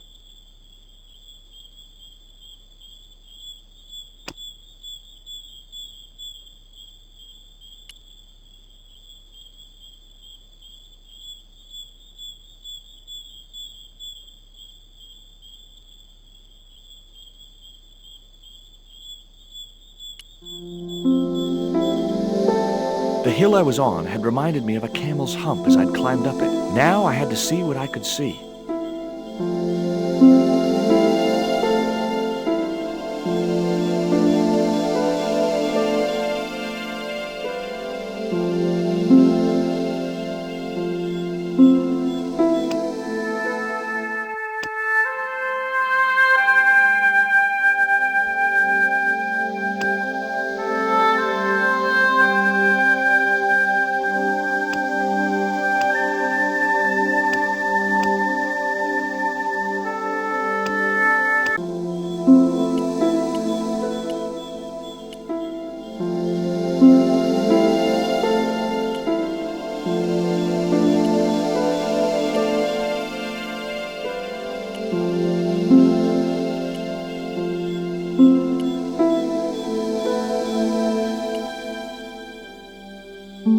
the marker which I had raised up the needle of rock. I could see the marker I had fastened on the rock down in the forest, and right in line with it, that had to be where Ketch had hidden his treasure.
Got you.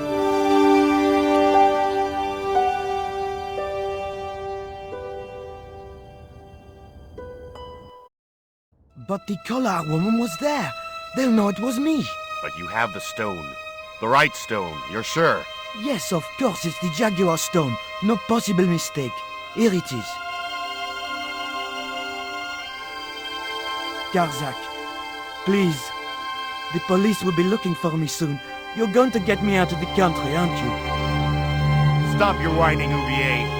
Do you have any idea what this stone symbolizes? I thought you just wanted it to frighten the natives. Fool. I intend to cast this stone into the sea. But why? It's unique. Exactly. With it gone, the Mayan priest's plan to destroy Tezcatlipoca cannot succeed. I can assure you that Tezcatlipoca is a mythical figure. Such a small mind you live in. Tezcatlipoca is real. I have seen him in my dreams. We have spoken of his plans for this world. We have spoken of your part in these plans. My part? He told me you would be useful. He told me how to crush your spirit by turning you to drugs. My wife died. You know that full well. She was my world, my everything. And now, you are no longer useful. She called out your name as she died, you know. What? What are you saying? And then they thought you'd done it.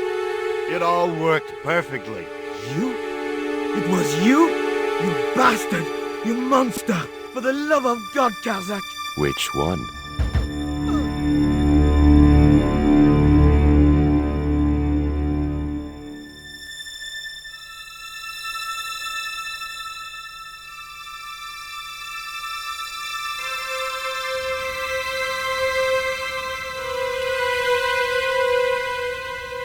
There were no signs of life, but I checked that Oublier really was beyond help.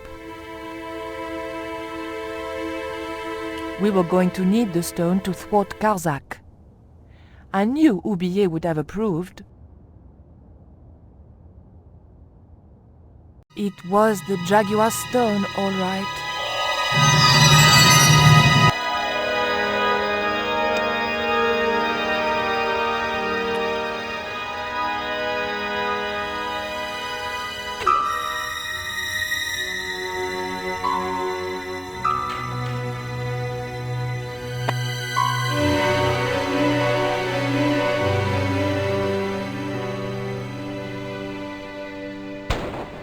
Pirates? I was about to make good my escape when... Cut! Who the hell are you? I can explain everything. Don't bother.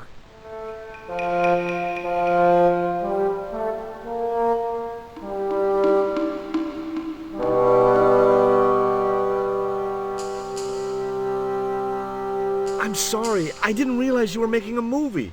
So who are you? Stobart. George Stobart. 2 B's and 2 T's. It's okay, Mr. Hawks. He wasn't in the shot. Hawks? This had to be Carlton Hawks, the newest enfant terrible of Tinseltown. I'd read about him. Mailroom boy makes good. Nice to know it was still possible to get to be a director armed with only an encyclopedic knowledge of postal charges. Stay out of the way, surfer boy. I'll deal with you later. Surfer boy?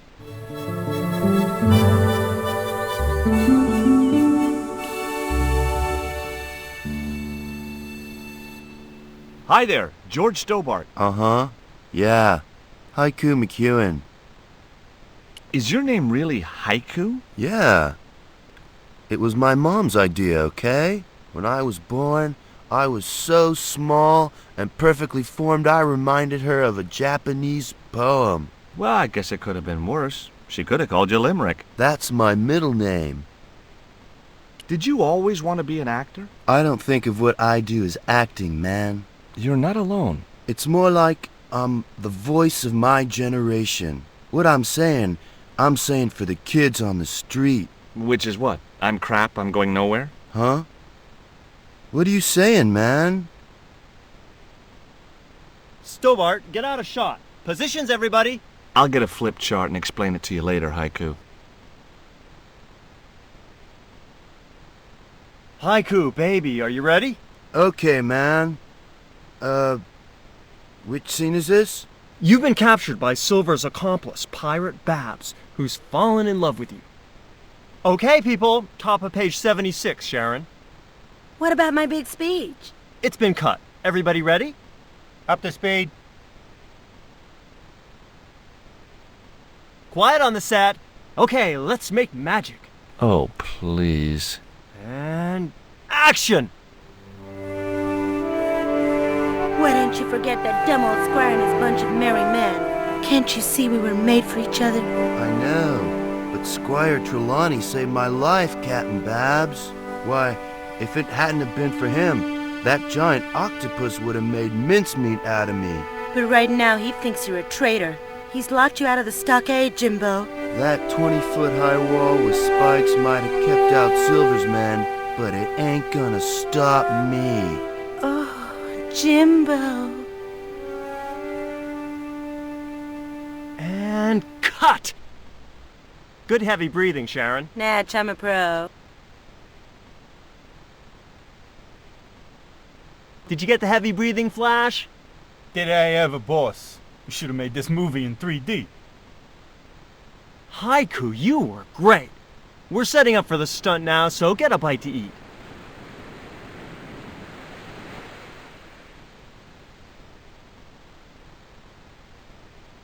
Savage, on set, dammit!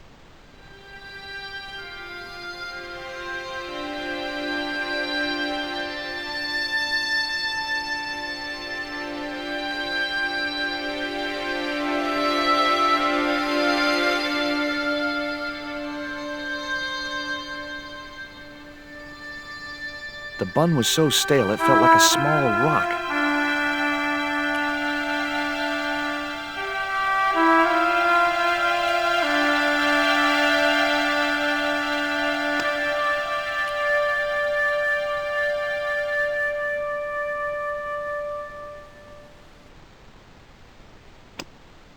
It was a pot of maple syrup.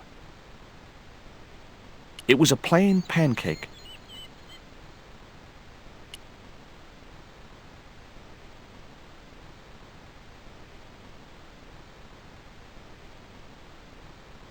It was a pancake covered in maple syrup.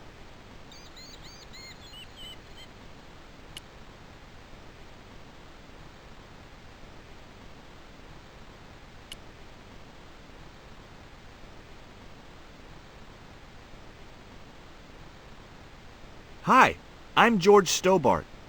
My name's Harris. Most people call me Flash. You're the cameraman, right? That's right. Why'd they call you Flash? You used to be a stills photographer? Nope. I decided not to pursue the subject.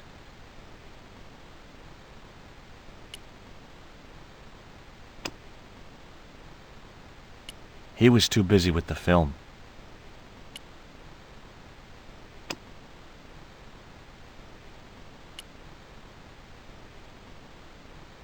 Hey, Haiku. Yeah, man.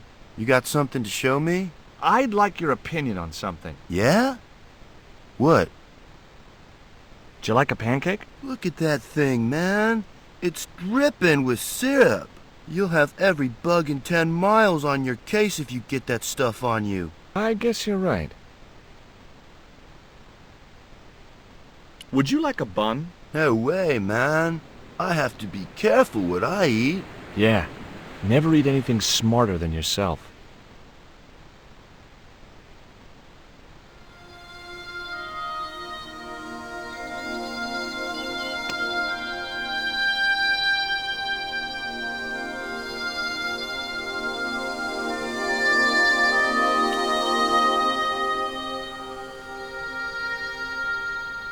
Hi, George Stowbar. Hello, mate. You're English, right? No, you don't miss much, do you? Bert Savage. What have you got there? Would you like a pancake, Bert? Don't mind if I do. The pancake oozed maple syrup all over Bert's chins. Yeah, you put bloody syrup on that pancake. Now it's messed me all up. Would you like a bun? No way. The last one I tried cracked my dentures. Would you like this pot of syrup? No way. I'm messed up enough already.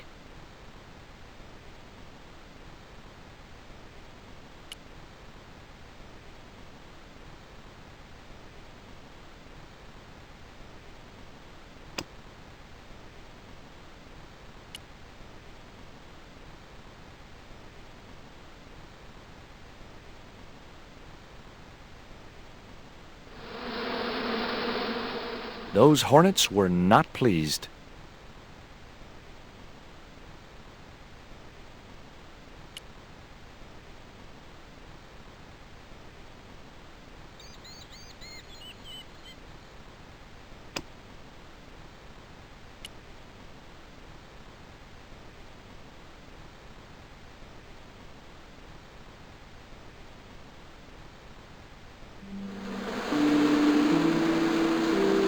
Camera rolling. This could be good.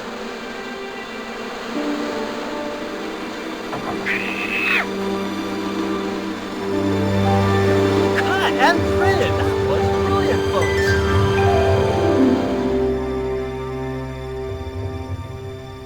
Okay, the next scene is down on the beach. This is where Hawkins finds the treasure in the Cave of the Crabs. Would those be giant killer crabs by any chance? Giant mutant killer crabs. With attitude. There it was, the rock I'd seen from the camel's hump. Now that I was close up, I could make out a small cave near the top of the pillar.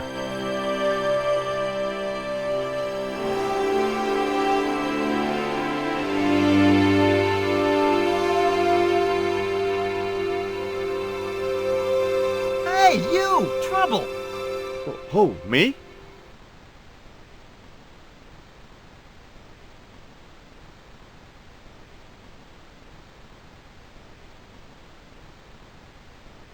I want you to stay right where I can keep an eye on you. I'm not one of your lackeys, Hawks. I go where I like. Not here, you don't. The movie company has rented this island for the duration. You're trespassing. Do as you're told or you're gone.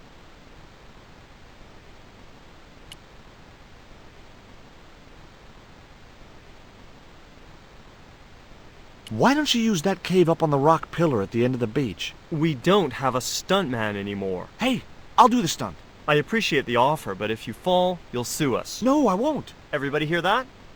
I heard it. Good enough, we're covered. Got any experience? Death-defying leaps, desperate fistfights, getting caught in explosions, you name it. Okay, people, move out. We're shooting the scene at the end of the beach. No, we're not. The camera's still bogged down. Shoot, I forgot about that. No go, Stobart. We'll have to use this cave after all. What's the name of the movie? Are you trying to be funny? No. It's Treasure Island, the only book I ever read twice. I don't recall any girls in Treasure Island. Gotta think box office. People like that kind of thing. What other changes have you made to the story? Just a few minor details. You haven't written out Long John Silver. Are you questioning my integrity as an artist? Of course Silver's still in it. We've even hung on to Captain Flint. His parrot. His trained attack falcon. Why do you think Blind Pew's blind? Did you say you've changed the ending of the story? That's right. Do they find the treasure? Yeah, but that comes later, after they've escaped the volcanic eruption. A volcano? Sure. Krakatoa. All the millions spent on a movie, and nobody thinks to buy an atlas. Who's playing Jim Hawkins? Haiku McEwen. Oh, don't tell me you've never heard of him. I don't go to the movies too often. Jeez. Haiku is only the hottest teen star in Hollywood. That's why we're on such a tight schedule. Gotta film the close-ups before he hits puberty. You don't look happy. Why should I be happy? Look at that cave. It's supposed to be where the treasure is. So? Look at it! It's crap! Does that look like the sort of place anybody would hide treasure? I should have had props build me a proper damn cave. A cinematic cave. What do you mean, a cinematic cave? One with drama. Danger. One that looks like the mouth of a big stone skull would be cool, but I'd settle for drama and danger. I was talking to Mr. Savage, the stuntman. Is he all right? What makes you say that? He's not making any sense. The guy's English. Who's the leading lady? Don't you recognize her? That's Sharon Kowalski. Oh, right. I'd never heard of her. You know what the locals call this place, don't you? No, but I guess you're gonna tell me. Zombie Island. Zombies? A crazed gleam came into his eye. Get me the writers. Get me makeup. I want zombie pirates in this movie by the end of today.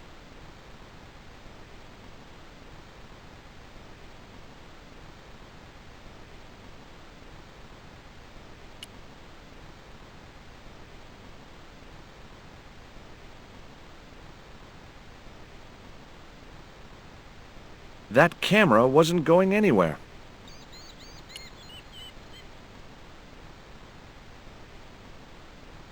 Flash?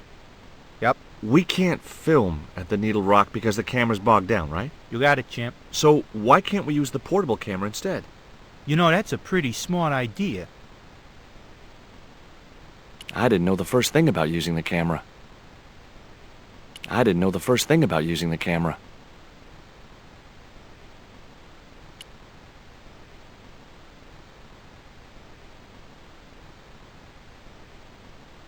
I've been talking to the cameraman. He's got a portable camera. So? So you can use the cave in that rock pillar at the end of the beach.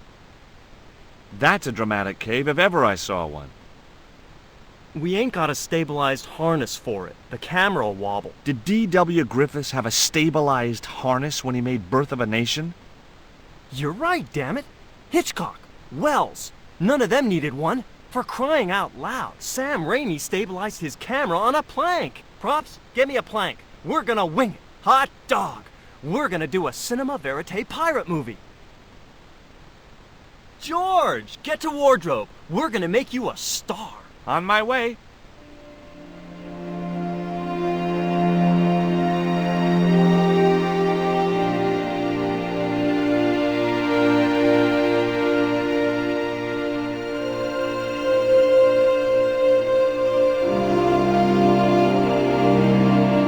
Ready when you are, Mr. Hawks.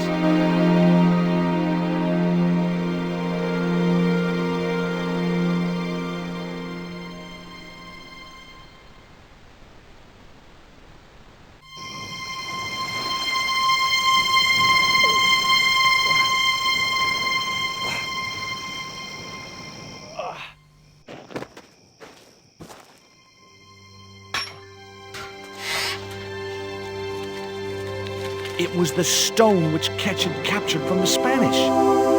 The Eagle Stone.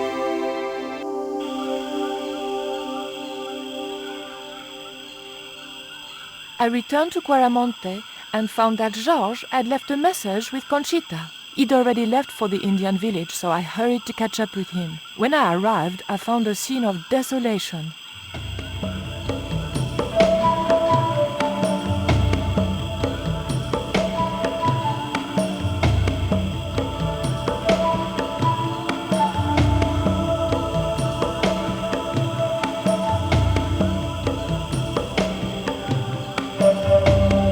These sunglasses are Georges. Georges, where are you?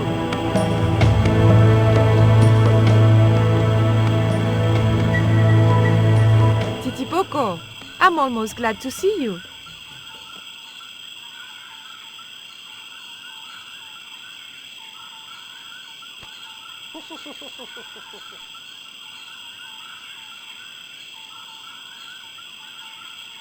You little asshole, what happened here? Are you responsible for this? And where's Georges? Have you seen him? He was pointing to the remains of a burned-out hut.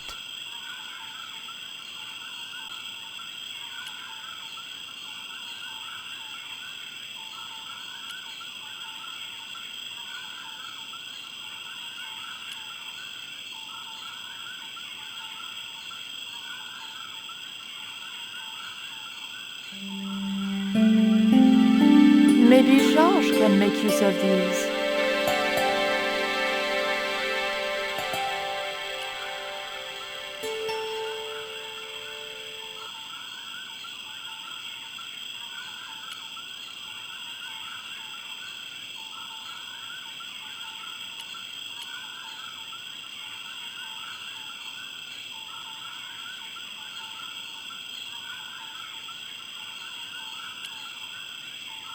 These are Georges' shades, right? Has he been here? Jaws! Where is he now?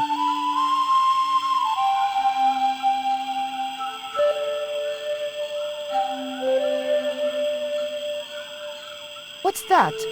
It looks like the stone we bought from Paris, but it's different. Yes, it has a carving of an eagle. That clinches it. Georges must have found this stone in the Caribbean and managed to hide the stone when the village was attacked by Carzak's men. I hope to God that Georges was all right.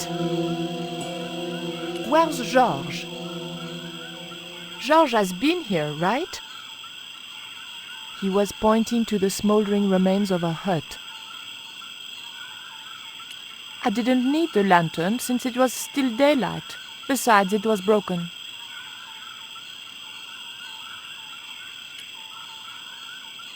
It was too hot to pick up.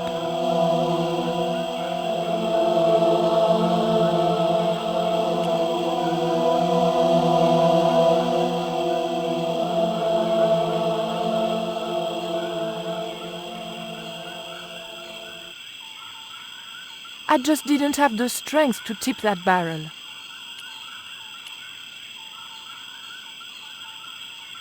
Hey, Shorty! Make yourself useful and help me with this barrel.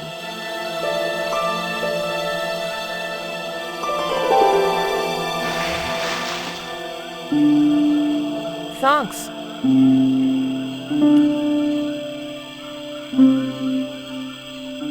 I recognize that. It's the coyote stone. I had the coyote and jaguar stones. Titipoco had the eagle, according to the shaman. That's all we needed to deal with Tezcatlipoca. Pity he hadn't any ideas for dealing with Carzak.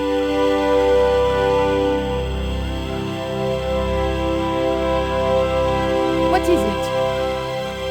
Where are you pointing? I didn't need the lantern since it...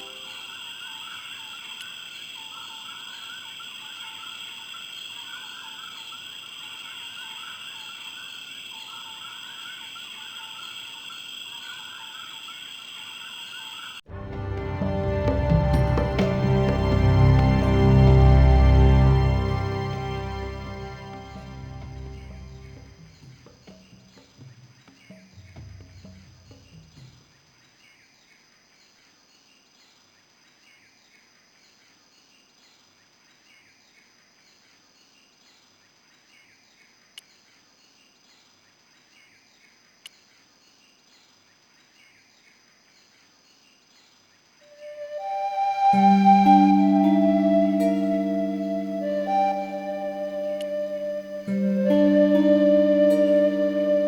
scaffold gantry went all the way up the pyramid. The scaffold...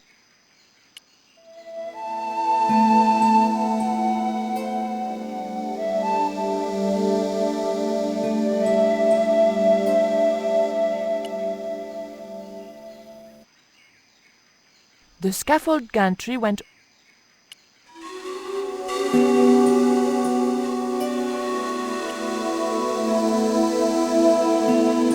Titipoco, I have an important job for you. Take this rope to the top of this scaffolding and throw it over the top. Oh.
The motor spluttered into life. The engine was working okay, but it wasn't connected to the equipment lift. The engine stopped dead. The motor spluttered into life.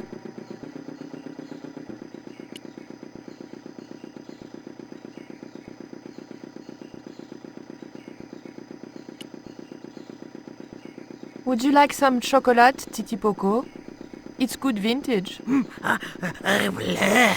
You're smarter than you look. How did you hook up with a maniac like Karzak in the first place? Karzak? Whoop whoop loco! Yes, he scares me too.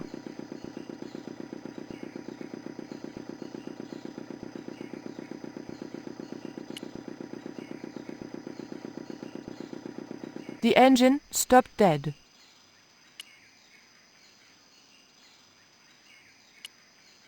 The motor spluttered into life. There was nothing I wanted to ask him.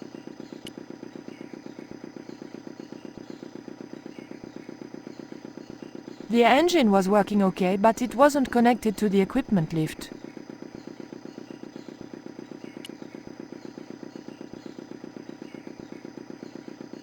There was nothing I wanted to ask him.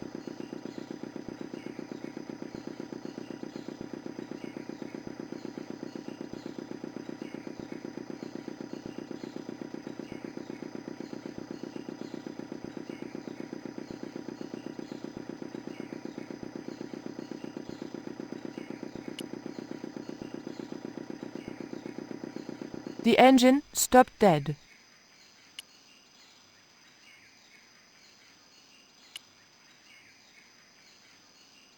There was nothing I wanted to.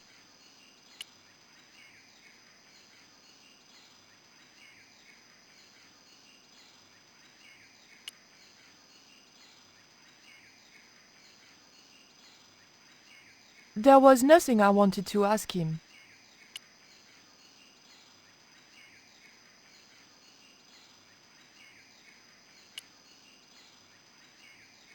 The motor spluttered into life. There was nothing I wanted to ask him.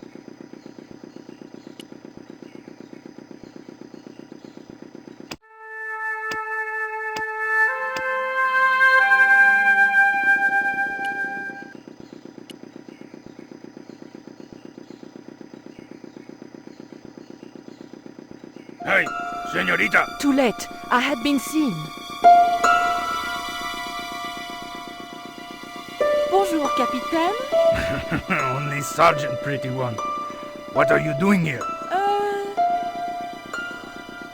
Snuggles said I could come here with him. Snuggles? Oh, I mean the General. We're, friends. May I go up the pyramid? We have strict instructions not to let anybody pass. Oh, but I've told you who I am. Surely nobody would mind. Well... Oh, please. I'd be ever so grateful. I tell you what. I'll ask Pablo if it's okay for you to go up. If Pablo saw me, I'd be dead. No. It's not worth the bother. I'm not really that interested in their stupid pyramid anyway. Well, okay. It's men's work up there anyway. I'll just run along and play around here, okay? Okay, you do that. I didn't want to push my luck by talking with the guards again. I really didn't want to talk to them.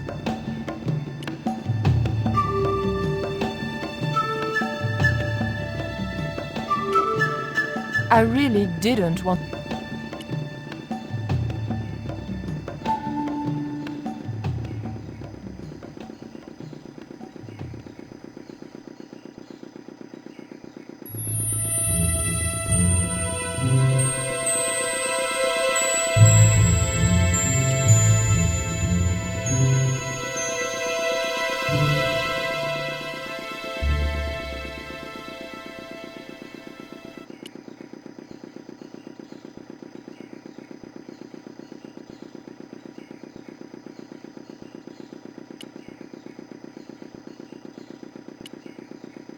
The engine stopped dead.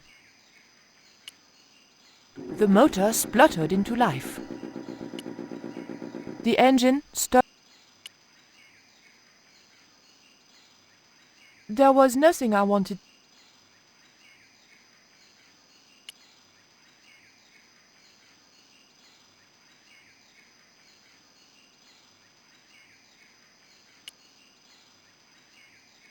The motor spluttered into life.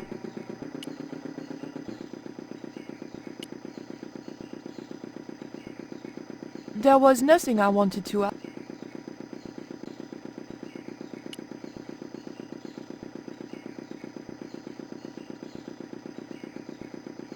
I wasn't going to risk amputation by meddling with a spinning flywheel.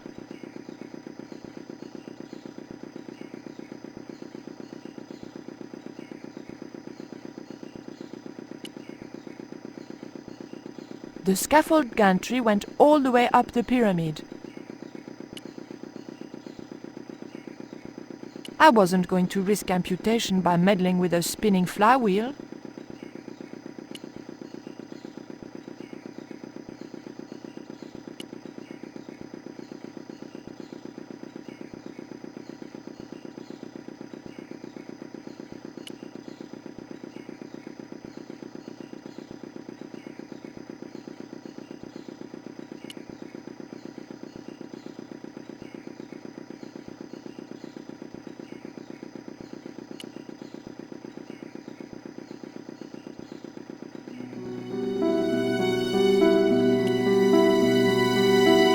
The engine stopped dead. The motor spluttered into life.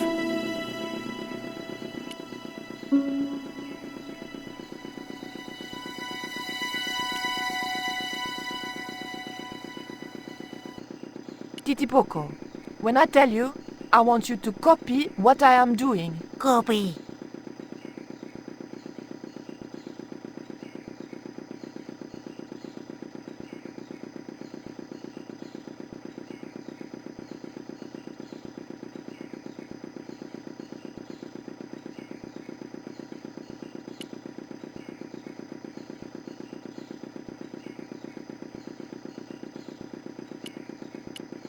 Okay?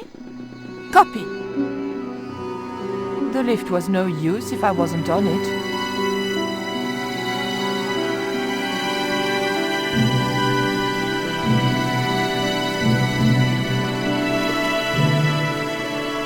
Okay? Copy.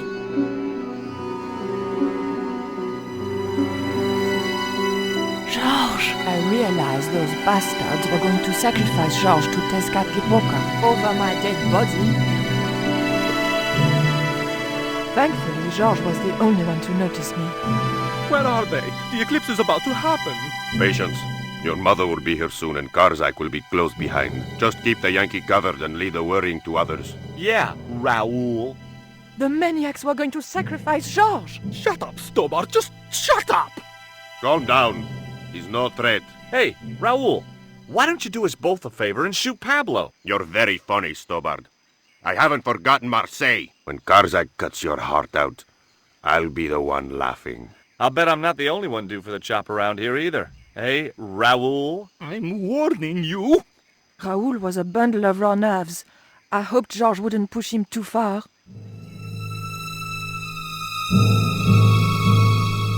The crates and drums were sealed, and I had no way of getting into them.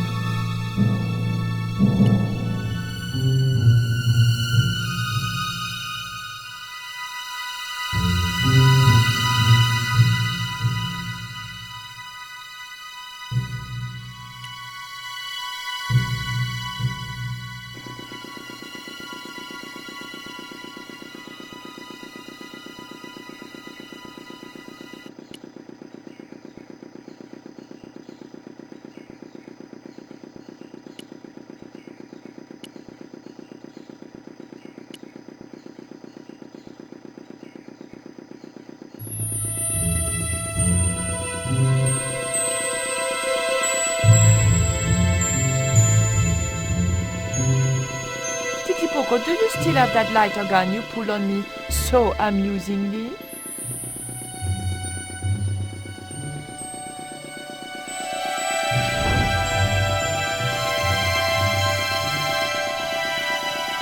What's going on over there? Do you need help, my pretty? Nothing's wrong.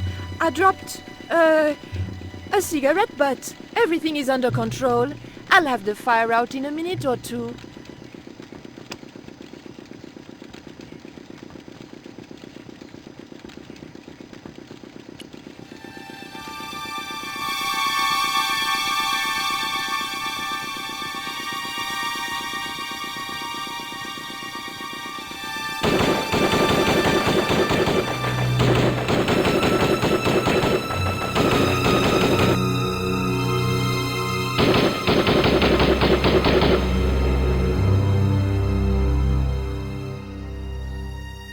What's that?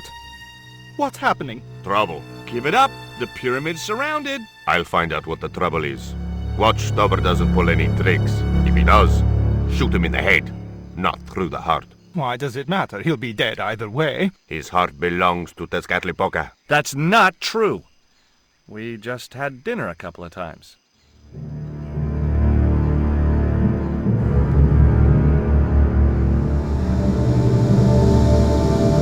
The crates and drums were sealed, and I had no way of getting into them.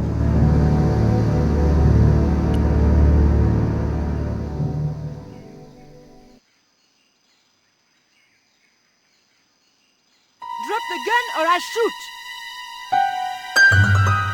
Please, don't hurt me! Don't worry yourself, my finger isn't loaded. Nico, what are you doing here? Firstly, I'm going to set Georges free, and then screw up Karzak's scheme. No, I can't let you do that. Karzak has promised me power. Raoul, wake up. The only thing Karzak has on offer is death. You may want to ask Oublier, except you can't. Karzak murdered him. You're lying. Oubier's in Europe. Sure, he's in Europe. In London, on a mortuary slab with 2 bullet holes in him. But Karzak promised.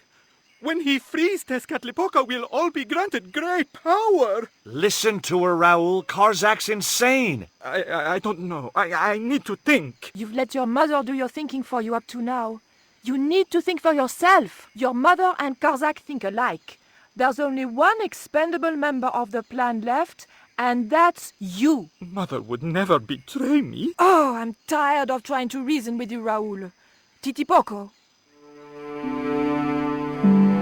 Watch this man, and if he makes a move, shoot him with your gun.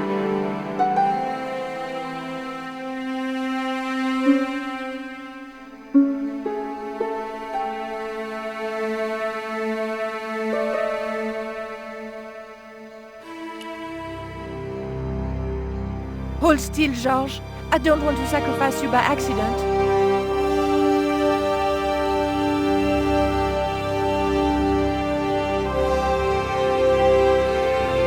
No idea how glad I am to see you. They were going to cut your heart out. I think I can guess. We can save the happy reunions for later. We've got to move. Come on!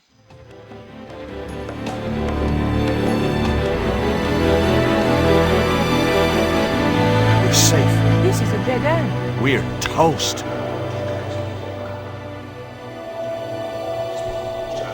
I know, Titipoco. I'm not too happy here either. He knows this is Tezcatlipoca's pyramid, the house of the enemy. Well, we can't stay here like rats in a trap. And we can't go out the way we came in. It would be suicide. I'll have a look round. Maybe there's another way out. In the meantime, take this. It's the Coyote Stone. It might bring you luck, I hope. You managed to recover the stones from the village? Then we might have a chance after all. Incidentally, what would Titipoco have done if Graciento had moved? Titipoco? Nothing. He's given up violence.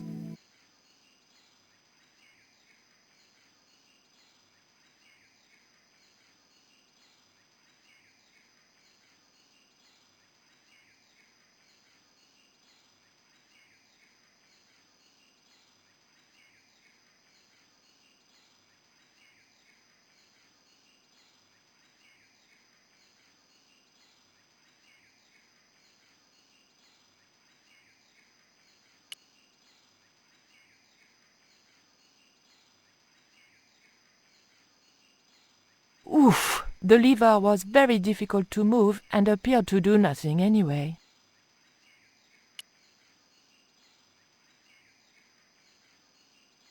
Georges? Yeah? That lever didn't seem to do anything. Know what I say?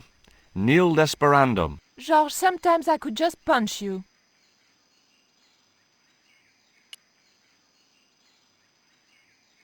Georges? Yeah? There was nothing I wanted to...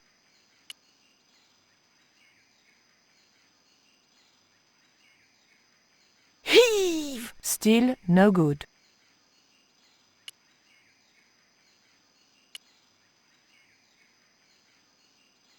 Georges? Yeah? Georges, I can only pull one lever at a time, and I think we need to pull both together. Okay, I'm up for that.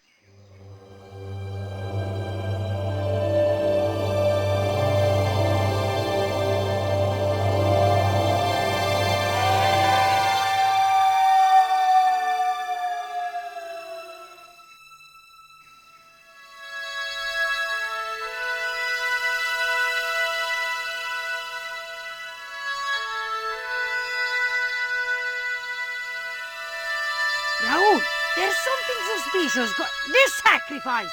Where is it? Nico was here with Titipoco. They set him free. I couldn't stop them. You idiot! I should have strangled you at birth. Titipoco's gone soft. He wouldn't have hurt you. I know that. The darkness of this sun is almost upon us, and we have no sacrifice to appease Tezcatlipoca. Have you any idea what your incompetence will cost us? I think so. And I'm glad.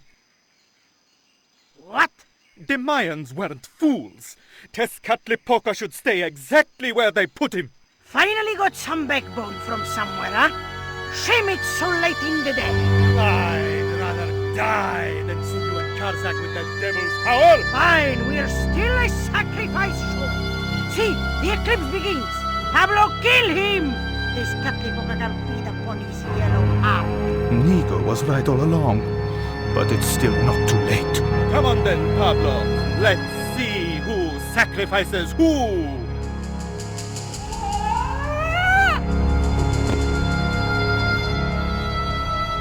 What place is this? I was in some sort of strange room. Tiles and dials.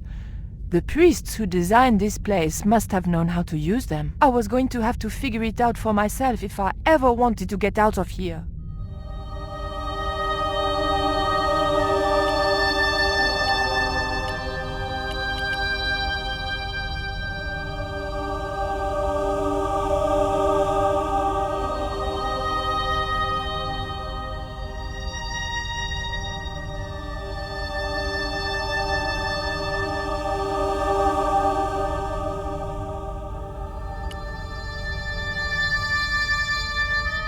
The dial didn't want to move.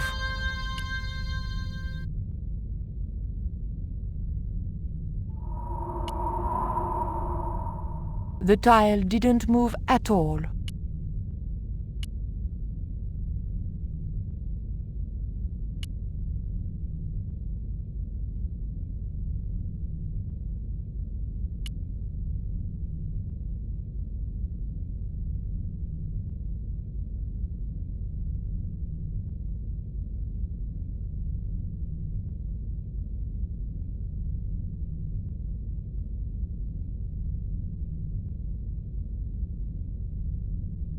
The room was dominated by an enormous device, decorated with the usual Mayan motifs.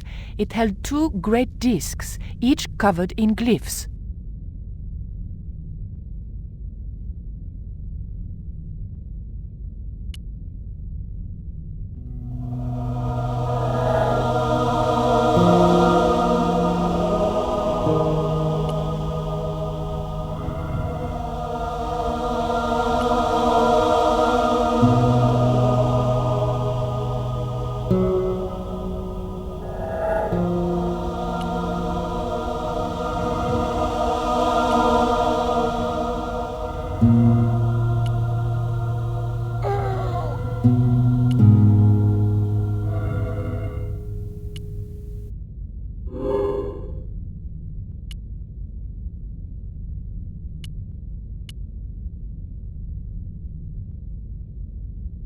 The dial didn't want to move.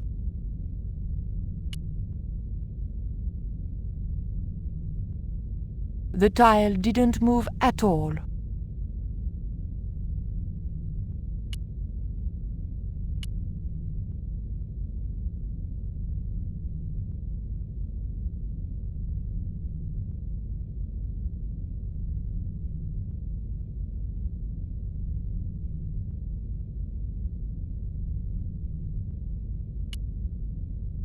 The dial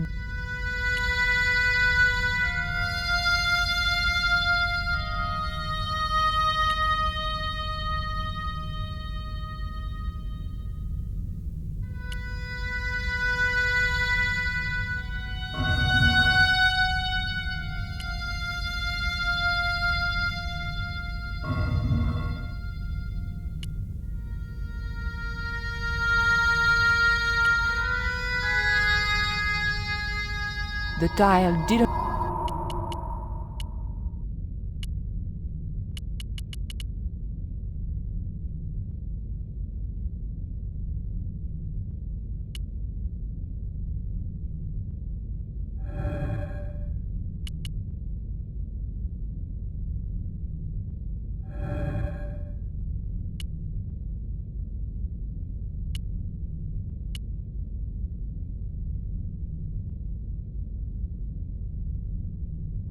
The tile moved slightly.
the tile moved inwards and clicked home.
voila! George once told me that there's an act to finding secret doors. I think I'm beginning to get the hang of it.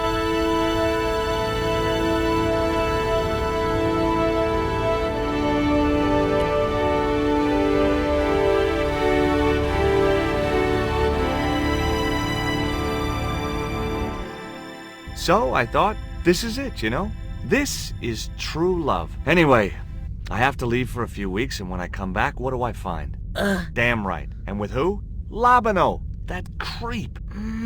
Huh? Yeah, that's exactly what I thought.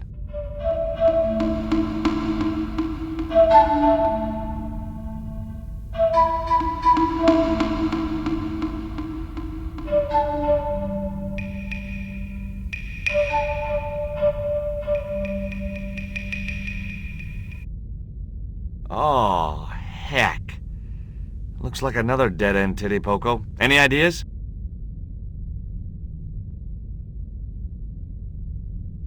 I was hoping for something a little more constructive. Never mind, I'll have a look around.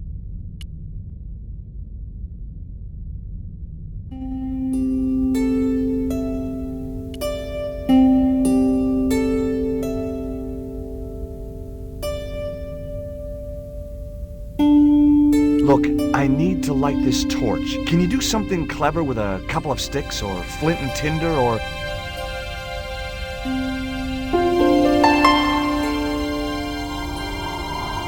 or a cheesy novelty cigarette lighter, as it turned out.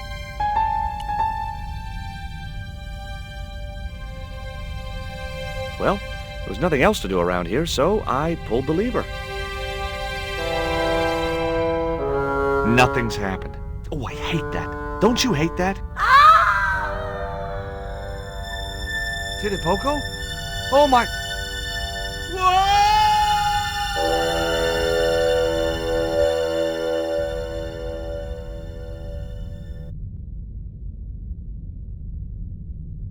Great.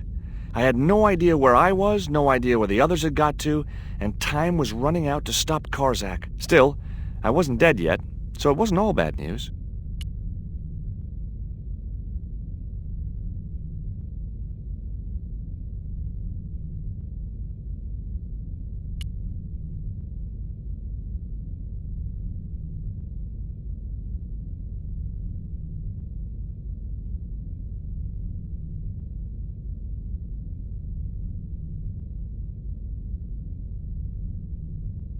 The torch could stay there until I really needed it.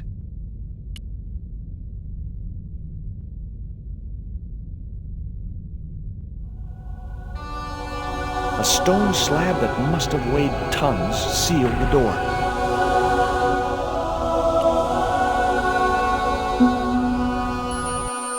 Charming.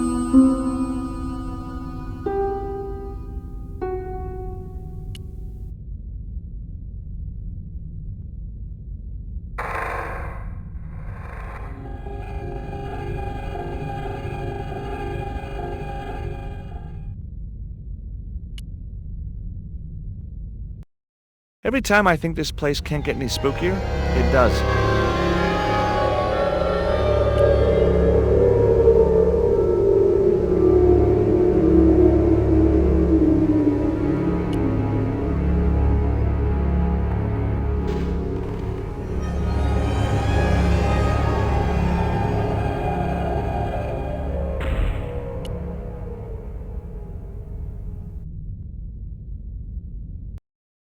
Yes! Finally!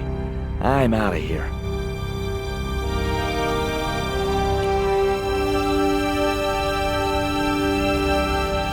Once more into the unknown.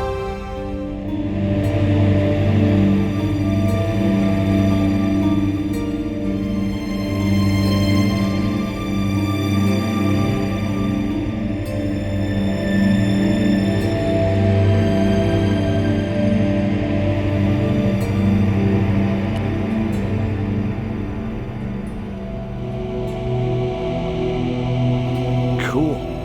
Onwards and downwards, Mr. Stobart.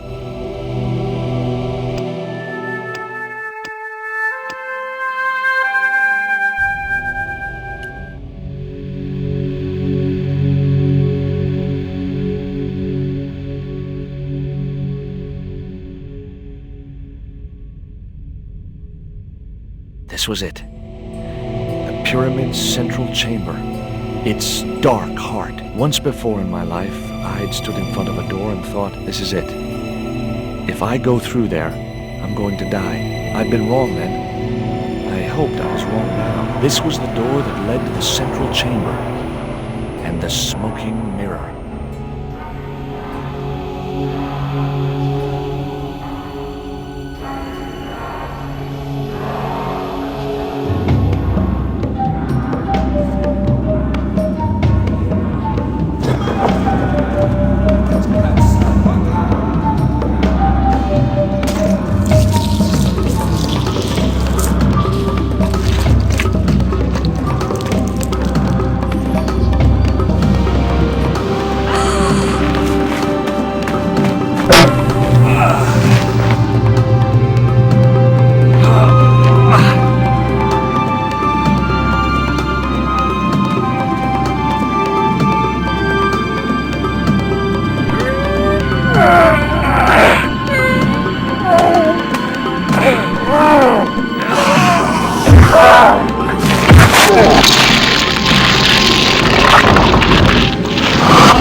Pretty soon you'll find happiness is an inside job. If your name is Mary, if your name is Bob, it's up to you if you sing or sob. Remember, happiness is an inside job.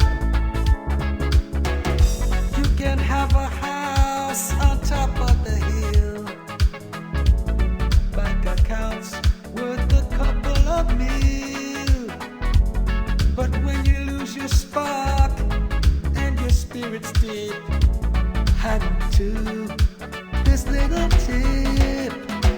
Happiness is an inside job. Your name is Mary or your name is Bob. It's up to you if you sing or sob. Remember, happiness is an inside. Happiness is an inside. Happiness is an inside job.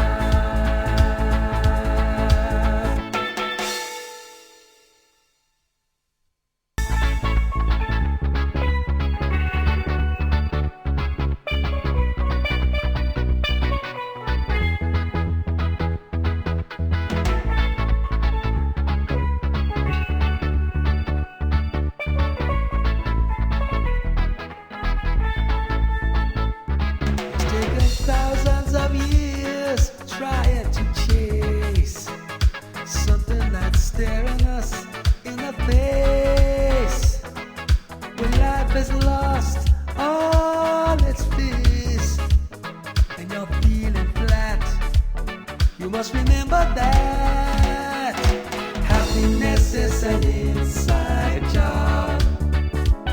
If your name is Mary, if your name is Bob, it's up to you if you sing or sob. Remember, happiness is an inside job. A lot of people travel in search of the sun, flying and fishing, looking for fun. But it isn't easy leaving cares behind. And pretty soon you'll find happiness is an inside job. If your name is Mary, if your name is Bob, it's up to you if you sing or sob. Remember, happiness is an inside job. You can have a house on top of the hill, bank accounts worth a couple of mil.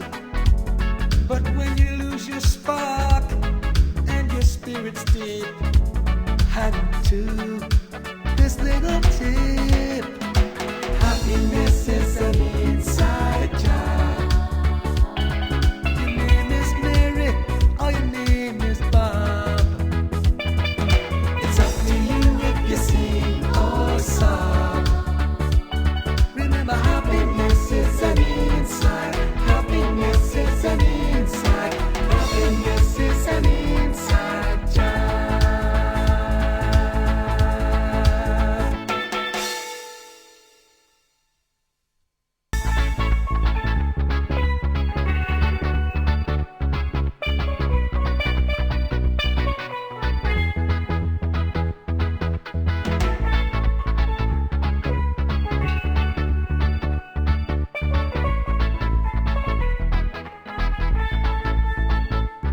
It's taken thousands of years trying to chase something that's staring us in the face.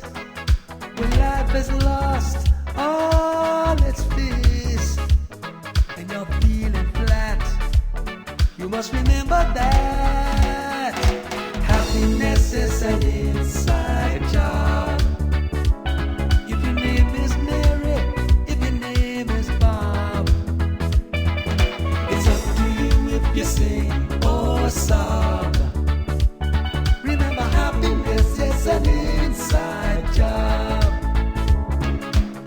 A lot of people travel in search of the sun, flying and fishing, looking for fun. But it isn't easy leaving cares behind. And pretty soon you'll find happiness is an inside job.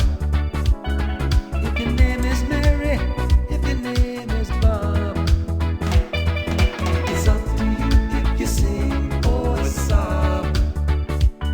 Remember, happiness is an inside job.